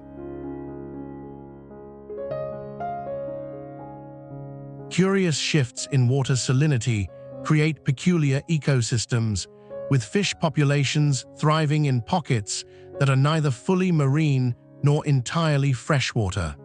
What secrets linger within this mingling of aquatic worlds? Yet even as vessels glide through the canal, whispers of the unknown resonate in its depths. Over the years, numerous shipwrecks have been reported. Some disappearances remain unsolved, leaving families searching for answers, while the depths of the canal swallow their stories whole. What forces could draw a vessel into silence, leaving no trace behind? Built with over 4 million cubic meters of concrete and lined with grassed embankments, the canal has weathered 2 world wars, shifting political climates, and climate change itself. Yet it continually signifies a space where boundaries blur, not just between waters, but between nations and histories. As ships find their passage, can the mysteries of the Kiel Canal ever be fully unraveled? What hidden truths remain submerged beneath its surface?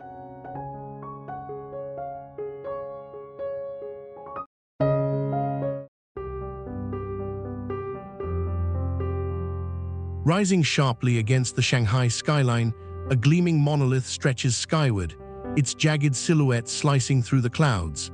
At a dizzying height of 401 meters, the Jinmao Tower is not just a skyscraper. It's a triumph of engineering and design. Every detail, from its towering spire to its intricate facade, echoes the ambitions of stunning urban architecture. As you peer closer, intricacies emerge. The tower is encased in over 20,000 panels of glass, each expertly installed to minimize energy consumption while maximizing natural light within its vast interior. The hollow core, a key engineering feature, houses elevators that soar at a dizzying speed of 9 meters per second. To support its weight, the tower rests on a foundation that goes down to a depth of more than 43 meters. That's deeper than a 14-story building, anchored in a complex network of concrete and steel that provides stability against natural forces, including earthquakes. The Jinmao Tower was completed in 1998, but the complexities of its operation remain just as riveting today. Inside, a double-decker elevator transports visitors to the observation deck, offering panoramic views of one of the world's busiest cities. More than 30,000 people traverse its floors daily, utilizing a space designed for efficiency with its mixed-use layout, housing offices, a hotel, and a sky lounge. Yet at its core, the Jinmao Tower serves as a beacon of innovation, representing not merely human ambition, but a reflection of the technological advancements of its time. It's part architectural marvel, part engineering fortress, designed to endure both the elements and the passage of time. As generations gaze upon its soaring presence, the legacy of the Jinmao Tower will outlast the mortals who built it. It stands as a symbol, both of what cities can aspire to and of the human spirit that forever seeks to touch the sky.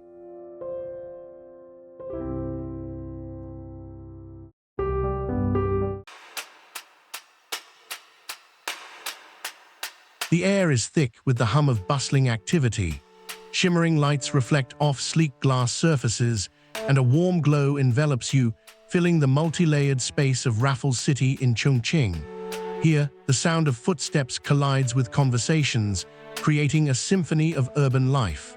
Above, the unique design soars skyward, merging sleek architecture with innovative engineering. Raffles City stands an astonishing 250 meters tall, comprising 8 interconnected towers. This immense complex sprawls over an area of 130,000 square meters, hosting over 200 retail stores, offices, and luxury apartments. But it's not just the height or the expanse that wows, it's the engineering that makes it all possible. The structure is a bold testament to modern design, featuring an intricate system of cantilevers that allow parts of the building to extend over open air. 32,000 tons of steel rebar reinforce the concrete, a material so strong it allows floors to reach beyond what most buildings could even imagine.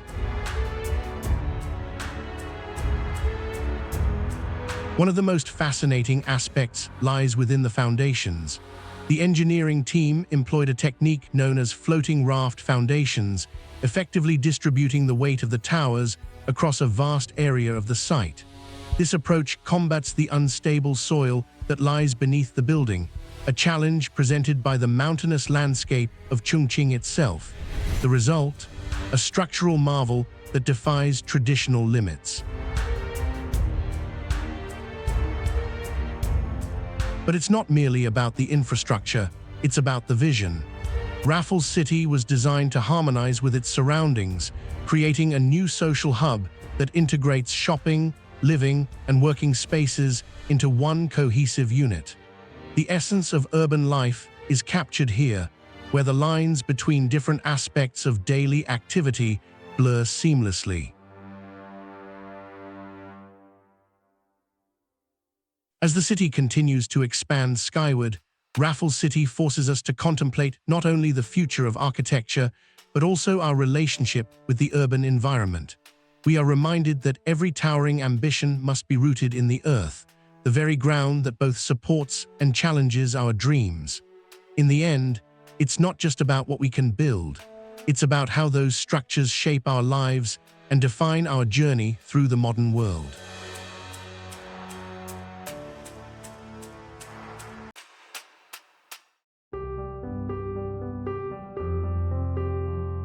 Javier Pérez is a name intertwined with ambition, engineering marvels, and the inevitable reckoning that comes with progress.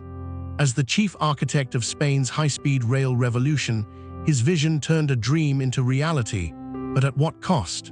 Unveiled in the early 2000s, the rail network connects 650 kilometers of Spain's sprawling landscapes, transforming a country and its people. Before it became the fastest train network in Europe, Spain's railways were stagnant relics of the past, inefficient and outdated. To change this, Spain embarked on a 10-year plan, investing over 25 billion euros. From 900 kilometers per hour test runs in a desolate desert to speeds of 360 kilometers per hour on the tracks, Javier's ambitious project defied expectations. The AVE, or Alta Velocidad Española, showcased sleek design and cutting-edge technology, allowing travel between cities that once took hours or even days in mere minutes. The engineering feats were stunning, viaducts soaring over rivers, tunnels piercing mountains. Take the impressive viaduct over the Tagus River, stretching 368 meters, becoming the tallest in Europe. For every success, however, there lurked a hidden cost. Entire communities were displaced, landscapes altered, cultural heritage lost. Spain's high-speed rail became a local lightning rod for protests against what some called the train of the privileged, a distraction from pressing social issues. Yet amid the dazzling triumphs and sobering sacrifices, a shadow looms. The AVE system, though a beacon of national pride, saw ridership plummet during the pandemic, highlighting its vulnerability. With over 50% of routes running at a loss, the project's once unquestionable success faced harsh scrutiny as financial sustainability became a pivotal concern. And now, as the country grapples with the balance between technological advancement and societal needs, the story of Javier's brainchild takes a new twist. What seemed a straightforward narrative of achievement has transformed into a cautionary tale about progress, leaving a lingering question. Can such monumental dreams be sustained, or will they rail into the same pitfalls they sought to outrun?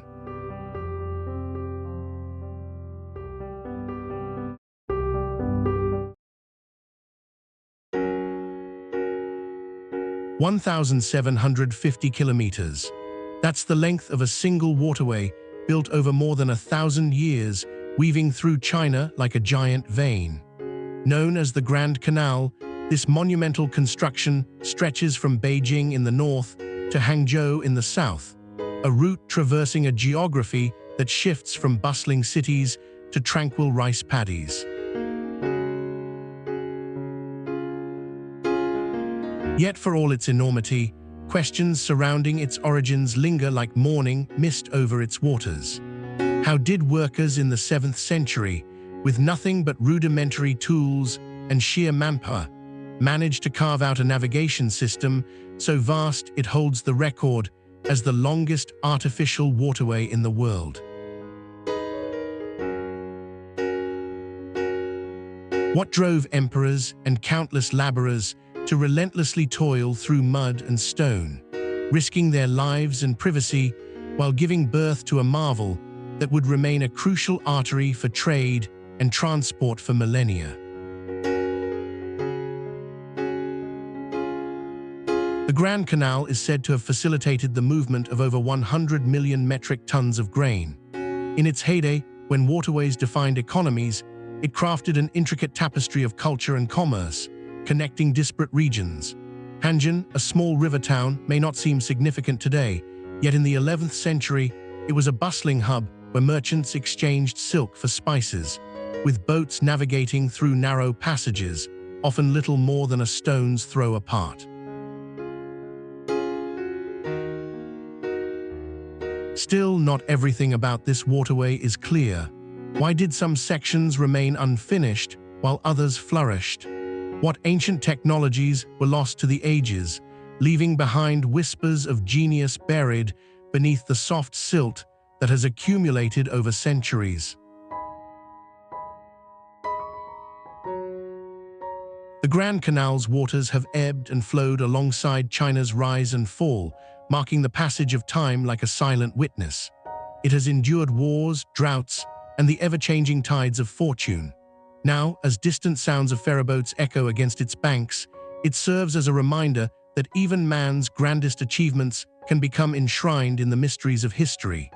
Its waters ripple on, bridging not just geography, but the very essence of what it means to endure.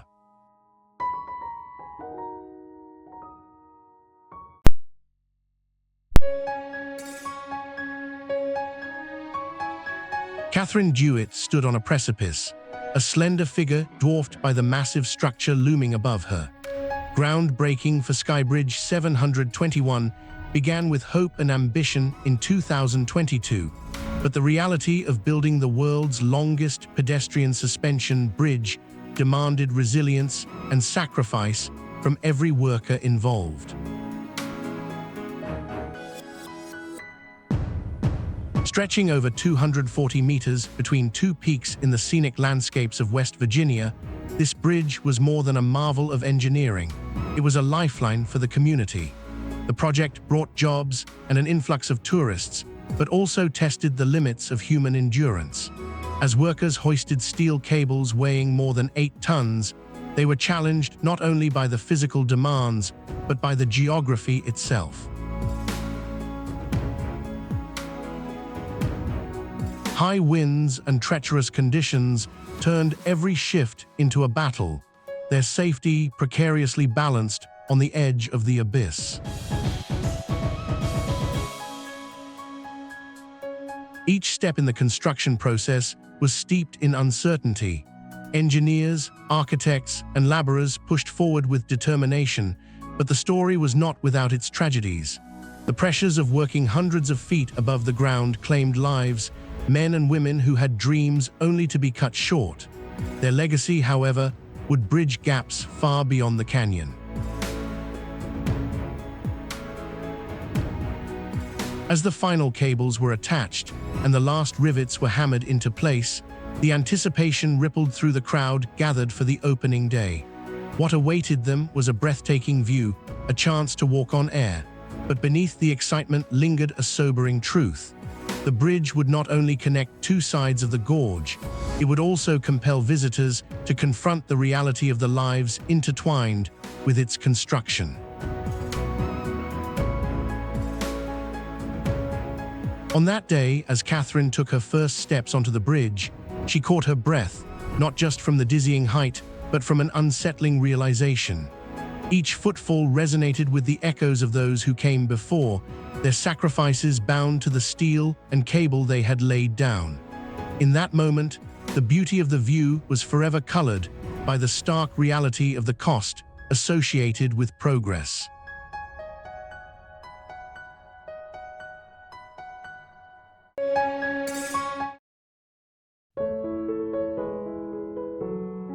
It juts out of the landscape, simultaneously a test of engineering genius and a tribute to human folly. The Falkirk Wheel, a colossal rotating boat lift, defies the very logic that birthed it. Rising and falling, it connects two canals, Yet it could also be seen as a monument to the disappearance of Britain's industrial waterways. When the canals were at their peak, they formed the lifeblood of commerce and transportation during the Industrial Revolution. By the early 21st century, many had fallen into disrepair, ignored as road and rail took precedence. The creation of the Falkirk Wheel was not just an impressive feat, it was the revitalization of a once vibrant network that had succumbed to neglect. Costing over £17 million to construct, it stands as both a bridge to the past and a pivot towards a more sustainable future. Rising to 35 meters in height, the wheel features an intricate system of gears, pulleys, and counterweights, all meticulously designed to gracefully lift boats from one canal to another, a task once achieved by a series of locks that took hours to navigate. Now, with each 30-minute cycle, the wheel seamlessly moves entire vessels in a matter of minutes. It rotates on an axis using an astonishingly small amount of energy, the equivalent of what it takes to power a kettle. Yet beneath this marvel lies an enduring challenge. For all its grandeur, the Falkirk Wheel exists in an environment that demands constant vigilance. Water levels fluctuate, and maintenance is an ongoing battle with nature. Even after its grand opening, the structure has been tested by the very weather patterns that made the canals necessary in the first place. A picturesque attraction today, the wheel engenders nostalgia for an era of industrial prowess, while also fostering an awareness of ecological conservation. But the truth remains that it is also symbolic of a broader reckoning, a reminder that while we can create breathtaking new technologies, we are still tethered to the fragile remnants of our past, desperately attempting to keep our history afloat.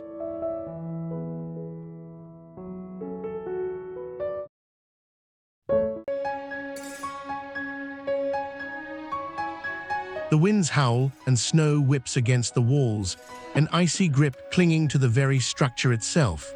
Perched at 2,850 meters, the Monte Rosa hut stands defiant against the unyielding forces of nature.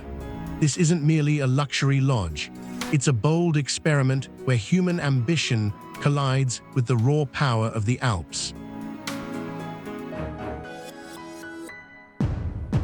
Built in 2014, this architectural marvel touts a stunning energy efficiency thanks to its innovative design, meant to minimize its carbon footprint amid the glacial surroundings. Solar panels glisten under the relentless sun, harnessing energy to sustain its operations, while the surrounding slopes threaten to engulf it in ice and rock at a moment's notice. Every day, trekkers and climbers navigate the treacherous paths leading to this refuge, drawn by the thrill of adventure. But the unforgiving landscape poses constant challenges. Avalanches roar down the mountainsides, and the ground settles beneath this seemingly peaceful abode, a persistent reminder that nature is in control. Despite these threats, the hut remains a symbol of resilience, an emblem of human desire to conquer the wild. Its walls are constructed of sustainable materials, designed to withstand the extremes of alpine weather. Yet still, it is a site of contention, where environmentalists question the necessity of such development in pristine wilderness. As generations of climbers find solace within its walls, engineers and architects are faced with an ongoing dilemma. How can we coexist with nature's unforgiving beauty without leaving a scar? Looking forward, we stand at a crossroads. As climate change intensifies, the resilience of human structures is tested like never before. Will future designs rise to meet both the aspirations of mankind and the formidable forces of the natural world, Or will we find ourselves at the mercy of landscapes that push back against our ambitions? The Monte Rosa hut beckons us not just to appreciate its grandeur, but to contemplate our place within this breathtaking, unyielding environment.